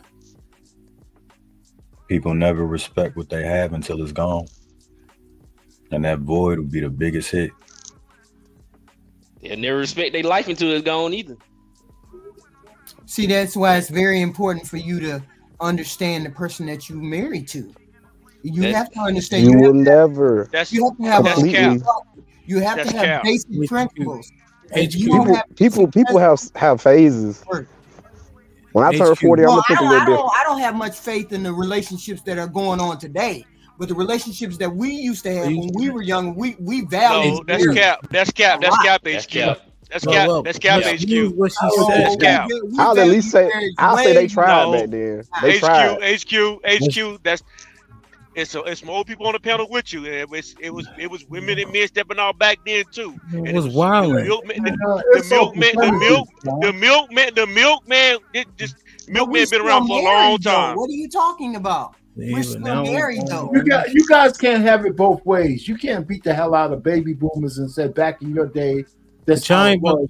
Now saying it was the same as it is now. You can't have it both ways. I don't want to talk about that shit though. We always go back and forth with that shit. We know HQ already said that there was some wild shit going on until you with a nigga for 25 years, then you finally understand respecting him. Let me talk about the respect thing. A man has to make sure he doesn't conflate respect with love. Men should stop trying to marry women based on their emotions and be more practical about it. Respect is not the same thing as love, especially from a woman. It's not. You gotta know the difference. And so that's our responsibility to understand the difference. My wife respecting me has nothing to do with whether she loves me or not. You can respect people you don't even love. But that's a better foundation, and then love should come second. I feel like respect should come first. You should see that she respects you. She should show that shit. It should be something to where it's not every day, but y'all give each other reassurance. Like the shit with Callie in the picture shit. I understood a little bit what she was saying with the picture. Callie's face. What you gonna say, Callie? They trust each other, but he sent the picture because he was just like, shit, goddamn, this a little extra reassurance to make sure this trust stay stable, goddamn. It ain't, nothing ever builds up. Like, goddamn, I don't hardly stay out, but the one time I do, I'm gonna just go ahead and throw this in there so this shit stay stable, like indefinitely instead of leaving it to chance type shit. So I understood it a little bit, but I don't agree with it. But I still, I can see both sides type shit. Can I ask this question? Go ahead. With going back to the Alicia Keys and that issue, right? Why is it that the contract that she had or the contract they have to perform, why is that being ignored as though she would be doing that in her regular normal life? She would be allowing this thing in her regular normal marriage. It's not being allowed in her regular normal marriage. So why are men so up in arms because she performed her contract? We mad at us. We mad at us. Do we understand? Do we understand that it was a contract that she had to perform? I'm just wondering, do you understand it was a contract? Yeah. But what you making that point to say what? You making that point to say what exactly? To say, why are men so up in arms with this performance if you understand this is under contract and she would not be doing this in her regular marriage? Would it be fair? Most women would not be doing this in a regular marriage. Would it fair to say that we're talking about the principle of another man putting his hands on your wife regardless of the situation? Can you understand that? Or you saying that we need to throw that out because she was alleged to let another man touch on her in her contract? What I'm saying is, you understand who you marry. That person is a performer.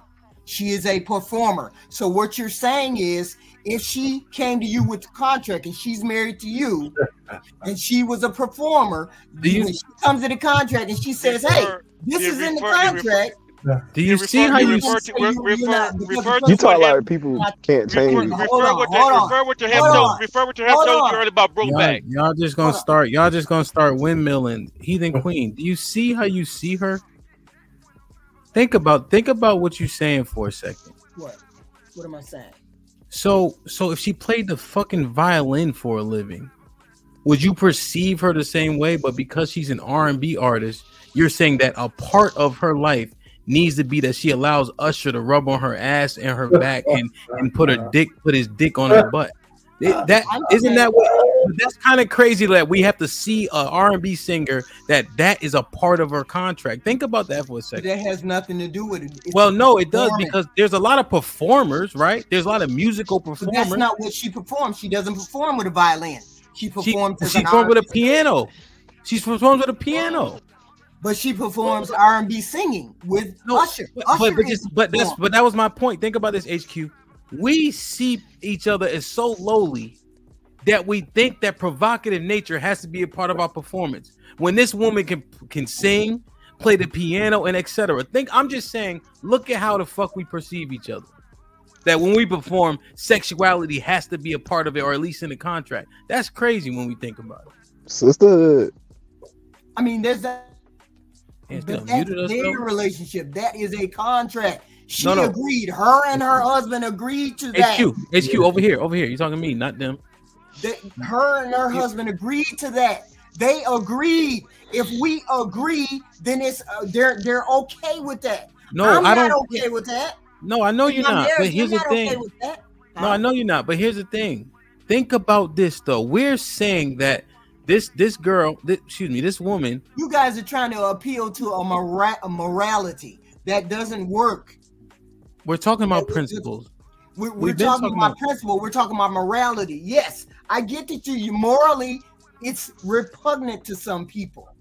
Some people it's not repugnant to. I'm saying Swiss Beats and Alicia Keys did not find it repugnant. They did not put it in principle to say, I can't do this. I'm saying if you have those principles, it would bother you. Okay, it doesn't bother them. Slow down. Here's where you had a little bit of a contradictory point. Why did you also make sure to clarify that they wouldn't do it in their regular life? Because I'm sure that Usher wouldn't cut. It's not like Usher and her were in the back alley and he was rubbing on her. Why did you clarify that she wouldn't do it in her regular life? Because I'm saying he's not doing it in a personal setting. He's doing it in front of millions of people. Why can't he do that in her personal life? Because of what? Because they have a contract to do it in public. Because there actually are principles, but you're saying based on a contract, the principles are ignored and because money's involved. But they do have principles, why he couldn't. Do you think Swiss would allow him to do it at a dinner party where he's performing? No, probably not. And so the principle does matter. But you're saying sacrifice your principles for a contract that has money involved because you perform. Right. Think about that. Right. Do you think that now? Now I understand. Now you're smarter than people give you credit for. Are you going to at the very least say, yo, we understand the dynamic, but is it good? Is it proper for us to speak out against something that like that to an extent? Only if the husband expressed that he was uncomfortable with it. But he was not uncomfortable with it. He said he was not uncomfortable with it, regardless of whether we think he was lying or not. He said he was not uncomfortable, which meant his principles were the primary ones to be considered. He said, I'm uncomfortable that he's not uncomfortable. Hold on. He said, HQ, he said y'all focused on the wrong thing. We should have been focused on that long dress and etc. Right? Right. So he didn't necessarily say Usher can touch her all he want. He didn't say that. Right? But what I'm saying is wrong focus. What was he talking about when he said you were focusing on the wrong thing? What was he was talking about how great the performance is. He was talking about like touching her, right? How he was perceived to be touching her. But the thing is, you're saying they wouldn't do it in personal life. So would you agree that their principles are actually aligned with ours everyday living? Probably. They probably are. So are you saying that money involved? Yes. So what would you, let me ask you a serious question. What would you do for a Klondike bar, HQ? I would pimp my husband out for $1 million. God damn, man. I'd be like, you better get over there and take them clothes off. I did not see that shit coming. But oh my HQ, you know, HQ, ahead, this go ahead, is one of your better takes, HQ. I agree with you 100%. I think this is much ado about nothing. And it's not just men who are against her. There's a bunch of women who thought Usher did wrong too. So it's not just men. Listen, I compare this to a movie star actor, right? I couldn't see a husband letting his wife do sex scenes in a movie. I don't think this was anywhere close to that. And it's not like Usher didn't know her for like 20-something years. And the 30 seconds he got a little feel on it. I mean, he couldn't avoid that nice, juicy kind of ass she got back there if he wanted to. So all I'm just trying to say is, if Swiss Beats ain't going crazy like my man with the chick with her ass out, whatever her name is, Kiki Palmer. I mean, I believe him. I believe their marriage is strong enough that he could take a dude in a performance, just putting his hand around a lady that he probably knew even before Swiss Beats, and it wasn't no big deal. I mean, I think everybody's going crazy over this shit. But the principle of the matter is, yeah, the money says if my wife is a singer, a songstress, and she does a performance and a love song, maybe the guy's gonna hold her hand or some shit. You know, like I said, I put that in the backdrop of the principles that's lost when a man lets his wife do a love scene in a movie, because I can't see that happening at all. But men and women do that all the time. I don't know how they do it. I really don't. So this was so benign. I think people are going crazy. I'm saying, what the hell are we talking about? Anyway, but that's just me. Can I tell him what we're talking about him? Yeah. I gotta get ready to go anyway. What the fuck is John got going on? Oh, I just want to read these super chat. You say you gotta go? Go ahead. Yeah, I was just gonna say this, and I'm gonna go. The reason everybody is going at it is because we know that superstars influence everything, and you can see it on every woman that's talking about it. They keep on trying to aid men and saying it's okay. Men trying to let y'all know, no, stop looking at this thinking it's just entertainment thing. This thing is the entertainers influence everybody. We can try to lie and say that's not true, but everybody know your favorite superstars, even like Michael Jordan. Michael Jordan made everybody want to fly. Everybody know that. But stop trying to pretend that that's not the case, and that's what everything going wrong is. But I'll let y'all, man, enjoy it. Be safe, bro. Let me read these real quick, y'all. Hey, yo, with the $5 says, "Oh, girl, capping, talking about some curfew." Then pauses when asked about hers. She wearing the pants in that one. Black Man Unfiltered was popping with the $5 says, "After 4 a.m., head between the washer and the dryer." Ricky been a member for 2 months. He said, "I don't know no goddamn Kiana." Or Lou was popping with the €2. Said, "What's up, TMBR? Once again, great show. Thank you. Naf was popping with the $5. Says, "Him, he sent that pic because his ass was coming from somewhere he wasn't supposed to be." Marriage, Politics, and Sports was popping. Mr. Payne with the $5 says, "Sounds like fun in the house." Shh, man. Caesar's Palace with the $5 says, "So he sent a pic because he knew Bev was going to check on him. No trust at all, sis." Striking it Rich was goody with the £2 says, "Alicia Keys enjoyed every moment of that night." Yeah. Thanks, Val. Lauren with the $5 says, "Hemp been in the South too long. His words starting to run together." Hell no, I don't talk like Devin. That nigga Lauren Mac with the $2 says, "Look at our pain at 1080p. This shit looking clear, Mr. P."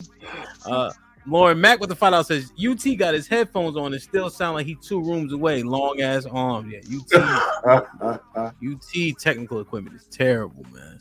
Bet Life with the $10 says, "AM is correct. Here in Florida, you allowed to pop him just off the fact that he's in your house. So Terrence, that's your philosophy, partner. It's your right as a man."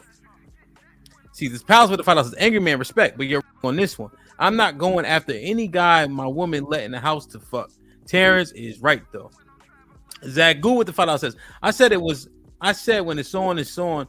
Oh, I said it when I was on. It's a shaming tactic. If your girl does something to put the relationship in jeopardy, it's no longer secure. Don't let them shame you.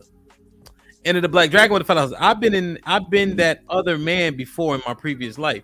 Been smashing wives and girlfriends since '98. Now I live in a world where consent from hubby is paramount. The fuck? Carlisle Tom with the $5. I'm gonna get myself in trouble over a woman so I could end up in jail where I ain't gonna have a woman. Make that make sense. Jail ain't that bad. God, you with the $5 says majority of people use words they don't know the definition of and go uncontested. Insecure means not confident, doubt, or fearful. What's the connection? I think Terrence defined it too. AL with the $5 says, do y'all have the same thoughts on a married actress playing a love interest in a movie and has to perform a sex scene or intimate scenes? That's what Mr. Payne was just talking about. AL with the $5 says, has HQ seen a contract? Why she keep saying that? And the thing is, nobody actually even got paid. That's the ill shit about it. RLC was popping with the $5. Says HQ is stuck on her idea that men are always attacking women. The panel is questioning Usher and Swiss's principles on what's appropriate. Yeah. AL with the $5. I'm sure Swiss was at the rehearsals. Yeah, I bet he was chilling though. I don't know. I could see. I know niggas like Usher, man. Like. That performance day, he turned it all the way up, man. I mean, he did a hell of a job. I ain't gonna lie. The performers probably take drugs. He probably was on some. Oh, jeez. So? I don't think so. No, They did this in rehearsal. They knew what was going to happen on the stage in rehearsal. They might have ad-libbed a couple of things here and there, but they knew what was going on. It was HQ. You was at the practice. You was at the rehearsal. No, I don't need to be there. I know that they have practice. I know they have contract. You was at the rehearsal. Honestly, if that Kiki shit didn't happen, we probably wouldn't have seen it that way. Because honestly, if you think about it, the little hug shit from behind really wasn't that bad. But the fact that the Kiki shit happened, it made you look at all his shit. Like, it made you kind of look back. Like when Hamp played the Don't Leave Your Girl Around Me, True Play. Hey, bro, I used to play that shit like hell in middle school. But hell yeah. You know what's crazy is people keep referring back to Kiki, but Buddy didn't even have a problem with Usher and the actual dance. He had a problem with her dress. Nah. The dress was the extra icing on the cake. Because when she left out, he probably was like, damn, she's just going to a Usher show. What the hell she wearing that for? Then he come back and see all that shit. The outfit she had on was just the icing on the cake. Because just like Swiss Beats, he can't come out and say nothing about the whole situation. He just said, oh, you're a mom. He knew what the fuck she wore when they left out the house because they were cohabitating. Goddamn, it wasn't that. It was that after the Usher shit happened. Goddamn. I feel you, but that explanation that I gave or whatever like that, talking about he only said something about the dress after the fact of the performance and everybody seeing it, did not fly with nobody. Everybody was focused on that damn dress. That's the one. No, women do this all the time. Y'all find that one angle that y'all can hop on, and y'all just kind of like just try to blow that up to deflect. No, nobody wanted to hear what the fuck I had to say when it came to talking about he only complaining about the dress because of the backlash he getting after the performance. And they were like, no, he was mad about that dress before she left. And he was mad about that. The focus was all on the dress. So I can't verify now. Nope, he was mad about that damn dress. He wasn't tripping about the performance. Callie, but you know he wasn't in Vegas though with her. So mad about it when he saw a picture of it, you think? That actually make it worse. I didn't even know nothing about that. I know that about that. He wasn't with her at the time, right? He was mad because he was sitting down there milking the baby while his girl was out there getting her ass rubbed by somebody in public. That's why. That shit hurts too. I'm over there milking she's at the breast and I'm milking her. Let's be clear. And milking him. Come on. Well, let's be clear because we talked a lot about these situations, and when these situations, it's so easy for people to deflect because they are celebrities, right? But the reason why I titled it "Principles versus Insecurities" because how do we actually layer this to real people, right? So what do you allow? What don't you allow? Right? The reasons why you do or don't allow it. Where does the where does it lie at that point? Is it Well, you got to principle? realize that everybody's principles are at a different level, right? There's not one size fits all. Yes, it And is. No, it's not. Yes, it It's is. not.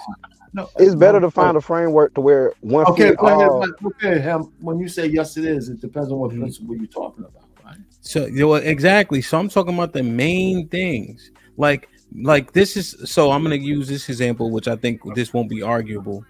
But a kid, if you see some middle-aged white man dragging a kid into a white van, what's your next response? Oh, do something about it if you can. Do we something care about about the consequences then, or are you doing something about it because of the sake of it's a child? But you care about the consequence and the sake of the child. Oh, fuck the consequences. I care about the kid, nigga. Well, yeah, but I'm talking about the consequence. I meant the consequence. If you can see it and do something, at the moment. To the consequence to the Well, child. I'm saying that I just use that example. Hopefully it resonates. If it's not, then I don't know what to tell y'all. No, I But hear what you're saying. I hear what essentially there are principles and standards that the majority of men should be aligned with. Okay. No? Yep. No, I agree with that, but I think we can identify what those. I think we should at least identify what those are to see what kind of consensus we would get.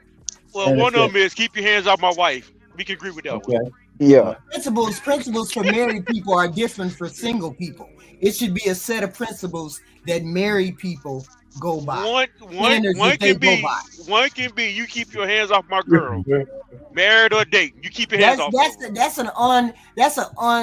something you don't even need to express. If you're in a marriage, if you're in a true marriage, that's something that doesn't even need to be said. I was trying to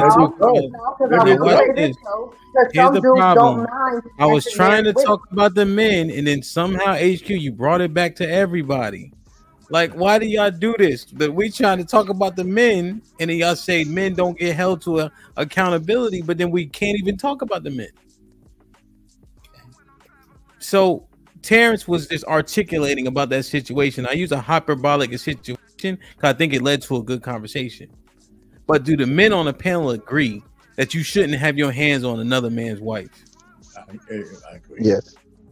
Facts. See, like even how Terrence was articulating, it would seem like we disagree, right? If you just listen to that conversation and you looking for somebody to be right, but he talking about this is wrong. Here's how I'm gonna handle it being wrong, right? He ain't say nothing about staying with her. He's saying instead of jeopardizing myself for somebody who probably showed me signs in the first place about doing some bullshit, and then me reacting to this one specific situation, like what were my expectations, right? And so that's why we start talking about apathy and etc. But there has to be principles, and we can't allow anybody to say, "Oh, you insecure because of these principles." You know what I'm saying? Like that's what I wanted to mine out. And we were here for 4 hours and 30 minutes. And it was fun just talking about that Usher situation. But there's principles that we can't allow for. Like, oh, you insecure. Yeah, and I think on that piece, it lands on value and standard, right? Yeah. You know, I think with a certain kind of man and a certain kind of woman, she'll have a certain standard that's required for the person she's dealing with. And honestly, I think that's probably how a lot of women get over their ex, is by elevating or going lower than the standard they had before. You know what I'm saying?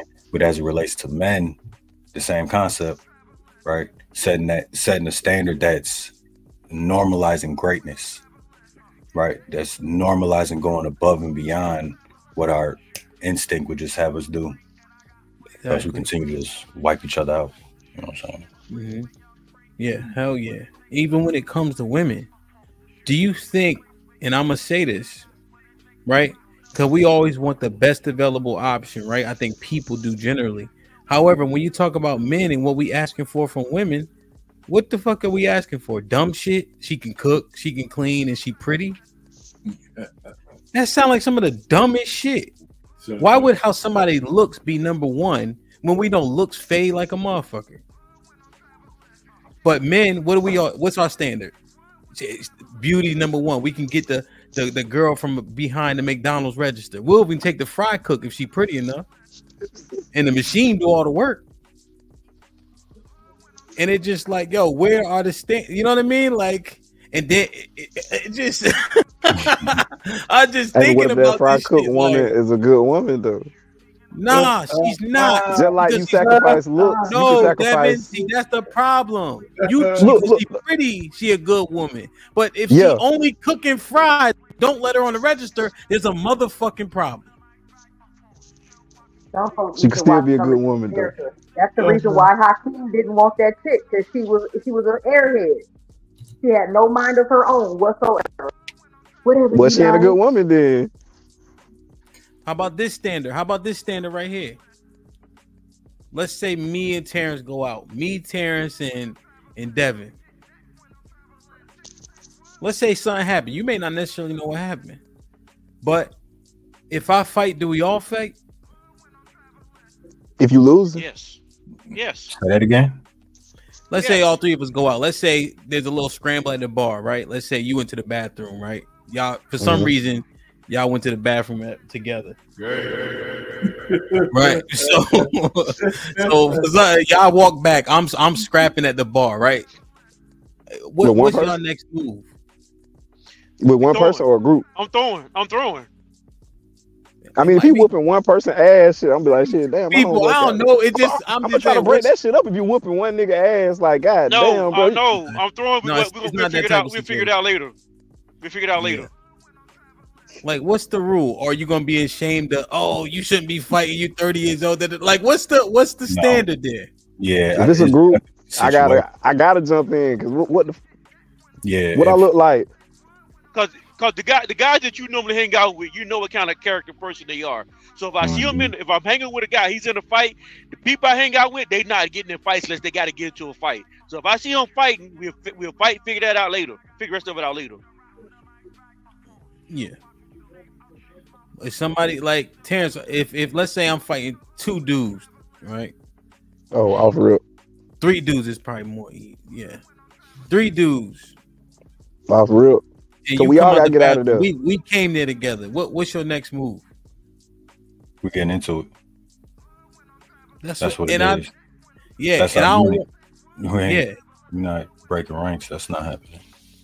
Yeah. Now if it's a one-on-one fight, if it's a one-on-one fight and you just whooping a nigga ass, I'm be like, god damn, bro, let me get this nigga off this man. And even honestly, even if he was losing, I wouldn't jump in. I'd make sure that there's not like excessive force and grab him and take him off you, but definitely wouldn't put the hands. You let your homeboy off a nigga. You gonna let your boy take a L. You gonna let your boy take a L. Yeah, we can go right back to the house and train. You gonna let your boy take? Come on, bro. Terrence, were you in the military or not? No, right? Or were you? I don't know. Who, me? Terrence, yeah. Yeah. What branch? Marine Corps.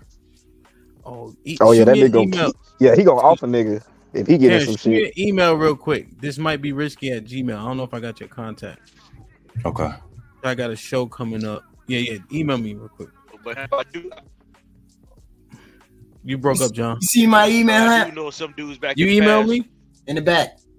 Who taught you how to email? Fantastic. I don't know how to do all that. I know. God. All right, I'm gonna email you now. Jesus, love was looking for your email. I'm gonna email it. Go ahead, John. You broke up. What were you saying? What is it again? How? This might be risky at Gmail. I have known some dudes in the past. I'll put it in the back. Okay. Go ahead, John. All right, no, it's good. We good. Go ahead. No, we good. The moment is past. No, I was trying to tell him the email. All right. Well, hello to the panel. Hello, everybody. It's a timing thing. The timing is gone. Oh, all right. I got you. Damn, man. Hold on. I got it.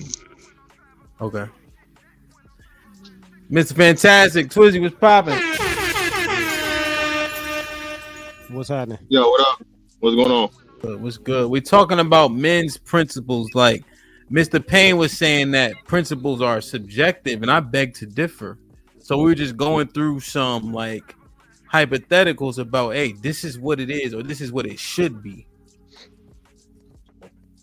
Yeah, I mean, we was listening a little bit, or at least I was, you know. I think it's certain principles that we all share. Like you said, with somebody kidnapping a kid, yeah, we all gonna dive in for that, you know. Not everybody's gonna fight for their homie though, you know, or what they would, I guess they say is their homie.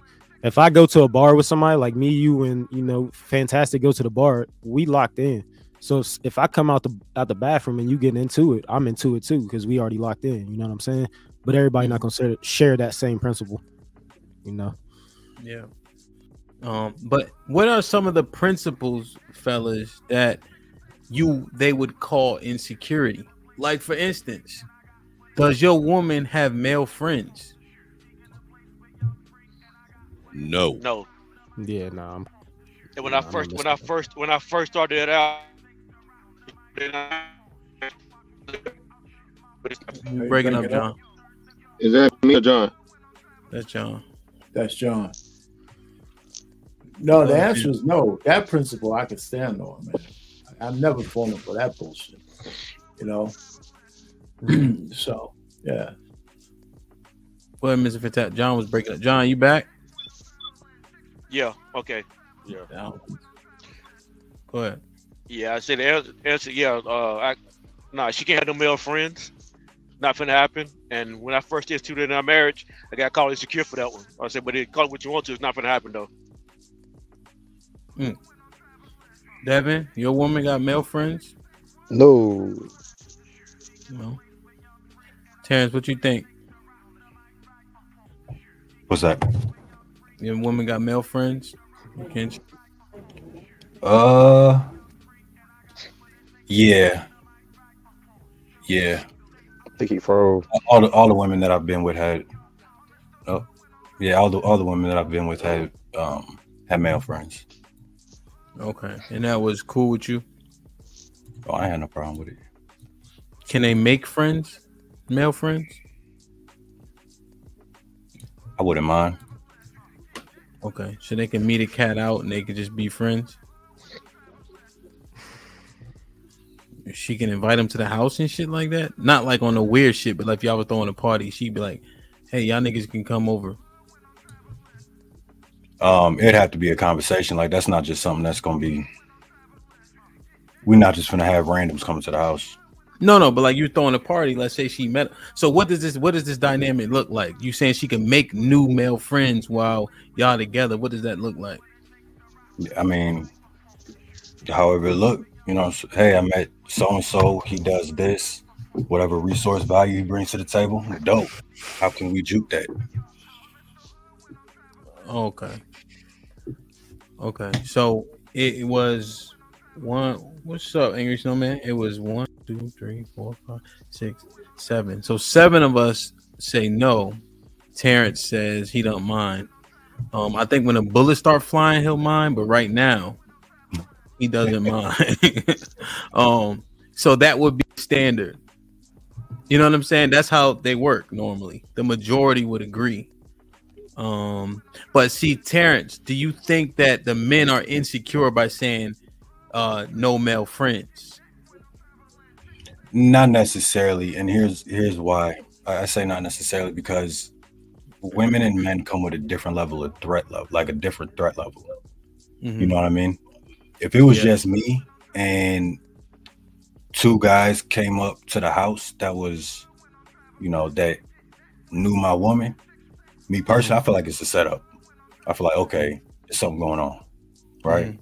But if it's a party, right, and it's even keel, like balanced in that sense, to where the resources of this house and this home can't be overthrown by a group of guys that come here, I ain't got no problem with it.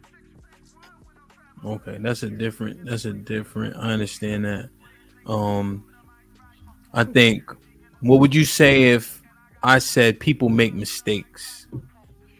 What's up, Lucky? People make mistakes, you know. You think I would be far-fetched to say that everybody up here, including the person that they're with, is capable of cheating?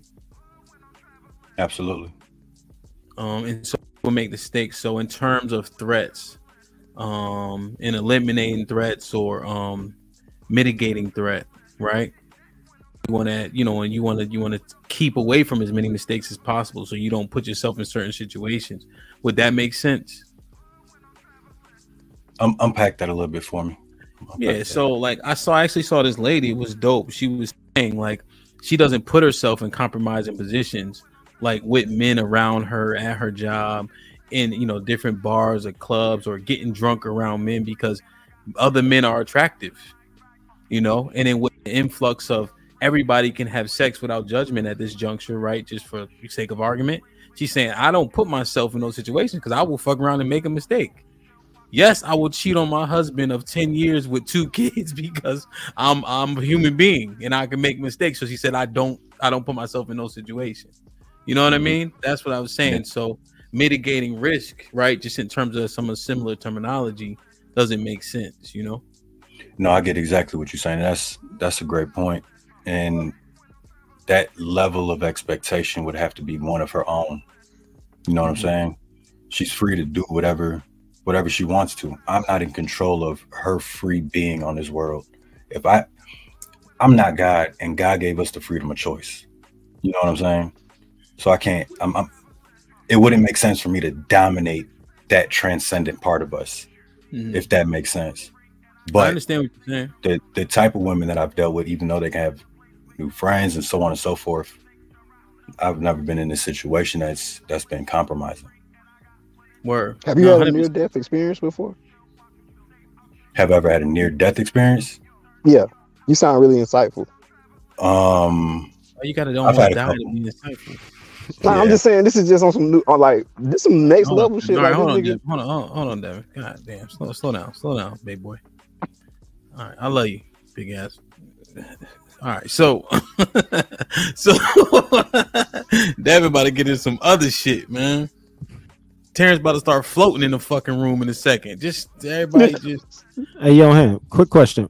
Hold on, I had one more question, man. It was Devin that derailed me. Damn, my bad. Let me mute. Because it was. Damn, what the fuck was I about to say, motherfucker? Go ahead, Twiz. God damn. I'm more so curious. Devin is an asshole. Go ahead, Twiz. I'm more so curious, what's a relationship between your girl and some other dude look like? Like, what could that even be? Like, is she calling him to go on lunch date? Let's not even use the word date. Like, are they going on lunchings or whatever you call it? Or, like, the same way you would call your homie and be like, yo, you want to play 2K or something? You want to go chill somewhere? Are they doing that? Like, what is a relationship between her and another man? Yeah, don't know, don't care. All I know is deceit and manipulation are at the core of what I stand by as far as principle. And if I'm not going to go searching for anything, you know what I mean? And I'm not going to try and control her. So let's say she's not doing anything sneaky. She's not doing anything wrong. But let's say she just enjoys spending more time with this other man than she may even enjoy spending with you. That's okay too? Well, let's unpack that a little bit. When you say spending more time with another man than spending time with me, that for one, that means she's likely not my woman. Well, let's say the same amount of time. Every woman in the chat or on the panel could agree with that. That's I agree with crazy question. Okay, I got you. Let's back it up because I'm trying to compare it to a friend. You know how like you're around your girl, but then you're around your boy. If you got friends like that, like I got friends in like 10 years. So like there'll be times when I was in a relationship, we would all still go to the bar together and do our own thing. So like she's doing that with another dude though. Like that's all right. Like you're not going to the bar. Yeah. Like let's say you're not going to the bar. She going out to bar with her. Yeah. I got you, man. I'm just trying to unpack what a relationship between your girl, not and another man could look like. When he said it, also he said that's why I made mention of like the bullets flying, because he was saying that the women that he dealt with, Terrence, correct me if I'm wrong, this wasn't a prevalent thing per se. Right. Yeah, so that's what I was saying, because women also understand it, right? Because they feel very similar to how we feel. They just don't let on to it. Because my wife, like when we initially got together, when I was explaining it, but then my life, DJing and all that shit, and how my Instagram be looking and all that, she's like, oh, I see how this can be bothersome. Actually feeling it, yeah. I didn't mean she was insecure. It makes sense. Yeah, of You know course, what I that's mean? anybody. Yeah, if you care about somebody, you want to know that your relationship is secure.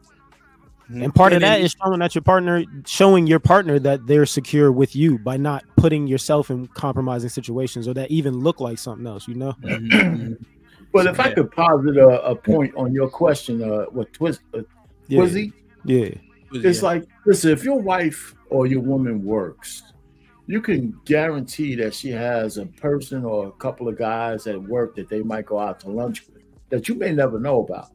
So you have to have a trust that it doesn't go any further than that. Maybe they're going out talking about work. You'll know. But let me just say this. But we have to first at that point that you'll know. You will know. Well, okay. So, but what I'm saying is you still have to trust her to not let it go any further than that, whether you know or not. Yeah, there's a level. There's a level of trust, of course. That's within a work relationship. I'm talking about your wife is just going. This is no. I'm just Thursday night. She going to the bar. Let me just say this. I hear you. Like, for example, I hear you bars and all that kind of stuff. That's different. Like, we're making dates to go out at night or something. That's what you do with your friends. Yeah, well, yeah. I mean, I wouldn't accept that, but I don't think that's what I got from what Terrence said. That's I'm more so going off of what we're talking about as a whole. When you say that she can have male friends, that means that anything that's not deceitful, like she's not trying to have sex with this man, but she is going to be in situations with him that are going to look crazy. Like, if you really sit back and look at it, like your girl is out with this dude at 12 o'clock. Yeah, if they're really friends, exactly. They're going to be around each other more than you would maybe, me personally, more than I would want my girl around some other dude. All right, so let's do this.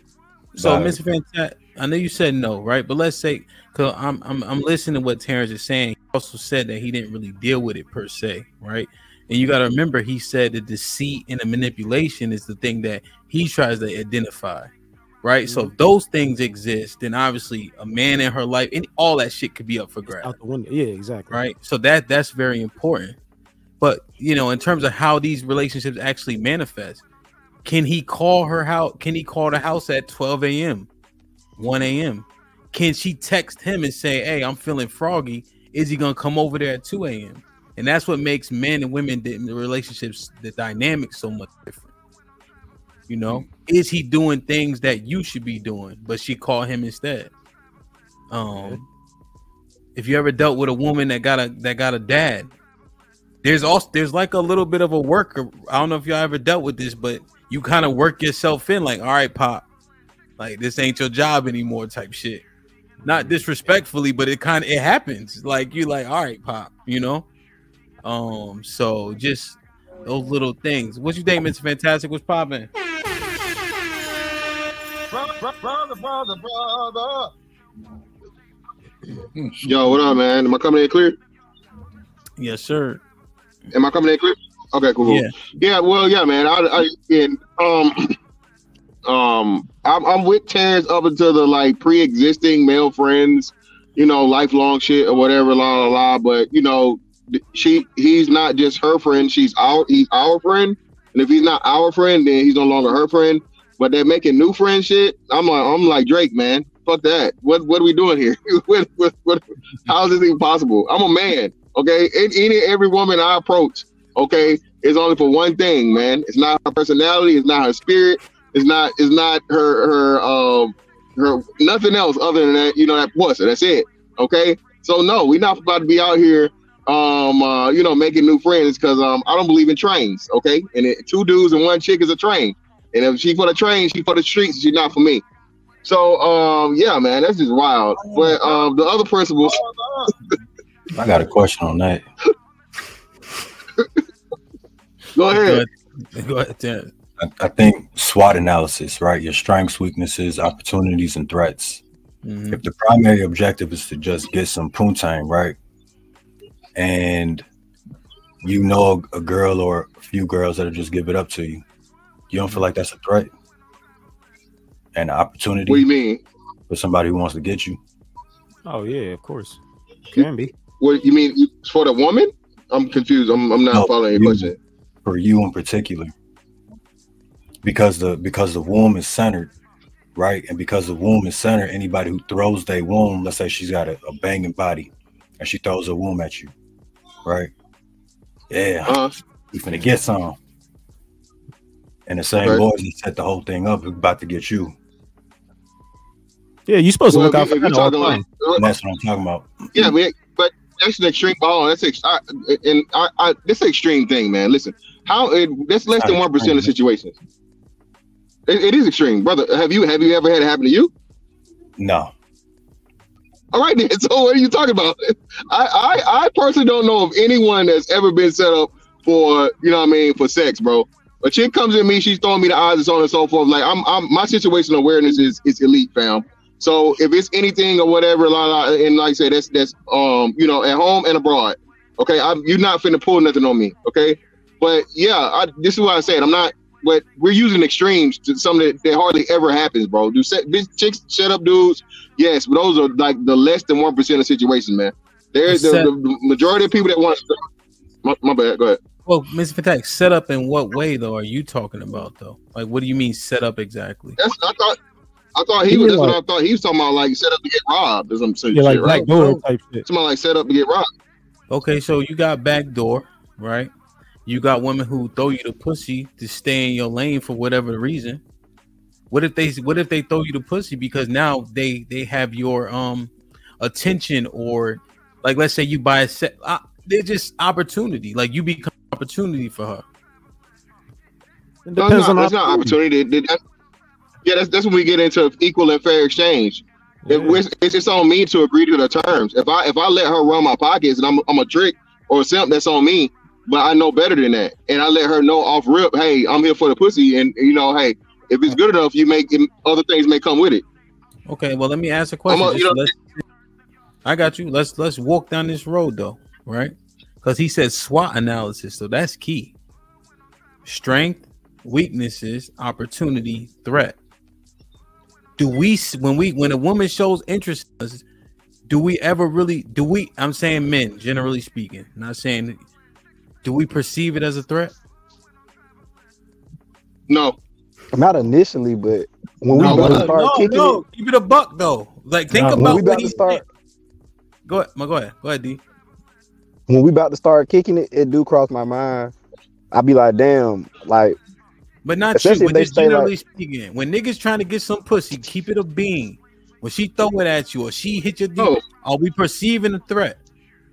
Most guys just see. No, niggas seeing that it's guaranteed pussy. No, 99% of dudes are not when a seeing chick that. Randomly hit me up on some matter of fact, this shit happened to me. Oh, hold on. So I'm walking down the path that Terrence just laid out. Okay, so we don't perceive her as a threat. That's a red flag. Terrence, let me know if I'm working it back, pause appropriately, right? Because isn't that a potential problem that we don't see it as a threat, especially when you guys get to lose? Yes, it's a threat. It's a threat. Hold on, this no, it's not. So hold on. Go ahead. Well, I'm just saying, Mr. Fatag, it's an acronym, so I'm just thinking through it. And then the opportunity for who? Miss Fantastic, you 6'5". You what? You 6'4.5"? What? He talking to me? He on mute. So let's take Mr. Fantastic, right? So Mr. Fantastic, 6'5". We all know he got his pension and some more shit. He retired at 40 years old. We know he got both of his necklaces from Dubai for over $5,000 a piece each. We know all this shit. now I'm Playboy, because now I'm thinking about what Terrence said. So the opportunity is for who? How many black men make over 100K? What's the stat? 14%, 10%, something like that. It might not even be that much. I know it might be like 7 or something. You said black men. Black ain't that high. men, yeah, it can't be that Well, high. Mr. Fantastic. I'm using Mr. Fantastic. So yeah, she pretty, whatever the case is, but who's the opportunity? Him or her? Huh? Oh, yeah. What's her strength? What's her strength? But hold on, goddamn it, we cooking this up because Terrence thought about it, but I talk better than him, so I'm breaking it down. Yeah. Strength, pussy, right, Terrence? weakness, your want and need for pussy. I want to talk about a story after this. Hold on, goddamn it. Let Terrence talk to me. So all because Terrence, when I hear something, I like to try to understand it, right? You got it. Mm-hmm. So her SWOT analysis far better than ours in these situations. Terrence is a fucking genius. That nigga didn't die before. I'm just playing. Hold on. Well, it can only get be on camera so we can see you thinking. Go ahead, get on camera so we can see you thinking. Well, no. Well, I'm down here in fucking New Orleans, man. So that what's I that? never heard Mr. Fantastic stutter a day in my life. No, I'm not stuttering. I'm telling you, my service is bad. I'm in fucking New Orleans, and so everybody's on the fucking Wi-Fi with the other phone. Yeah, that's what service. she said. But either way, it's going in and out. So, no, bro, it can only be a weakness if you weak for the pussy. And again, RIP to a legend. Pussy don't whip me. I was pussy. So what we talk about here? There's just not a thing. And what's crazy about it is, if you really do, and niggas know this, you tell a girl, hey man, we chilling, we kicking it, we whatever it is, on terms, and hey, not gonna catch no feeling. Again, if you get to the bottom of that pussy, if you laying that dick down right, what's she gonna do? The same thing she swore she wasn't gonna do. So again, man, I'm not trying to be like I'm not that nigga. I think most dudes are not in that situation, man, where they just so weak or whatever. Cause and again, if a woman is pursuing you, bro, to set you up, I mean, that's just so rare. And again, you're gonna get somebody in any situation, whether you're dealing with the girl that you pursue or you're dealing with the girl that pursues you. It's the whole relationship dynamic is upon what you allow. So, and this is why I say when we do this, it's an extreme to say, because now you're called paranoid. Shout out the motherfucking the ghetto boys. Everything's a fucking threat. Shit that you shouldn't be threatened by. So driving a car, is that a threat? You have a better chance of motherfucking dying in a car accident than a woman set you up, bro. What's her name? You see what I'm saying? So that's why I say we can't do this thing where we're being hyperbolic and everything's a threat. No, that's not realistic. Necessary. Yeah, I hear you. It's necessary to. I think y'all conflating two things. Yeah, to keep these things in the back of the mind rather than moving any which direction just willy nilly off your thing getting hard. Yeah, but I think Fantastic is talking about. He's talking about a threat, like somebody backdooring you or. No, but it's all of it, Twizzy. Though it's all of it, though. But is it? If she gets you. If she's doing all the right things, to make sure we let Devin tell his story too. Go ahead. Yeah, we gotta get Angry Snowman been chilling too, so we gotta get him. Oh yeah. Okay, so one time I hit this chick in her inbox. She was from another city, probably like maybe 45 minutes away. Now we were chopping it up for a little bit. Then we fell off. I don't know if she had something going on or if I had found something to do. But one time I'm talking about she fine too, red bone, goddamn. I'm talking about, but she had randomly hit me up one day. I don't know if she was in heat or something, but she was like, "You want to fuck?" I said, "Hell no," nah, and blocked her. I ain't even want to take no chance. I mean, that shit just set something off that I ain't never naturally just feel so. And I'm talking about I was pursuing. I'm talking about, man, I wanted that bad, but I was like, man, when she just came on to me like that, something just didn't feel right. And I was like, hell no. I'm talking about, it was so crazy. I felt so crazy inside. I just blocked her. It was like the gunpoint moments. Like I didn't know what the fuck I was gonna do until it happened. It just felt. I felt in my heart that was some set up shit. Now I probably could have finally got that pussy, but I ain't want to take that chance, bro. It was just too good to be true. I was like, man, fuck that. You did good on that one, but here's where, and I think this is why Terrence's point is so valid. We're not going all the way to getting backdoored, but niggas be getting manipulated all the time. But when niggas try to act like they don't, and I think that's the primary issue that you're painting out. So what do you not do? If you're going to get the cheeks for the first time, what's that number one rule? You choose a location and you don't let her. Yeah, you don't let her. You don't bring her to your crib. You don't let her choose where you're going. And you set up the fucking the home field. Goddamn, you set up all the fucking scenarios, all this other shit. So that's the rule. But to Terrence's point, right? Yeah, I be 'Cause lacking. you know there's something there, right? But we trying to act like we got all the control, but the pussy is more powerful. Cause I know cats that went to the chick house because she wasn't willing to leave. I mean, it just that shit is interesting. Got to be able to fold them, yeah, But, for but sure. at the same, but hold on, but at the same time, I feel like you should only think about but you that know what in though? them situations. But no, you know what though, Hamp? That kind of still man's my point though. You rolling the dice, but are you really? Again, I'm telling you, bro. Yeah. The whole the setup shit to where the jump out boys is there, or somebody there to hit you in the back of the head and rob you, take your car, take your wallet, bro. That's very, very, very rare. So so should you be cautious? I guess yeah, but is it realistic? And then, like I say too, hey man, who don't got it on them? You see what I'm saying? So it's even that you don't ever want it to come to that, but if it does come to that and you're prepared for that, it don't matter no way. You just better, have your training together. You feel what I'm saying? Yeah. So I just think it's kind of hyperbolic when we get this whole setup. Because like, man, these bitches want some dick, bro. Okay, that's that. I'm sorry, that's just it. They want dick. Look, and I don't even be thinking about the setup. I be thinking about what the fuck she got going on. She like know how motherfuckers be on breaks, but they act like they single. She could have a crazy ass jolted lover or some shit. Goddamn, it could be anything. Like I take that into account. Like, but I kind of feel the vibes out before. I try to like kick it for real. But goddamn, I'll be honest. I definitely was. But that's what I'm saying. They be like, how Devin, come on, man. Jordan. I ain't gonna lie. I think we being. I think we being way too. I think we being way too kind of like matter of fact. Like, no, I think he on to something. I think I've seen people be weak for vagina, and women know that, and they take pure advantage of it. Especially since, matter of fact, I'm going Fatty Kane. Capo was popping.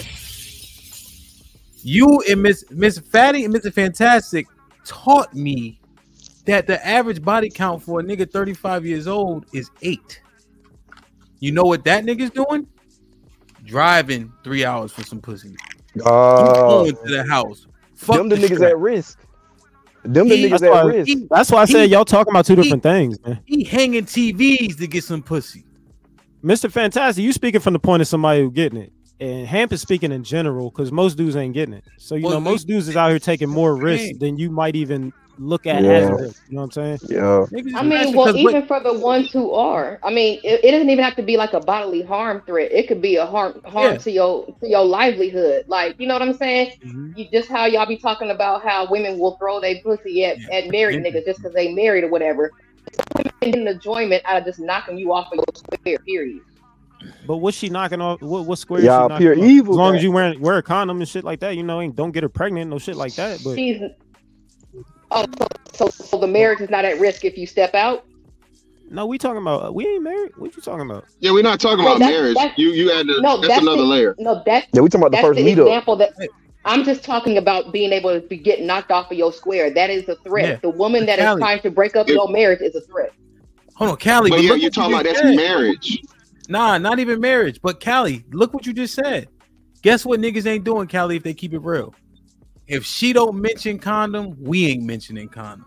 If niggas cap up here if they want to. You need to be wearing condoms, man. Shit like that. Nah, bro. Yeah. Nah, well, yeah. You hitting randoms? You hitting randoms? Come on, bro. Yo, I know we telling y'all what we older now. Listen. I say all the time, y'all niggas be sticking y'all dicks in blenders. That's a fact. Let me get Angry Snowman. Some discernment. Remember, everybody on the panel is superheroes. We ain't talking about the panel. We talking about regular people. YouTubers we don't do shit wrong. I'm talking about regular people. That's why I'm YouTube. I'm a regular people. I'm a regular ass for sure. Angry Snowman, answer this question for me before we get Fatty in. What's good with you, Hamp? What's up, man? I miss you. I ain't seen you in a minute. Now, keep it real. If she ain't mentioned a condom, are we gonna be like, hold on, let me go get the condoms in my car? Hell no. Shit like that. They gotta stop, man. They gotta stop. Look at normal nerd. Somebody men make the first choice. You guys make the first choice. Yo, and More than even the getting a disease, man. You don't want to get no chick. Hold on, pregnant Twiz. that you Hold gotta on, be Twiz. stuck We with, heard, man. we Come on, heard bro. you and Mr. Fantastic Cap. I But mean, the talk. reality of it is that when you're caught in the heat of the moment, chances are you're probably under the influence of some kind of alcoholic beverage or narcotic of some sort. Yeah, You're not.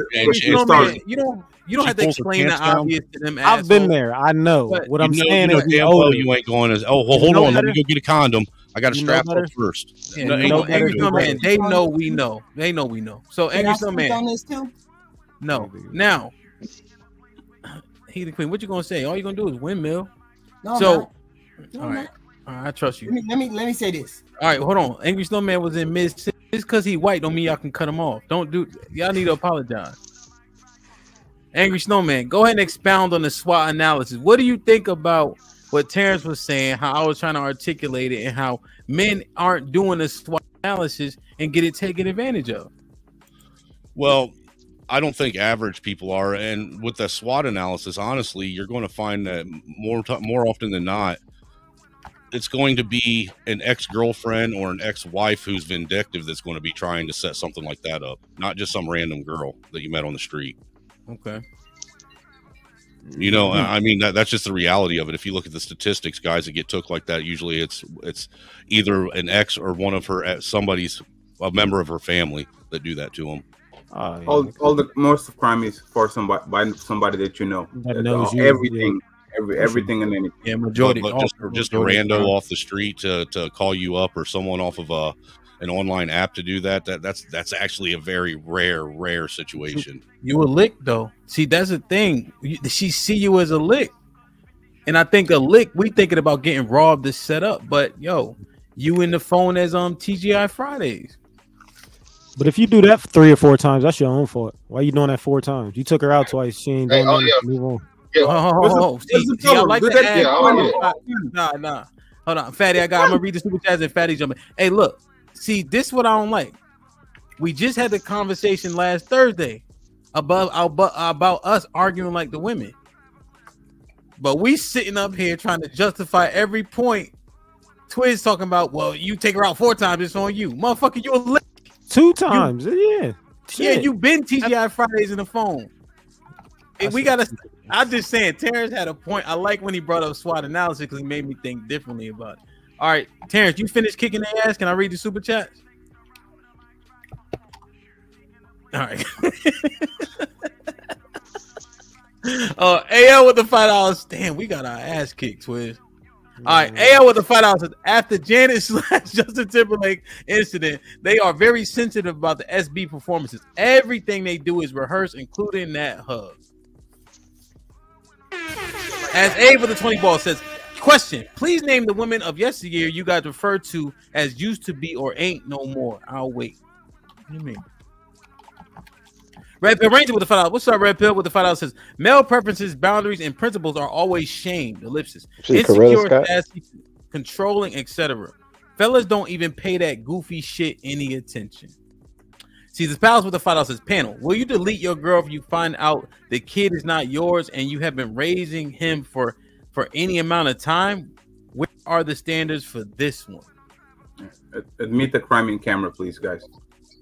Yeah, we delete nobody, brother. We're not going that far. Only if you come home and the old lady's getting slaughtered out does anybody get deleted. It's not your kid. You get to walk away. Nobody gets that. Yeah, that's one less bill. Matt P with the $10 says, drop light skinned Batman. We jump in niggas if a sucker try us. Who are you trying to drop? Talking about Terrence. Damn, Terrence. Terrence, we talk like Batman. That nigga stole his motherfucker, bud. All right, Terrence will be back at 5:28, man. It ain't long. But Terrence was cooking, though. No, he wasn't. GBG General, what's up, Cheeky? He said, what's good, Panda Hand? What's popping, my boy?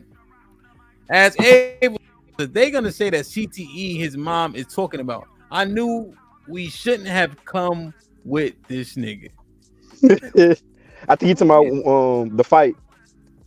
The fight. Oh, yeah. Coming out the bathroom, be like, man, this nigga CTE, man. You got to jump in. That's a fact. You might be right. Red Pill Ranger with a $5 says, beauty isn't number one for the majority of men for real relationships. Only for fucking, smashing, and dash behavior. Number 1 in looks is number 2 for long-term dating. No, I lying. As A with the $5 says, can your friends casually put their arm around your woman's shoulder? Can your friends come to your house if you're on your way but not there yet? If they want to lose it. Man, my friends beat me. They just sit in the car though. They don't be getting out the car and shit. Niggas know what time it is. Aaron with the $2 says, simplified. He's talking to Terrence. Salute. The Red Pill Ranger with the $2 says, Terrence clearly doesn't love these hoes. The Red Pill Ranger with the $5 says, don't fuck with rats and always keep your head on a swivel. If you feel she may set you up, you already know you're dealing with the bottom feeder. Bring that Marine right back. Go ahead, Fatty. I don't have nothing to add to this conversation. I don't have nothing. I live on the safest country on the planet. Nobody setting me up. Nobody. I go meet a woman on New Year's Eve. Fuck her on the 1st of the year. No problem. Maybe she can steal some Skittles from my desk. But are you strapping up, Fatty? Are you strapping up when you do it? Absolutely not. Raw sex is fun. Shit like that. How many kids you got? That's why you're my guy. You keep it real. I have 0 kids. How you doing this, bro? How you doing it? I have a vasectomy, sir. He got his okay. Yeah. I'm a responsible adult. HIV. I was going to say it's pull-out games on expert level. Vasectomy don't protect you against diseases, though. Yeah, but that's his choice. But there's my principles. Why you guys keep pushing my principles away? Those are my principles. I stand by them. I told you, HIV, I might take a risk on it, kids. Nah, too much for me. It's too much. Shit like that. I can't be doing kids like that. Shit ruined your life. I can't be doing kids like that. Sound like everybody else. That's what everybody's thinking. Everybody's saying laughing on this shit. Everybody kind of laughing on this shit, but nobody's fucking with a condom by the 3rd time you're fucking somebody. Everybody wants to take the condom off. They might pretend they doing that shit. At the 3rd time, everybody's saying, "Oh, can you take it?" It's fine. See, but I'm talking about randoms. I'm talking about you meet a girl at the bar, you fuck with her that same night. What a condom? Come on, man. That same might be risky, right? Yo, yes, sir. Yo, you gotta keep the 100, bro. We gotta stop. I'm trying to tell them to do it. Do it. I'm not saying that I'm not saying I never did it. I done slipped up more than enough times. But what I'm saying is start doing it. If we telling them that we ain't doing it, we like, that don't happen, then they not gonna do it. If we like, look, y'all motherfuckers need to go ahead and just do it. Dude, that's like telling people to stop fucking until they get married. Try it. We need. It works. That PSA shit in the 90s worked. That PSA shit in the 90s, that government worked in the 90s, telling everybody to strap up and put your Jimmy hats on and all that kind of shit like that. That shit worked. Y'all need that shit. We need to bring that shit back again. Y'all wild out if here. Child support and the craziest diseases in the world don't stop us, but let's not, Callie. You know good thing and well.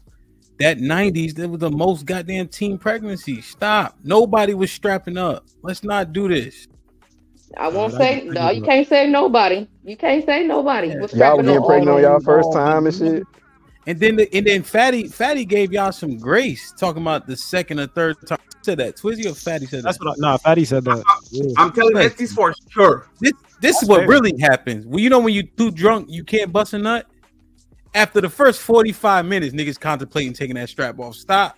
Don't do this, fellas. Don't do this no more. Don't do it. We not lying no more on YouTube. Fuck that. Sounded personal. Sorry, what STD is out of control right now? 45 minutes. That was very specific. Chlamydia, herpes. Yeah, like herpes. Stop acting like people ain't getting fucking bumps and shit on they private parts. See, that's why we need to be in relationships. Getting diseases and shit. In monogamous relationships. We're not. Yeah, we're not. We're just telling them what happened. We're not saying what should happen. We're saying this is what the fuck happens. Yeah, you usually don't get careful until something happens. As a dude, for real. Yeah. You know what else happened? You all men made the first choice. My body, my choice is the second choice. First choice is the men's my body, my choice. Why are you fucking me without a condom? You can. Wait. I don't even get it. HQ. Wait a minute, hold on. Okay, let's do this. HQ. Explain it. Let her explain it real quick. Let her get it all. It is. You made a choice when you walked into my door, and when I said, "Don't wear a condom," you don't have to wear a condom, and you said, "Of course, I'm not going to wear a condom." And then you decided you weren't going to wear a condom. That was your choice not to wear a condom. I didn't tell you couldn't. I said, "Hey, fatty, you don't have to wear a condom." And Fatty said my name. And you made the choice to give the choice. Fatty is supposed to say, It's 1-1. "I'm wearing a condom because I want to protect myself." So Fatty made the choice to not wear a condom, and so Fatty made the first choice. So you chose to let me have your sperm. Okay. So therefore, now it's my choice. Good night, y'all. Okay. See you later, brother. Appreciate you. Good night, I'm gonna shoot you an email in a second. HQ, let's put that to the test then. Let's put that to the test. If Fatty wants to fuck 1,000,000 hoes raw, 1,000,000, and they accept it, how many times am I going to have sex? 1,000,000 times. Okay. If Fatty wants to have sex 1,000,000,000 times raw, and 1,000,000,000 women said nope, only with condoms, I don't know. How many times am I going to have sex? As many times as you're going to have sex with. No, answer the question with the number. If I wanted to have sex and they wanted to have sex raw, I'm not going to fuck nothing, even if I try 1,000,000 times. If I try to fuck 1,000,000,000 women and 1,000,000,000 women says I only fuck with a condom, how many times am I going to have sex? So Fatty subscribes to the woman responsible for his dick. You need the number first. Yeah, women are responsible saying for we're our not wounds turning down and your sex. dick. Don't save her. She doesn't want to be saved. You say you're gonna have sex regardless, whether you have a condom on or not. 1,000,000,000 times, 1,000,000 times, whatever. What is the number? I'm following your logic. I'm saying that's okay, but you make the choice. Make the choice. No. I didn't tell you. Wait a minute. Hold on. Let me finish. I didn't. So you're a predator. I didn't tell you to come into my house. You're a predator, HQ. No. I didn't tell you to come You're into my blaming the house victim. not to wear a condom. You decided you weren't going to wear a condom. I didn't tell you, hell no, Petty. You can't wear a condom. I ain't letting. But y'all do. Y'all do that. No, but the thing is you're actually, ma'am, you are making the first decision to give someone the option. He's making the first. No, he's making the decision. He's responsible for his own dick. Y'all are responsible for your own dicks. I'm sorry. I need the number. I need because you are very blank. Period. Y'all are responsible for your own dicks, and y'all are responsible when you make the decision. But you all make.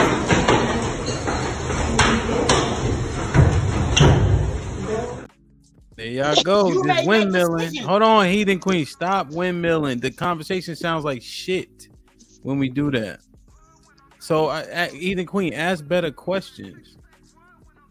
No, what I said was answer my question before you talk, Heathen Queen. You didn't answer my question. What's the number? Queen, if the requirement was condoms, would men wear condoms? Yes. Okay. Now, what were you actually trying to say without windmilling? What was your question back? What I'm saying is, I hate when older people start like when I'm saying he wants to have sex or not. Fatty has the choice whether he wants to have sex or not. And you too. That's the point. No, without respect, Eden Queen.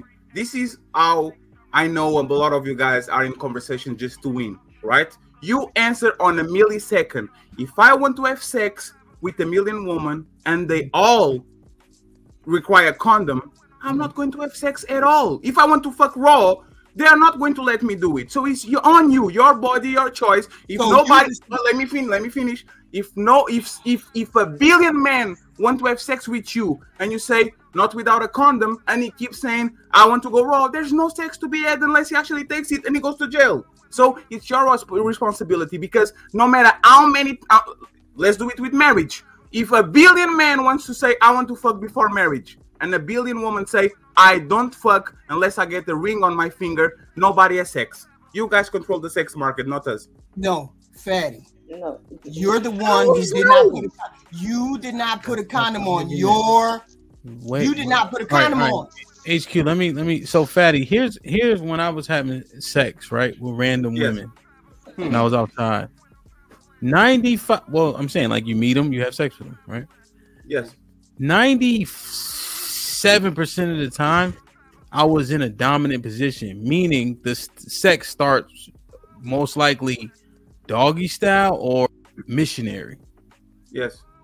So I'm the last one, like I'm the one doing the inserting and all that shit. This shit getting crazy, but yeah. Like, but I never felt like she was like had all the control in the situation. I never felt like women control access to sex until I start hearing it up here. I feel like when we got together, whatever the case was, that situation was happening, right? Because I help her get to that point where say, okay, I want this man to give this man whatever, right? Give this man some cheeks. And so if I didn't put the condom on, I largely had control of that. No, But that's you already fine. had access. You know who has control over the nightclub? You know who has control over the nightclb? The bouncer.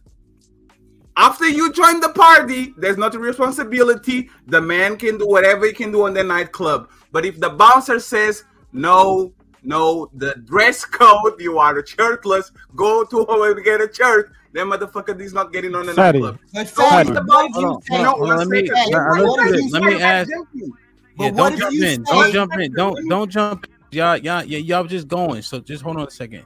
So I understand that. Now, Fatty, think about this. Let's consider this. We know all the stats align with when men have a child, right? So we lose in every single phase of court, right? Yes. We know that as soon as we insert and ejaculate, we lose all say-so over that kid being born. Right? I agree.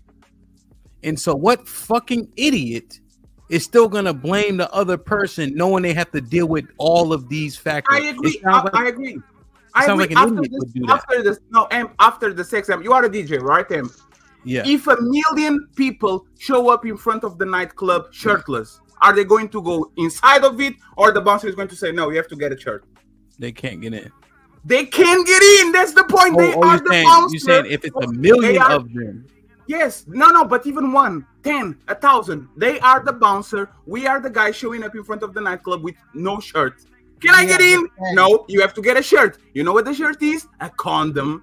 Go home, get a condom, and now you can enter the nightclub. Oh, that's what I was saying. They can't get in without a shirt. But you pick and choose who gets inside of your nightclub. Tell the motherfucker to go get a shirt.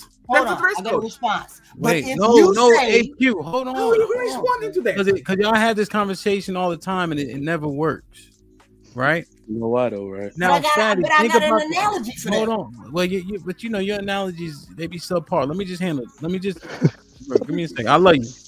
So here's the thing, Fatty. Because the analogies work both ways. I show up to the club knowing I gotta put a shirt on. Yes. Knowing I can't get in without a shirt. Yes. So how does that analogy work for either of us? Because if I'm like, remember the topic of the show, principles. My principle is on my nightclub, no nigga is going to come around with no shirt. If you let me come inside of the shirt, you are telling Joseph that you can get inside without no shirt. You can tell Trigger Mike you can get inside with no shirt. By the end of the week, we on the barber shop and on the fucking nightclubbing and going to the gym. You know, it and Queen lets everybody go on the club without some shirt. Fatty, hold on. I gotta say this. You're missing a very.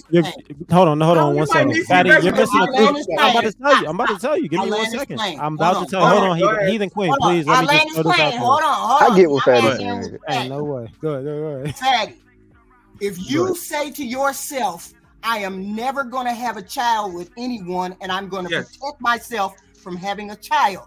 You would wear a condom every time. When you decide that you don't want to put on a condom, you have said, I will take the chance to have a child.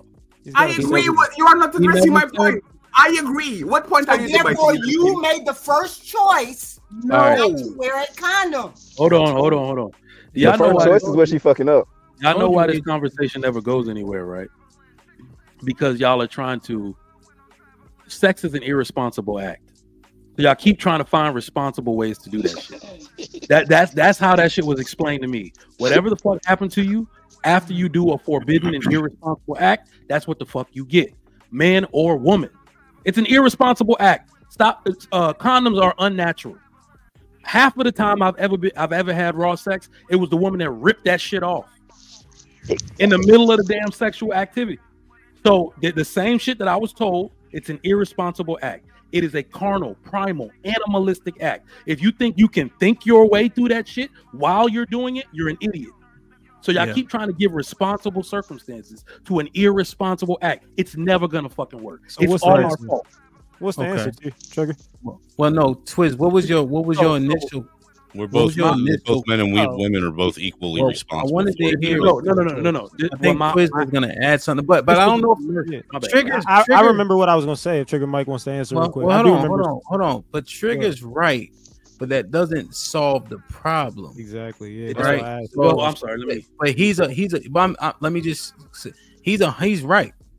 Right. But it doesn't solve the issue, and I'm finding more issue with niggas saying that them not putting a condom on is her fault. I'm finding issue with that, Trigger Mike. When they know all of their consequences. So this is the part. This is where I tell the young dudes. No, seriously. So I'm trying to mind it out to see where I land at the end of the combo. That's all. So the only thing that anybody could think of to stop this from happening was to say, shotgun wedding. If you get my daughter pregnant, you're gonna marry her. That was what they did in order to make sure this didn't happen. Your dick will get you in trouble. In the 50s, the condoms weren't even popular. They weren't even widely available, right? So if you're gonna do this act, get ready for what comes after it. You may be a father and a husband before the year is out, right? That's the only thing any of us can do to stop the cycle of degeneracy. To say I'm gonna just leave this baby. Nobody was agreeing. They was debating her saying it was the first choice. It's actually the woman's first choice. It's my first choice, but for the whole situation, it's your choice. It's your choice. First choice is your choice. Let me think about this. Let me think about this. So the first choice of that is when I'm about to lay down on top of her and put my penis inside of her. Yes. She has the first choice whether or not I put a condom on my dick. Yes. Yes. You know why is the first choice? I can't wait. A few times I have the lust. Wait. Because the lust and the sensation overcomes my ability to put on a condom. No, Amp, Devin is right. You know why? No, I got you. You know the first choice actually is not you laying above her, it's her allowing you to lay above her. That's the first choice. If she doesn't allow you, it's over. There's no overtime. There's no all-star There's no game. laying down. There's no pulling it out. You allowed yourself to come and her without a condom. You allowed yourself. And see, this is why you'll never come to an agreement. Windmilling. How am I allowing myself? You allowed yourself to go without a condom. Why are y'all blaming each other for this? This is like a chicken and an egg situation. What we need to figure out is you need to be diligent about doing it. The condom is for you to protect yourself from her having your kid, from her giving you something. That's what it's for. You got a vasectomy, Fatty. You have a vasectomy. What I'm saying, Fatty, is you don't necessarily look at going in the club with a consequence because you're just going in the club to have fun. There's no consequence of it. For 12 years before I got the vasectomy. Was you not wearing a condom the whole time? You saying the whole time you was never wearing a condom and you never got to go pregnant? Because I done paid for some abortions. Look, I got a low sperm count, but I done had some pregnancy scares, but I made it. I'm like, bro, I done paid for some. What are you talking about? Like, I know for a fact. Wait, guys, look. It's really on both, right? The reason why it's on both is because come to find out, they're female condoms. How many females are wearing female condoms? I didn't even know about that shit. You see, you don't even think about it, right? What if you guys have female condoms? When's the last time you put one on? Never saw one in my life. I never seen one. Oh, just that's besides the point, because the main topic of the conversation is responsibility. So if we're really going to talk about responsibility, let's start talking about female condoms. How many of y'all have ever seen one or even investigated putting one on as a woman. How did we get back? How do we get past the fact that Female condoms are not female condoms. You all made the first Stop. Look, Heathen Queen, we're not taking it off of y'all. It's still y'all's fault too. The only reason why female condoms are not as popular is because you can't go get it at a regular gas station. That's the only reason why. You can't just go and get a female condom at a gas station or no shit like that. So that's the only reason why. But I'm just saying. I'm just saying that's the only reason why male condoms are more popular. That's the only reason why, is because it's pretty much you can get it anywhere. Y'all make appointments. So y'all make appointments to get your hair and nails done all the fucking time, but y'all can't go and get a fucking female condom. Stop with the bullshit, Charlie. Joseph, you're arguing a point. You're arguing a point I never made. I just said the only reason why a male condom is more popular than a female condom is because you can get a male condom anywhere. Oh my God, Joseph, will you shut the fuck up? Okay. All I said was the only reason why something is more popular is because one is more readily available. That's it. I made no other point. So don't attach no other motherfucking point to what I said because I didn't fucking say it. Shut the fuck up because you're making a point nobody's making. You're not making. Okay, so go ahead and make an irrelevant point that nobody is goddamn making. Go ahead and make your irrelevant point. All right, this is what I'm gonna say. This is what I'm gonna say straight up, because I think what was happening is I think I have the most experience with women overall over here. So here's the truth. You didn't hear my thought. Nah, real shit. I'm not listening to your point right now. Real shit. When we dealing with women, we do all the approaching. We control the situation and the dynamics, right? That make her want to make love or sleep with us. And then you saying at that juncture, when I've been leading the relationship to get it to that point, now I lose and relinquish control when it comes to putting on a condom. Because that doesn't make sense when you say it out loud. You are arrogant because you are selling a story that you convinced her to have sex with you. She wanted to have sex with you before you even open your fucking mouth. That's the point. Yeah. She chose to have sex with you. Even if you are a pursuer, but that's the let's be honest about it. All these women say, as soon as I see the guy, I know if I'm going to fuck him or not. Yeah, it's his job to lose this shit and say something that is going to fuck. Yeah, but the aesthetics is that you're leading. Okay, wait. So okay, it looks like I got a leading, question. even if you're not. Like it's supposed to look like you're leading. Like you do go over to her to get her. You do buy up. So it still looks like you're leading. So even in sex, it looks like you're leading. So you got to put that shit on. She's allowing the whole time, right? She's allowing me, right? You agree? This is perfect, so you understand what we're talking about. And I'm passing the microphone. I will go out. I'm on the street and I see a cowboy that I like, and I drop my handkerchief, in front of him, and now you catch it, then you do the pursuing. This is what happens with most women. They drop the handkerchief in front of you. You pursue them. You do whatever you have to do. You romance her. You fuck her. But she chose you. She dropped the handkerchief. It was not the other way around. She allowed you to do that shit, and now you are a pursuer. But the reality is, if you put the ego aside, masculinity aside, I am the predator, the lion, and she's the gazelle aside. The gazelle paraded in front of you before you actually choose to bite her. She let you bite her. That's the what we're talking about. So you're saying, so you're saying the control I have is to not fuck it up, right? Yes, the control you have is not to forget it and not overtake it when she says, I don't want to. That's the only control that you have. Other than that, she decides all the parameters of the relationship, even engaging without a condom or contraception or whatever. Slow down. Now, when you're going through this not fucking it up phase, you have to do certain things wrong or right? Yes. You have to like what? Don't talk yourself out of pussy. Sometimes you are going to say something that's going to turn her off. Sometimes you're going to be over pressing and you're going to sound thirsty. Sometimes you're going to seek for a validation instead of the other way around. Sometimes you're going to be too much available instead of being a little bit mysterious and let her pursue you. You can lose pussy by doing a ton of things. Okay. Am I usually, is the perception is that I'm in charge just because me and you talking, right? So I'm in charge. I'm opening the door. I'm being chivalrous. I'm picking the place, etc. Right? Yes, it's perception. She allows you to do that. Okay, gotcha. Now at the scene, right, when we about to get it popping, she's allowing. What's the perception there?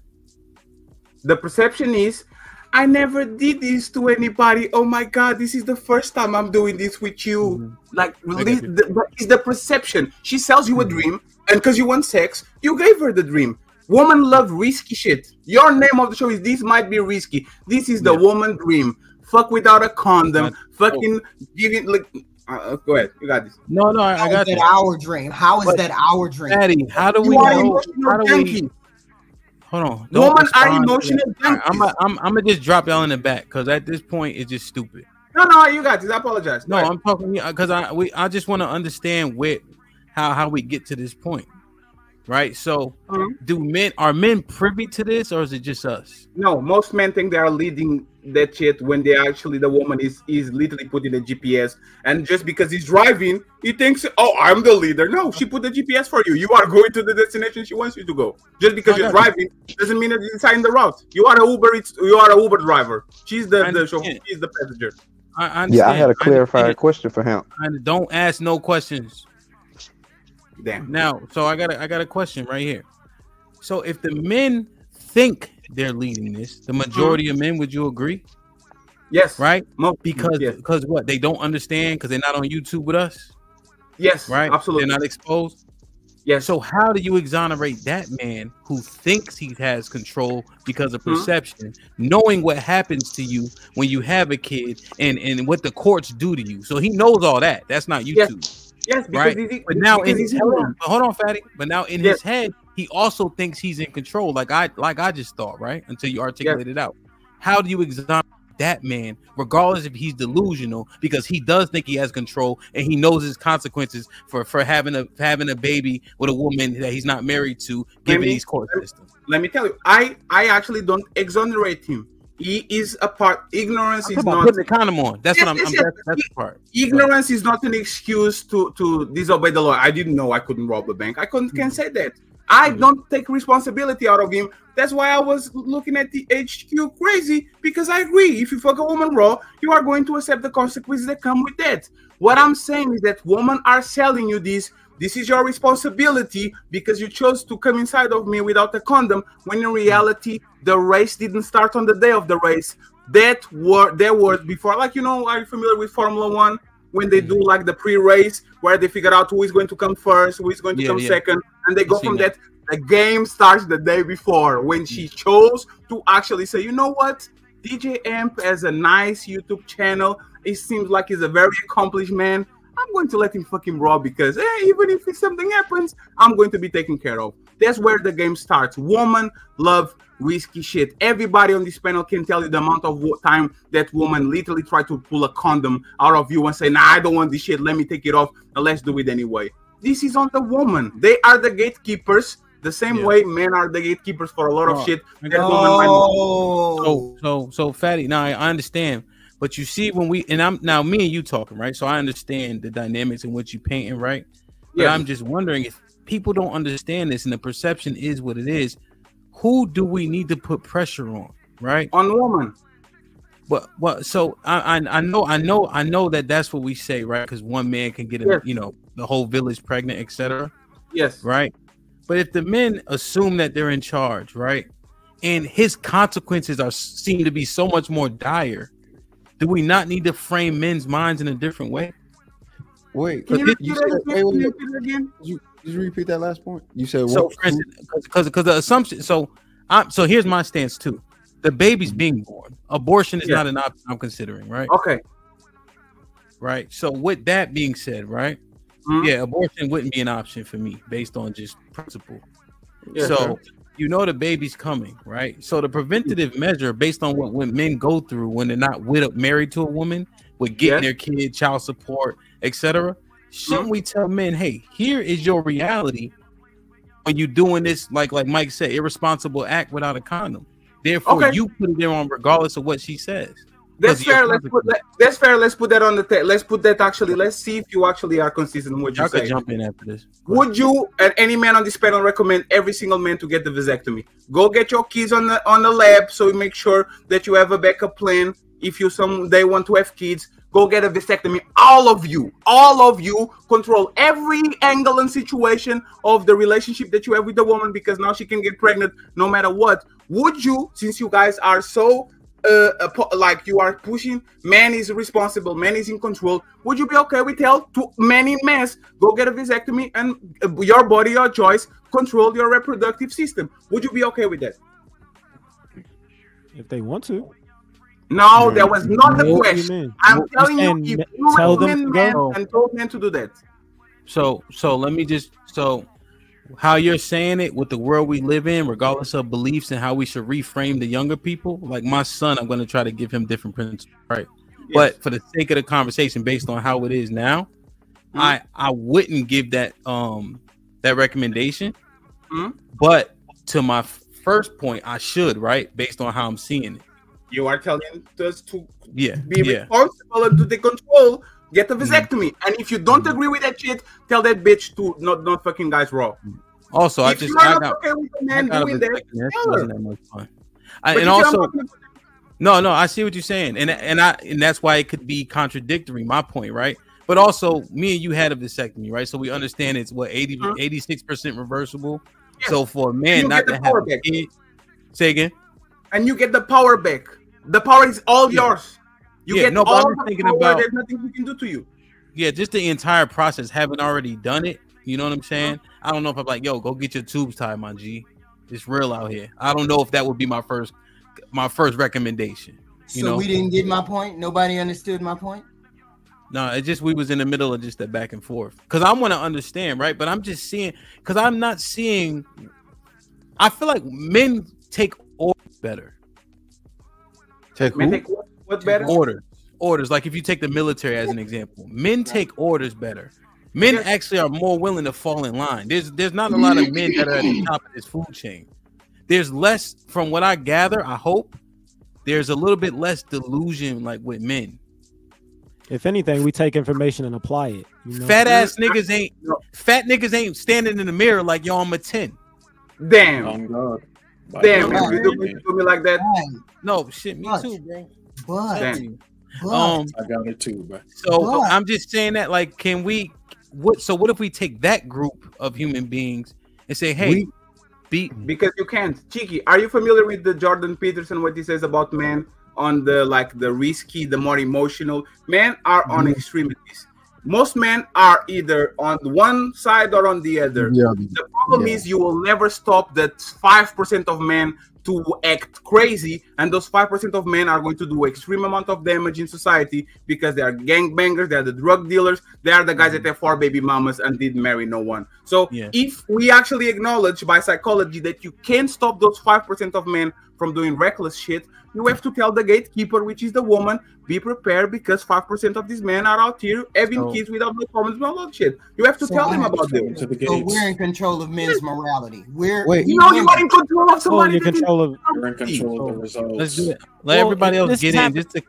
Twiz, you right up. I just want to clarify the point Fatty just made, right? We have the argument all the time. 20% of the men are having sex with all the women, right? Women think 80% of men are unattractive. So they're saying even if we control the majority of men, it's not the majority of men doing the damage anyway. Exactly. So just right, because we can get 1 million women pregnant, right? If we wanted to. So I understand that point, you know. Go ahead, Twiz.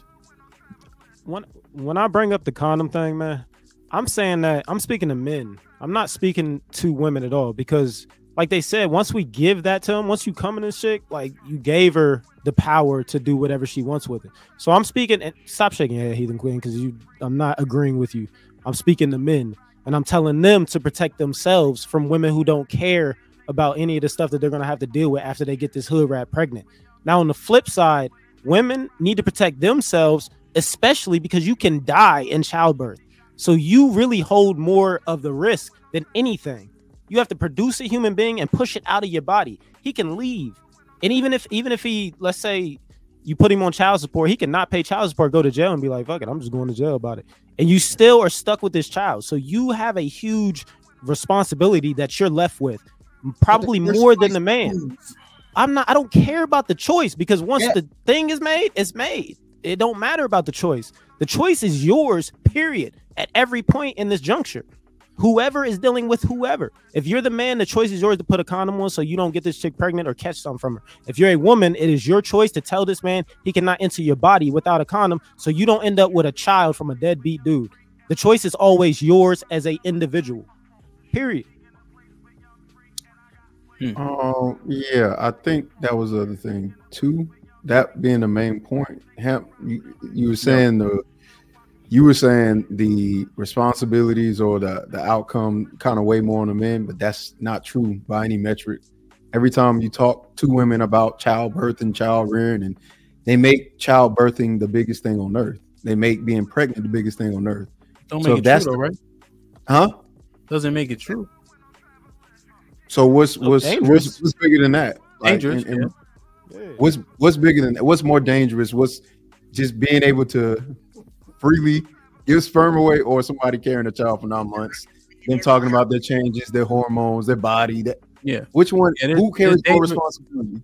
There's danger in childbirth, right? And they keep the kid, right? But are we comparing? What are you comparing exactly? You're saying that she has more risk. What I'm saying is she does have more risk. They acknowledge they have more risk. They understand it and they speak about it. So it lets me know that there's a level of understanding. So that means that they have some level of accountability as well. Keep it real though. No. I'm not exonerating from accountability, but I just hear it too often that like it sounds like we are exonerating the men. Now Fatty said he's not, but he's weighing it, right? But we just having a very definitive conversation. I think it's better that way, right? A little bit. So again, nobody. But see, do you agree with this? Those points start to be touted when we start to go arguing and back and forth, and they want to maximize their value. That's when I hear it. Like, oh yeah, we carry the kids, etc., etc. So it's like a shot talking point. It's not a shot talking point. It's a talking point that has no consistency with moral obligation. If you're saying you do these things and what you do is the biggest contribution to society and in relationships, then that means that you should also make sure that if you're going to participate in casual sexual activity, that you're protected as the most precious part of society and relationships. It's almost as if they're saying we're the MVP, but we don't eat right. We don't exercise. We don't do any of the things necessary to maintain that status, but we want you to do it, although you're the person who, at the same time, we don't value that much. It doesn't really make any sense. And Kelly, I'm sorry for actually jump on you. Just is a quick point. This is why the show is called Men Principles. Women have no fucking honor. Women literally will talk about colorism and how these men are treating dark-skinned women on a terrible way. Then their queen Beyonce shows up whiter than ever every year after every year, and they don't say nothing. They don't even register the fact that if you say a man shouldn't be touching on a woman, all that shit, if it was Jay-Z doing that shit to Beyonce, all of these women will be infuriated. You don't treat Beyonce like that. Why are you touching on her booty? Why are you grabbing her from behind? You are not her husband. This is the point. We have to put the emphasis on men's principles because women have none. A woman will have a ton of principles all her life, and then she meets a guy that rocks her world, and she will flip that shit like it was nothing. This is why I'm telling you, we need to stop this shit. Stop asking the men for accountability. There will be monsters on this society that are going to make you pregnant, beat you up, do whatever you want to do. Start to actually have principles. Put a hard stand, draw a hard line on the sand, and go from there. There's women that needs to fix that shit, not men. I'm not. What do we do though? Well, let Callie get in. Oh yeah, go ahead, Callie, baby, up there. You on mute, Callie. My bad. Hamp, I apologize for yelling on your platform. Yeah. No, you're good. It was against Joseph. It's fine. It was against Joseph, so it's fine. It's okay. Sorry, Joseph. Aside from that, Fatty, I don't disagree with what you're saying. I do think that women need to be accountable for, the children that they birth. But there's no but. The only time that I hear the only pushback that I have when it comes to men and wearing a condom is when they complain about the results of them not wearing one. and the just the whole thing about it. It just sounds like we are responsible for what you do with your own body parts, and that's what I disagree with. Just because, it's the same thing if somebody tells you, or whatever, to jump off of a bridge, are you going to do it? You know what I'm saying? Just because a woman says you don't have to wear one doesn't mean that you don't have to wear one. You know what I'm saying? You can wear one for yourself. Protect yourself. Protect your own body. If you're going to go in there anyway, if she is that loose where she will say you can have sex with me without a condom, and you do it anyway, and you get something, then that is on you, because you're the one that chose to stick your dick in a damn blender. Can you flip it, Kali? If a woman comes to me and says, I only will fuck with you if you fuck me raw, and I said no, what happens there? Okay. What happens there? What do you mean? Nothing happens. If women come into general society and say, instead of saying I only fuck with you if you have a condom, if they say I only will fuck with you if you fuck me raw, then I will put the blame on the man.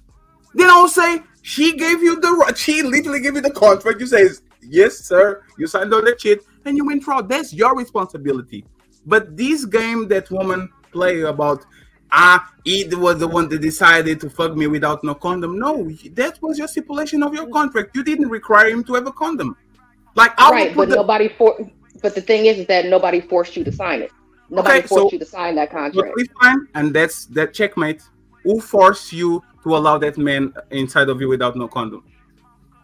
Look, you're not going to get any pushback on me about letting women come inside without a condom. You're not getting no pushback from me on that. I said I already said that I agree with you. You agree with this, right? Yeah. Right. I already said that I agree with you. My only pushback is men who say, "Oh well, I got this. I got the clap or whatever because she let me go in without a condom." It's like, well, no, you chose to go in without a condom. That's on you. You don't. Nobody is putting a gun to your head and making you have sex with a hoe. I don't know if anybody is disagreeing with that. Yeah, I don't think. But she also complained about the consequences of not putting on the condom too.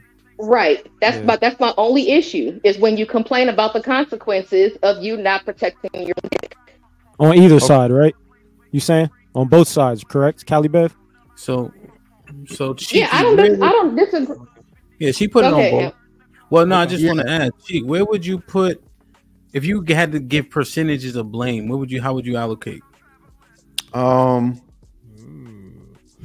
If I had to percentages, yeah,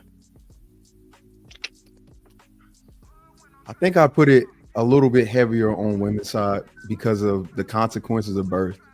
Give us a number. Let's see. Let's go 60-40. 60-40. Okay, so it's pretty tight. And the consequence. What is the unfortunate mortality rate for women giving birth?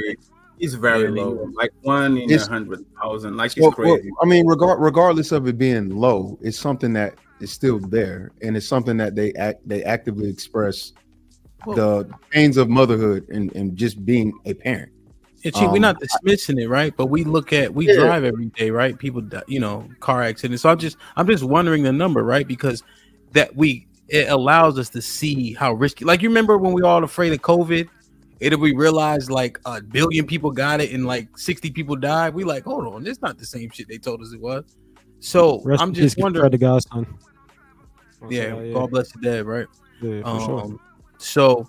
But you know what I'm saying? Like, I'm just wondering, like, what's the actual number? Because that would that matter in the conversation?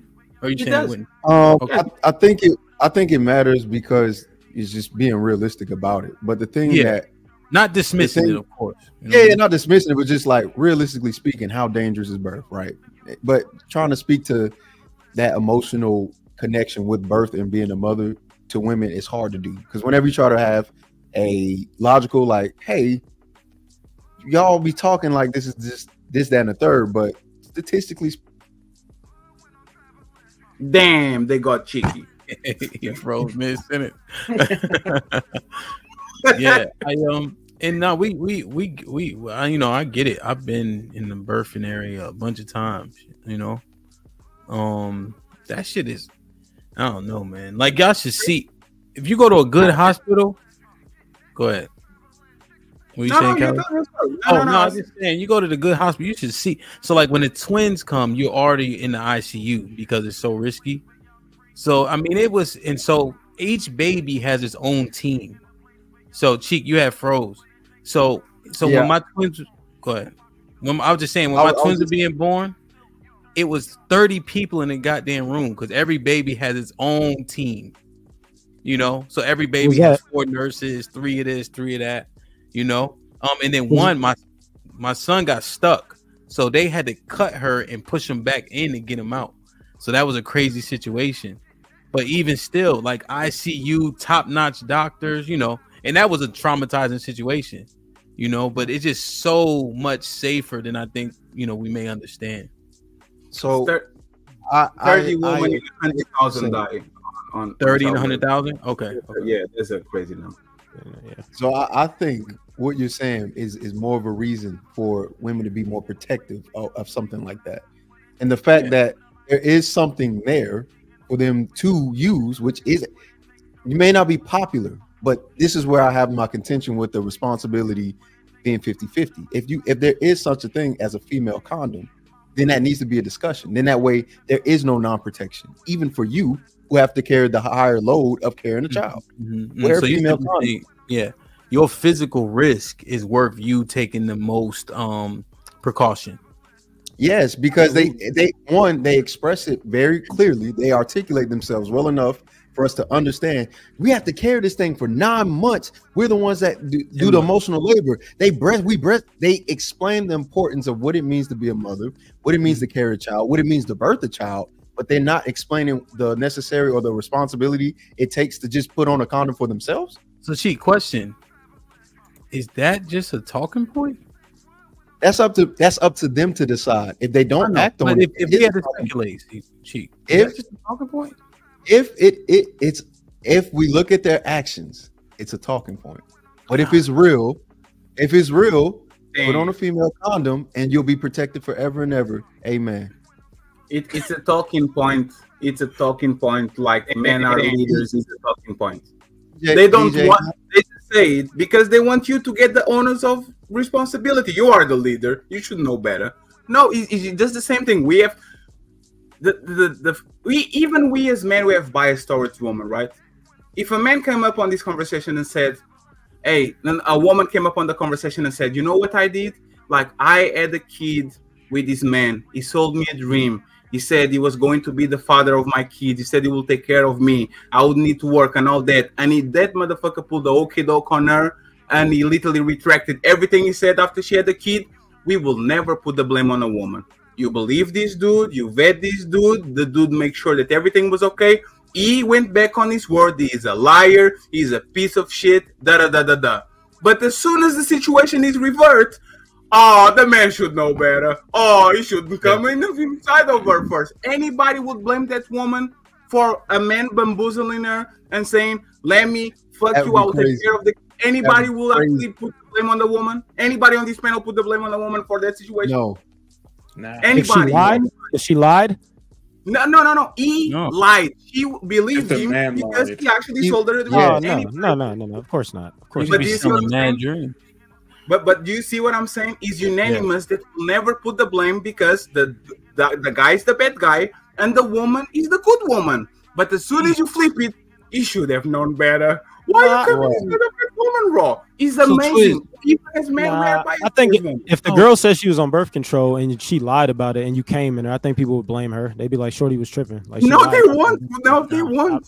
Because they're gonna say it's not 100% effective. No, they want. We have people on this place that been saying this story, and the first thing people say is, "Oh, why you were fucking her raw?" In the facts. Yo, hey, Quiz, Fatty, on this point, and I want to ask Joseph a question too, but just on what you and Fatty are talking about.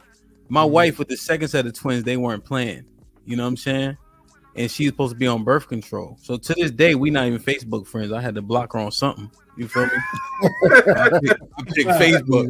Yeah, but even then, bro, why you wasn't pulling out, etc. I'm like, we made an agreement. I can't put that blame on you though, because y'all was already done. And then just to the point though, like, and it's my whole wife. I ain't gonna lie, I did try to go get the vasectomy consultation, but they sent the Arab doctor in. I said, you ain't. And she know about the vasectomy, right? They say all the time. Well, you should have let the Arab. Nah, that nigga barely. And you know what's funny? I'm going to have a vasectomy, honey. All of a sudden, oops, 2 more. Yeah. So what? Last time it didn't happen. I said, bro, you just had 2 kids at the same time, my nigga. Like, this not the same. So Joseph, question. And shout out to my wife, right? Whatever. So Joseph, question.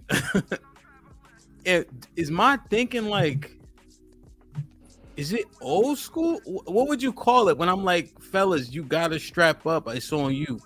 What do you think? Why do you think that is? Does it come back to the thing where I'm like, where men are thinking that they control like how to get this box? Damn. There you go. Let me see. I just wanted to ask him real quick. What's poppin'? Joseph, did you hear me? Can you repeat it again? It was kind of a lag.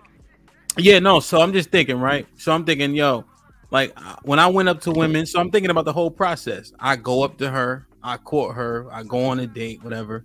We get in the place, we get comfortable. It happens, right? I'm making a choice to put on the strap, the rubber or not, But based on what the brothers are saying, which is logical,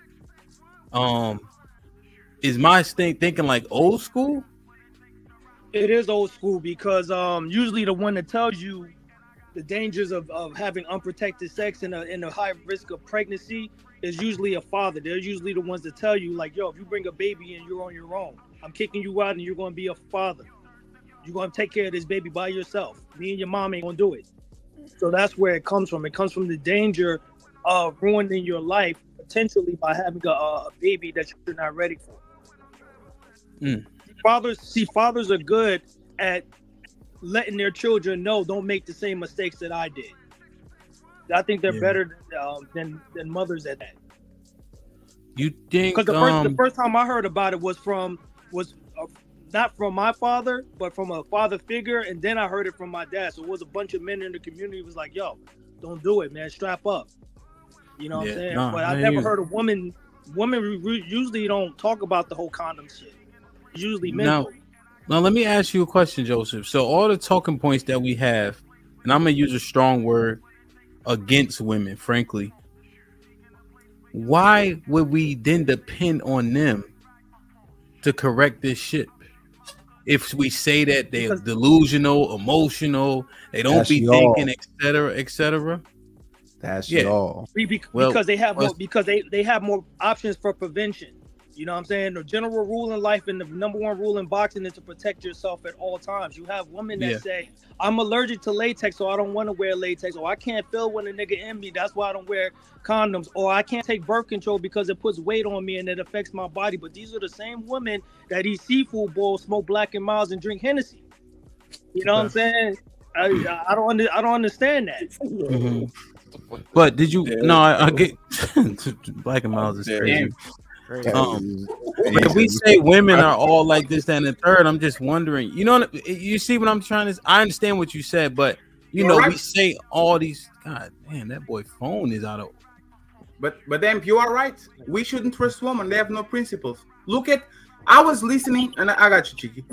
I was listening. Oh damn, the show is back. Go ahead, Just. No, I keep getting lags for some reason. I guess it's because of the storm that passed through here earlier. But yeah, what was you saying, Fatty? I was saying that we can trust women, and this is why.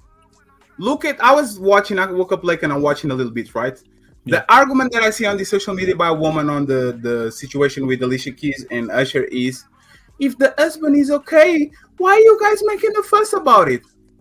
How many of women go back to abusive husbands, to cheating husbands, and you all say, men should protect this woman? No man is saying, oh, he's abusing you. If she doesn't have a problem with him and he keeps coming back to the guy, why should we protect her? Why should we you see them? They stand on nothing. And it's not 18 women. It's the fact that they will pick and choose when to actually put principles on it. Because if they were principled about it, they will say, even though the husband might be okay with it, is a problematic sign because he's setting the standard to other men and other women that are watching that shit. But no, they will pick and choose when to exnet a principle, and as soon as he flips, they will say, nah, it's Alicia Keys is a woman, sisterhood forever. Let's go ahead and let's forget what we said on the last year. Let me say this to HQ. Do you HQ? So you see, I wasn't trying to cut you off, but you see, we were able to get the conversation because I was kind of asking the questions that you were asking, except I wasn't windmilling as much. What make you like windmilling? You just like it? What is windmilling, by the way? Just throwing, just yelling, arguing, screaming, fussing. Like, you know how HQ do. She'll just be saying any point that she think of first. One time she told me what color the, She's trying to win. She came in very. Yeah, that's what it is. That's what windmilling is. I understand. Let's agree to disagree. And now she's trying to dunk on people. Yeah, that's what it is. That's what I got a valid point there. It's a valid point. It's a valid point. I didn't say that women were not responsible too. I did not say that. I said men made the first choice. They're always saying, my body, my choice. Men make the first choice to not wear a condom. You make a choice not to wear a condom. Why does that matter? You do it, me and you. Yeah. And then Really we make the choice to let you come in and have the sex. So, but it's your first choice not to wear a condom, though. That's all I'm saying. Are you repeating yourself? It matters because y'all act like y'all have no choice. Thank you. I never had that. Thank you. And then since we're so irresponsible, since we're such irresponsible creatures, why are you giving us the together? Like, I just, Fatty, it's hard. It's hard. Control of that. So, all right, let me. What's popping? Oh, my turn. My turn. Yeah, well, what's going on, everybody? What's up, Hemp? What's up, Hemp? What's up, Calabar, Fatty? Let me run this question by you one more time, right? Because I ran it by Fatty, Cheeky. I don't know if Twiz necessarily, kind of. But here's the logic that I'm employing, right? You've been listening, right? So we say women are these things, dumb, y'all say that. That's my first point. Yeah. Don't say we. Y'all say that. I don't say those things. Yeah, y'all say that. Oh, one of the. Well, the thing is, when I'm having a conversation, I'm talking about men. I don't say that, but I'm just saying that I say we is better that way. I'm not running from. I don't give. No. But see, the Hemp. This is why everyone has a problem with me, right? Because House Husband 2024. I take the modern approach that women have. I say they're smart enough to make these decisions. I say they're not that emotional. I'm the one. Okay.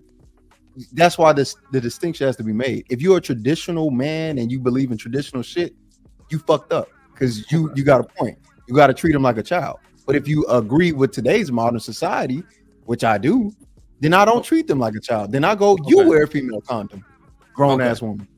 All right, that's fair. So let me rephrase. Sure. All right, let me rephrase.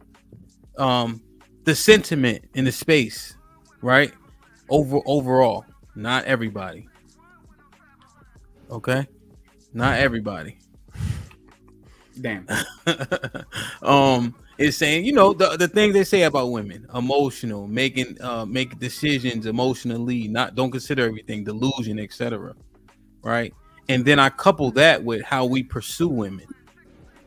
And I think I will concede the point that if she like you, she already got in your head, you get some cheeks, you just can't fuck it up. But you can also expedite that timeline, right? Based on the game that you give and show, etc.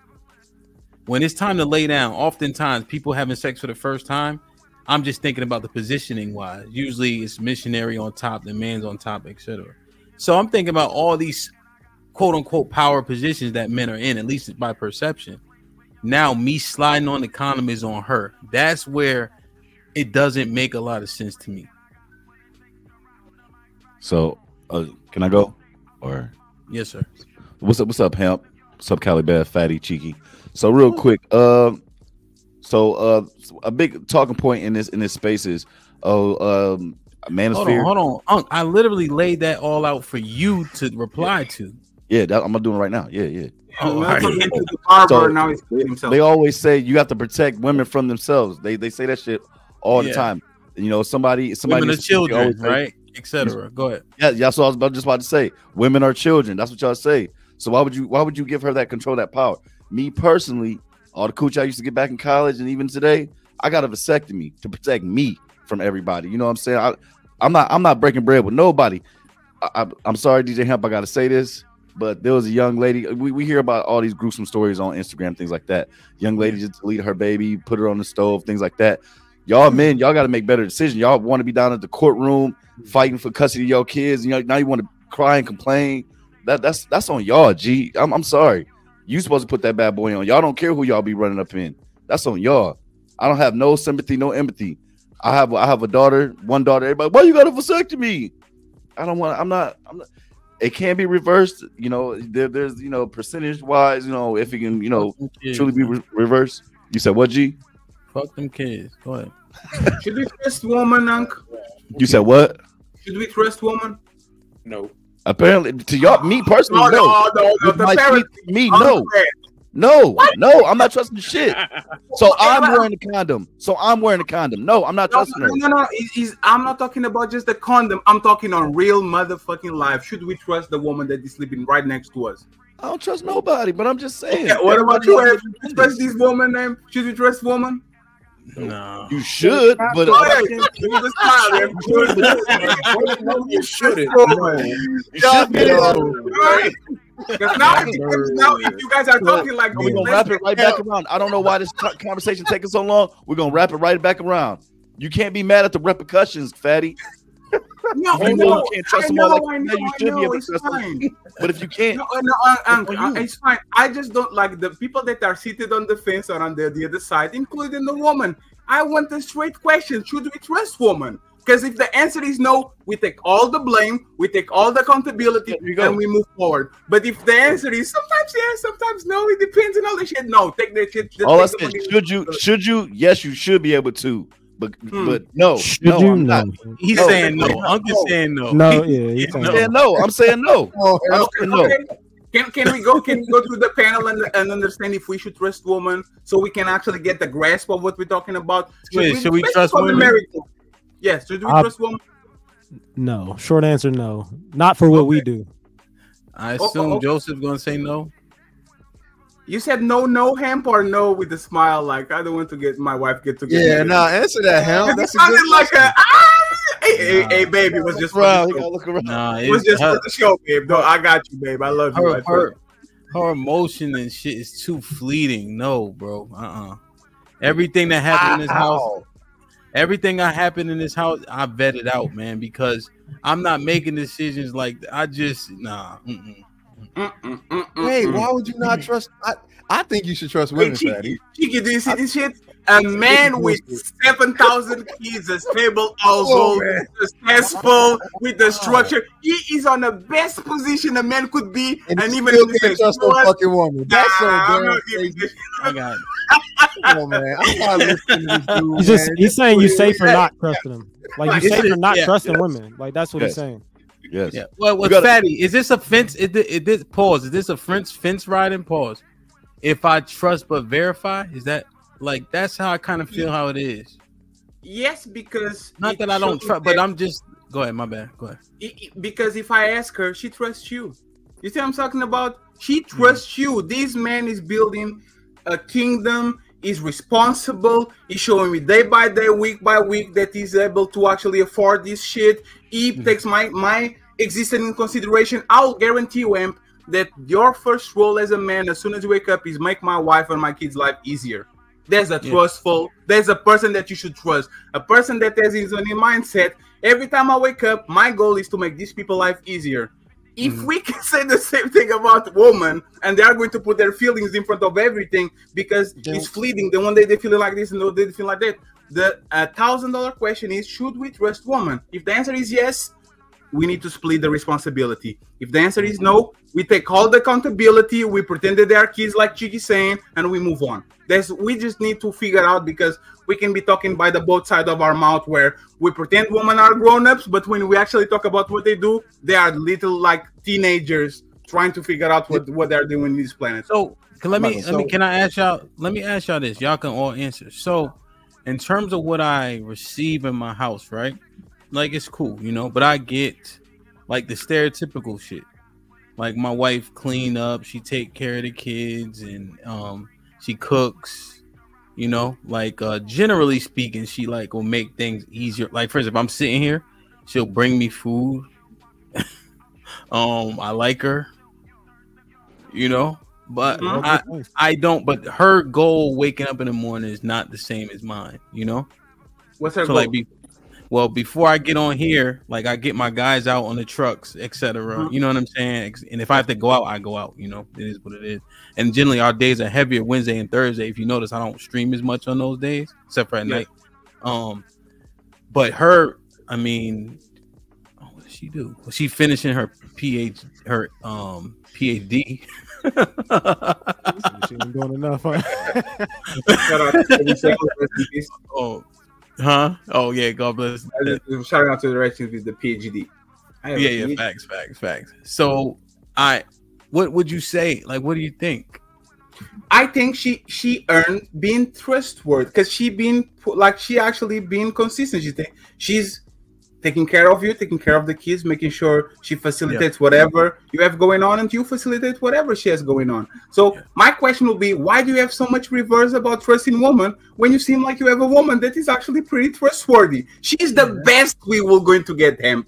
A woman that is kind of on page with the leader, and like what? Like if you yourself are not trustworthy of the best case possible, how can we peasants trust the woman that is next to us? So cheeky, in fact, my knee-jerk response was that, which is actually something I gotta, because I didn't think about it, because I don't like to hesitate. You know, because motherfuckers be trying to manipulate that. I got you. Like, I'm just like, boom. But yeah, she like, if she goes, like, she go to like brunch or something, I don't have like concern. You know what I mean? It's not that, you know? That don't get me wrong.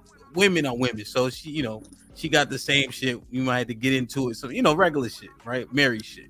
But generally speaking, it's pretty comfortable, you know? Is that what you meant by trust, Fatty? Or my bad? It's really levels to trust, bro. Trust is an overall. Trust is if overall me and Chicky do business, I trust him because I know how he moves. I know he's going to be consistent. Our YouTube channel is going to look a certain way. We're going to move forward because the best way to predict the future is to look at the past. When it comes to women, their number one feature is like they are unpredictable. When they feel some way, they feel another way. How can I trust somebody that it literally is moved by their emotions, which is if the wind blows this way, they're going this way. If the wind blows that way, they go that way. If the moon is close, the waves are going to be higher. If the moon is far away, like, how can I trust this person? In short, you're saying, can you trust women to do it the way we would do it? In short, is what you're saying? Word is bond. Do you understand that? Word is bond, yeah. Yeah, word is bond. Do you understand that concept? Yeah. Okay. Yeah. Can we trust women's words to say what they mean and mean what they say? I got you. Okay, no, not that. Yeah. Why would you protect yourself? Why aren't y'all wearing condoms? That's what this whole thing is about. Why aren't y'all wearing condoms? Okay, so that's I need them to answer that shit. Can we trust women to say what they mean and mean what they say? No, bro. Damn. And to me, look, so this is where I differ. This is where I say yes. I say yes. You should be able to do that, and you should do it. Now you should be able to. They mean it. They mean it in moments, Cheeky. They mean it in moments, but the consistency of it is tough, though. Like, but Hemp, you have to realize they want to be trusted. That's the dichotomy. That's the dichotomy between you and a woman. If your wife heard, I don't trust you, that's a problem. She's not going to like that, and there's going to be a problem. You're going to have to figure that out. That applies. That applies to other women as well. So now, when we start applying this to our relationships between men and women, you have to start thinking to yourself, I have to trust that she's going to do right by me because she's trusting me to do right by her. That's so, Cheek, yeah, go ahead. So, Cheek, real quick. So, I'm just minding something. And it's good that I'm a. Hold on, Joe. I got you. Because it's better that we use me as a channel example because I could be held accountable and like for all this in person, we have relationship, right? So even the 500 people in the chat. So it's better this way, right? So, sure. But I don't trust her. I don't think she's gonna like step out and shit like that. Is that a couple then? What we're talking about is just a general trust for the best interest of one another, right? The idea behind meeting somebody sexually is that, hey, we're enjoying each other's company, we're enjoying each other's vibe. There's sexual and physical attraction. I'm trusting you to do the best thing for me, and you're expecting me to do the same for you, right? That's the idea. That's how somebody. you make it, okay. That's how you make it comfortable. That's how you make it work. Blah blah blah. Yeah. My thing is this: if you can't trust me and I can't trust you, don't expect me to put on a condom and you not wear a female condom because we're already established. We don't trust each other. So you just wear your protection and I'll wear mine. And if I don't wear my protection, you're always protected because you got yours.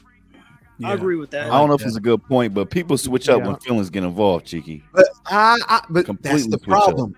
That's the problem. If you're saying things switch up when feelings get involved, then you shouldn't expect me to be wearing a condom because you expect the best out of me and I expect the best out of you.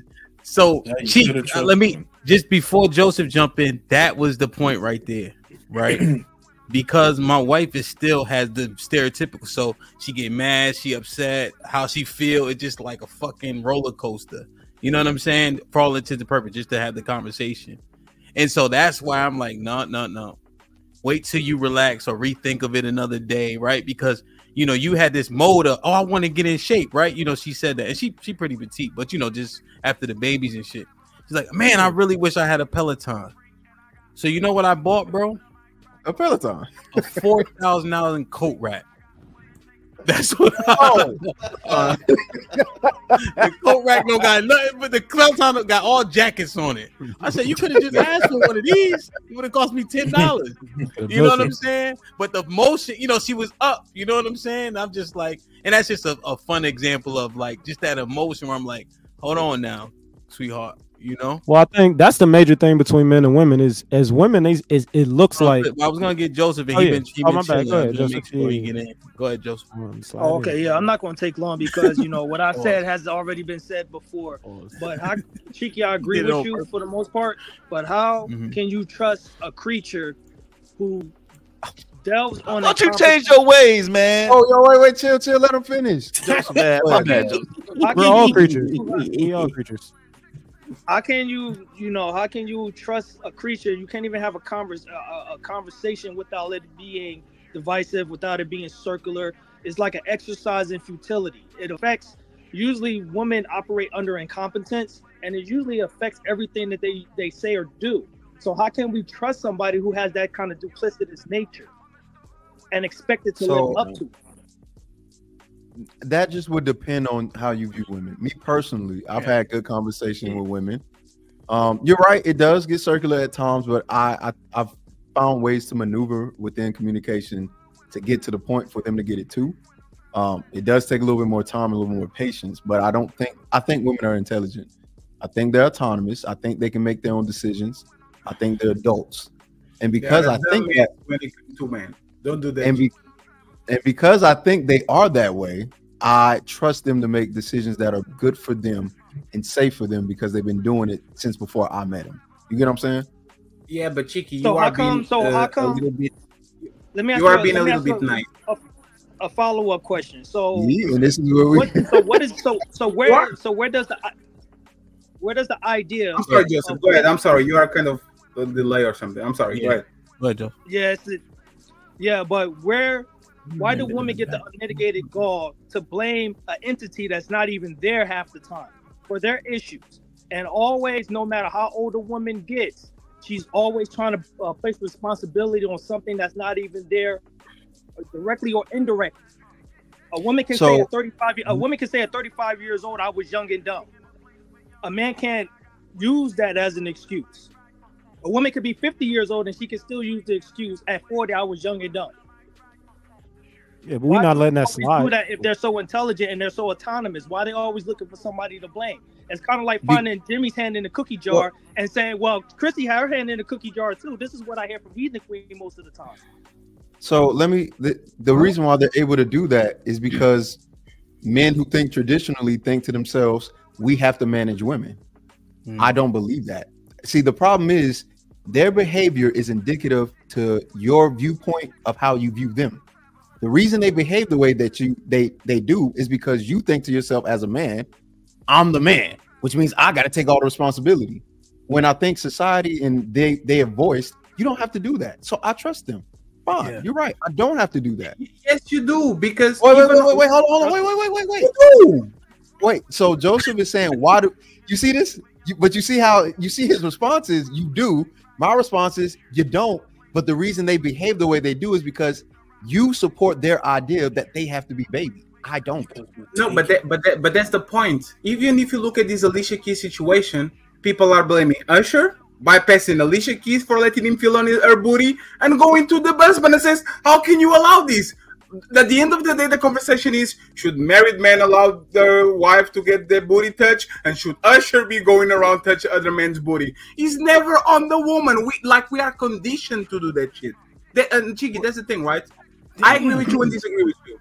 Women are competent at school. They are predictable. Women are competent at jobs. Women are competent in a lot of things. Women actually have a brain that makes them be functional adults in a plethora of shit. When it comes to relationships, they are dumb as a rock. They can't understand their feelings from their logical, and this is what we're talking about. I'm not calling women children as an overall being that is not responsible for nothing. They excel at school, they excel at jobs and everything. I'm telling that as soon as you put an emotional bond and a relationship, their logic that they apply in school, the logic that they apply in hall goes literally out of the window because they don't know better. This is my opinion. It's nothing to do with the overall. Usher is so Alicia Keys is responsible for Usher's behavior. Do you see what I'm talking about? You prove the point. Fatty. Wait, hold on, Fatty. Wait. No. Fatty. Kelly on that one. I'm with Kelly on that one. I didn't. You have to have a level of professionalism. Hey, Cheeky, who was smiling like this when Usher grabbed the? Because it's entertainment, bro. That's all it is. You still have to have a level of. You still got to have a level of professionalism, bro. Fatty, stay on track. She was supposed to spaz out and stomp off the stage. Right. You said I'm talking about. If she was a writer, You're gonna pull it Will Smith. Fatty, that's what I'm saying. So here's the thing. I get what you're saying. And So the women reason are why I'm supposed to laughing act like is men. because you know I get what you're saying. But when it comes to being online and it comes to being making a position, you can't be in between. I gotta take the side of they can do. I trust them. You see, there is no in between. I can't agree and then disagree. Fair. The problem is if I take your side and I take your approach, they're using you as an example of, well, you know how we are. I can't do that. So I have to bite. I have to bite the bullet and go, hey, they're intelligent. They know it all. They got it. So everything that they do, I'm putting on them. Yeah, but if that makes the results detrimental, is that worth it? Let me ask a Stop asking me to care about the results of the world when the world don't give a fuck about me. No, I'm talking about for you personally. Like, that'll be for you Fatty, personally real too. quick. It'll So if apply that to was you. your wife up there, what would you have want her to do when Usher did that? What would you like her to do? Now, if my wife is a superstar, wait, hold on. If my wife is a superstar and brings home millions and I'm chilling, do what you got to do. So your principles are based on the amount of money that she makes, right? But wait, hold on. Wait. But if wait, let me finish. Please answer that question. What would you like her to do in that moment? There's two examples here. My wife is a millionaire. She brings home the money, blah, blah, blah. Do what you got to do. Now, if my wife is a regular Joe Schmo and she's not a millionaire, she's just a regular ass girl dancing on Usher like that, you don't get to do that. Because I'm a millionaire. No, that's my because would you let your wife fuck him? Thank you. I got you, Justin. Because the assumption is going to be I make all the money. Man, you gotta learn. Microphone now. I'm just saying. If that's the case, I'm Jay-Z, I'm a billionaire. I should shove my dick into everybody's mouth because I can. And Beyonce doesn't have to talk about it. Sure. No. Okay, no. Yeah. My Daddy, you didn't answer the question, bro. What would you want your wife to do in that moment? My question is simple, Cheeky. DJZ did anything wrong by cheating on DJZ did anything wrong by cheating on Beyonce by shoving his whatever into that white woman's mouth? Did he, or whatever she is? Did she do something wrong? Did he do anything wrong? What? Did he? Yes, by cheating on Beyonce. He's a billionaire. Cheating is cheating, bro. You don't think so? Fatty, Nah, if you're a high value man, what should you do? Exercise options. What? If I can ask you that question as well. You gotta be on one end or the other. Hey, Cheeky, I see what you did. Here's the thing. For the sake of being petty. Oh, they're going to be petty. We're going to be petty. Can Fatty answer the question though? What if Alicia Keys was your wife? What did you want her to do in that situation during the Super Bowl halftime show? I would want her, because this is not an accident. This was rehearsals, right? And the thing was, it was not the hug at the end. I was watching the show. It felt on her booty. That was completely unnecessary. At the beginning of the performance, when she stands up from the piano, he literally passes his hand on her booty and goes up her thigh. And I was like, damn, is Alicia Keys married? Like, is she single? Like, it was completely unnecessary. That was nothing to do with the performance. What should she do? What did you want her to do? I'm curious. I want to have the correct information of what is going to happen, so I can know if I can approve it or not. If Super Bowl authorities in your career and all that shit override whatever I tell it to you, go ahead. Good luck. I'll see you in court, and I take off her shit because I think no. But see, the thing is that she looked like she was taken by surprise when he came up behind her and hugged her like that at the end. So again, why was she smiling like she won the lottery? So again, what did you want her to do in that situation? Yeah, I think Fatty gave the most logical answer. If they're rehearsing these things, right, as a husband, right, it's Usher. Y'all remember what he said, right? Let me show you what he said 20 years ago. Was it Mrs. Steel Girl? Oh. Don't leave your girl around me. Don't leave your girl around me. He's the original Mr. Steel Girl. He's the original. Don't leave your girl around me. Then he been wilding. And let me show y'all what this was. I'm sure y'all saw it, but let's just make sure everybody has proper context. Look at the last line. Relationship issues. Did you see it? Oh man, that's crazy. Oh shit. Yeah, playing off of the Kiki shit. Right? So he's playing this up. Playing off of the He tried to kiss Mary J. Blige on the lips. Did you see Willie, the one that got the skin thing where your skin is like black and white? I forget her name. Willie. She's like Willow. Winnie Harlow. Yeah, she jumped on her boyfriend lap because they know what type of time Usher on. So as a husband, I'm at the rehearsals to Fatty point, because what else can you do at prime time? You can't. She not gonna Will Smith him. So what would you like her to do? That's the question. When he does it, inform him. Yeah. Inform him what's going to happen. If anything's go off the cuff and you actually know that shit, that's I was speaking preliminarily. Are you guys saying instantly in that moment? You watched rehearsal all week, but in that moment he wasn't there. Behind her and hugged her, and now he do some other shit. What do you want her to do? She said she can't smile. What in a perfect world she should jump off the stage. Right? She should jump, break the ankle, whatever. Right in the middle of the Super Bowl, like an idiot. Right? But if she's a superstar, she gonna do what Alicia Keys did. Yeah, I think she handled it right. She did. Usher was the one that was wrong. If you really think about it, it's likely that he did some off script type shit. I'm going to do just like Beyonce. I'm going to seek my sister on you. That's the only thing you're going to get. You're going to get these ends. I'm not touching on the legends. You going to jail. You need to break the fuck up. You going to jail. But Fatty, you're laying this shit at her feet based off of her smiling. So that's why I'm asking, or that's why Unk Man was asking, what should she have done in that situation there? Nothing. Prime time, you should follow the whatever you guys planned. Afterwards, every action is shaming her.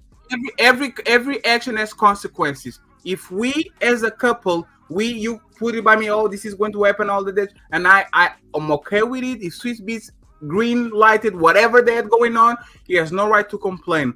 But again, don't say it's for the performance, because on that performance was shit that was unnecessary. There's no need for him to actually brush her fucking tide or her ass with the ugly end. Okay. So why is this her fault? So why is it her fault then? I would have been at rehearsal doing push-ups. I would have had a heavy. I would have been showing him how tough I am during rehearsal. You know what I'm saying? Like nothing. I just came from the gym. With a bat. You know what I'm saying? Like, yo, make sure he knows. That's my only thing. That's my only thing. Don't blame her. My only thing is don't blame her for what he did. We are getting. That's all I'm saying. Look, she didn't fuck the bag up, and I know her shit is streaming on Apple Music. I know she's in the algorithm right now. Streams and stuff. Yeah, she better come back saying sorry, daddy. So they didn't get paid for that, man. I keep thank you type deal, but you getting paid for my boo. That's they song. Like that. What I'm saying is, people are now that she was at the Super Bowl and that incident happened. People are going to go on Apple Music and research all her music. Yeah, but I don't know why y'all keep bringing up the money like that makes it worth it. Like it might, because we're poor. But these people got millions of dollars. Like at what point do you decide that you're like? It actually shows that we have no principles. It's like we have principles, but if the bag is good enough, hey, man, it is what that's why I don't know why people keep bringing that up. That don't got nothing to do with it. We stop pretending that's what it shows. Like YouTube and shit too. Everybody got a bag and a. Hey, bro, they're worth like hundreds of millions of dollars. They don't need the whatever they got paid for. Why? They don't need it. They don't need it. Who don't? You must. They don't perform for free. I'm not saying they perform for free, but I'm just saying, bro. Come on. Hey, can I actually put the pin on what men are worried about? That could have been taken away. My bad. Yeah, let's do it real quick, y'all. Let me. I gotta go pick up the damn kids, man. But this has been awesome. It's been fun, man. Cause damn, man. Make you think, don't you? Now remember who's on the panel. Damn, cheeky Panther. Yeah, remember me for sure. Fatty, HQ been up here. That's how I learned something. Remember, it's Team Fatty and GBG. It's always gonna be us. Damn, that was good. I wonder.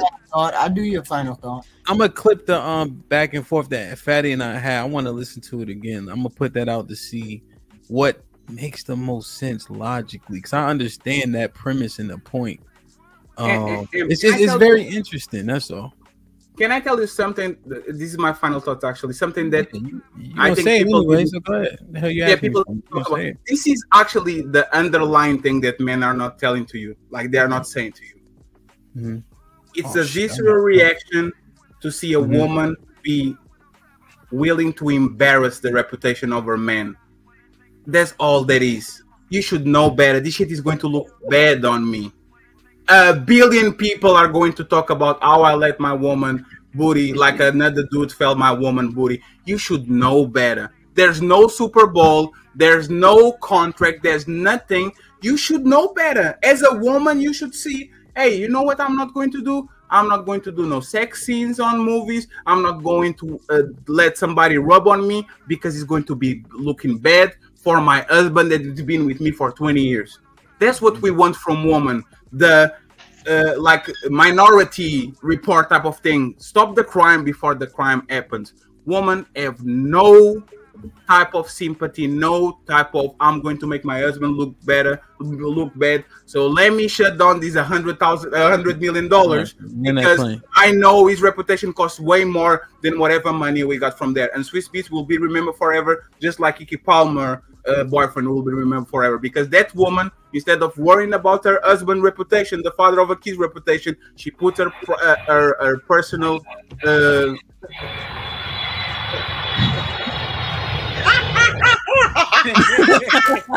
personal feelings. She put her personal feelings above. Yo, we can still hear you. I'm back. Thank but you that, hey, I appreciate you. Hey, no, but that is preventative measures matter. Point blank, period. Preventative measures are key for sure. Hey, I want y'all to get final thoughts, but I gotta go pick up the kids. I gotta be there at 6, and it's 15 minutes away. So grab a you. Damn, let me read this. Hey, fellas, they were under contract. They were under contract. The Super Bowl is a contract. They were under contract to do what they did. It is just a contract. Poor people don't do this kind of crap. Only rich people really, really, really have to deal with this kind of performance. Okay, that's it. Thank you all. All right, Ethan, be safe. Hey, I got your email. Fellas, wear condoms or get stuck with a musty bitch. That's it. Jesus Christ. Any other 2-second final thoughts? Protect your neck. Protect your own neck. That's it. Fact, though. Oh, Nikasu, man, you just been chilling, just laughing and shit. Quick, man, you got a final thought? I got to get the fuck out of here. They don't really care about our image. Usually they don't. And you probably shouldn't trust them that much. That's it. I'm sorry. Hey, and Nikasu, do me a favor, shoot me an email too, so I can get you like coordinated in more, especially when I do the Generation Z panel. Oh yeah, definitely, no doubt. This might be risky@gmail. Joseph, you got something quick? Yes, susceptibility loquaciousness is the hallmark of those who appear to be smarter than they actually are. Osa and Love, y'all deserve each other. Craziness may have its medication, but stupidity has no cure. Get up out that lady's house, Osa. Kelly, you got something real quick? Yeah, I got women are not responsible for your dick. Damn. Hey man, it's been awesome, man. That was a dope convo. It's a lot to consider, which is awesome, you know. And the principles versus insecurities, I feel like I got to do a part 2 because I don't know how well we dove into it, but it's definitely important to clarify: is it insecurity or is it principle? Is it a little bit of both? Is having both okay to an extent?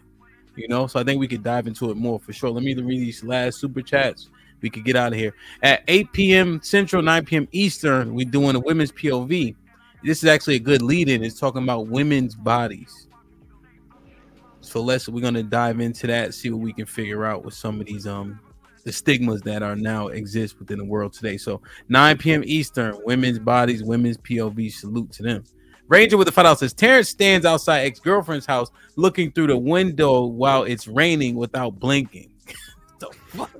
And then the Black Dragon with $2 says also you can't eat random box, especially unshaven. Black Dragon, you mess with white girls. I know you eat random box, Playboy. Arnold Allen with the $2 says Amazon sells condoms in bulk. Y'all irresponsible. Tell him, Arnold. Matt P with the $2 says Hamp, these niggas have YouTube reps. They not gonna agree, man. Shit. T.O. with the $2 says most women are not even asking about condoms. T.O. with the $5 says y'all never even bring up the thought of female condoms to even think y'all look for female condoms at gas stations to know it's not there. Stop it. Matt P with the $5 says fatty full of shit. If I get a woman pregnant, it's me because of intent and knowledge. That's when HU got timed out. Nav with the 20 ball says, yo, Hamp, why does HU consistently insist on representing all women? We literally have general conversations and discussions, but as soon as you say women or they, her immediate and many women's response defense is we. She the authority. Matt P with the $10 says, I got 4 sons. I ain't saying to them if they get a woman pregnant, it's her fault. She shouldn't have let you hit raw when you ain't want a kid. This is our lives, not theirs. Shaking my head. Weak shit. Men stand up. Lauren Mack with the $5 says, cheeky from now on, no hats. Let that round dome breathe. Nav with the $5 says, motherhood is valued over marriage in the West. Now, if you can get the bag too, why would you not play the game they play? T.O. with the $5 says, where my leader at? Pound House Husbands 2024. Jarish with the $2 says, vasectomy gang. Damn. Red Pill with the $5 says, some of y'all goofy men take responsibility without power. That's akin to slavery. You have no real power over her body or reproductive rights. I think, Twiz, ain't that what we was arguing, though? The fact that you don't, you probably got to make a better choice in the beginning. Yeah, for yourself. Exactly. Yeah. Jay Hayward was popping. My boy with the $2 says, GBG, if you don't want to be a man, just say so, bro. T.O. with the $2 says, cheeky, but they're both millionaires. Damn, man. Shit like that. All right, man. So I see y'all tonight, 9 p.m. Eastern. Yeah, they say go get them babies. Hey, I appreciate y'all, man. We're going to lock in tonight, 9 p.m. Eastern, 8 p.m. Central. The woman's body. Joseph, Callie, and Nikasu, Twizzy, good shit today. Shit like that. Yeah. Be safe. Do the right thing. You heard. I'll see y'all in 2 hours. Hey, Hamp. Hey, Hamp, you know I'm a veteran, right? You are? Which branch? Army. 2006 to 2010, 36 Bravo. All right, I'll keep that in mind because I think I got a slot too. So, all right. Love y'all. Be safe. Like, share, subscribe. Tell a friend to tell a friend. We out.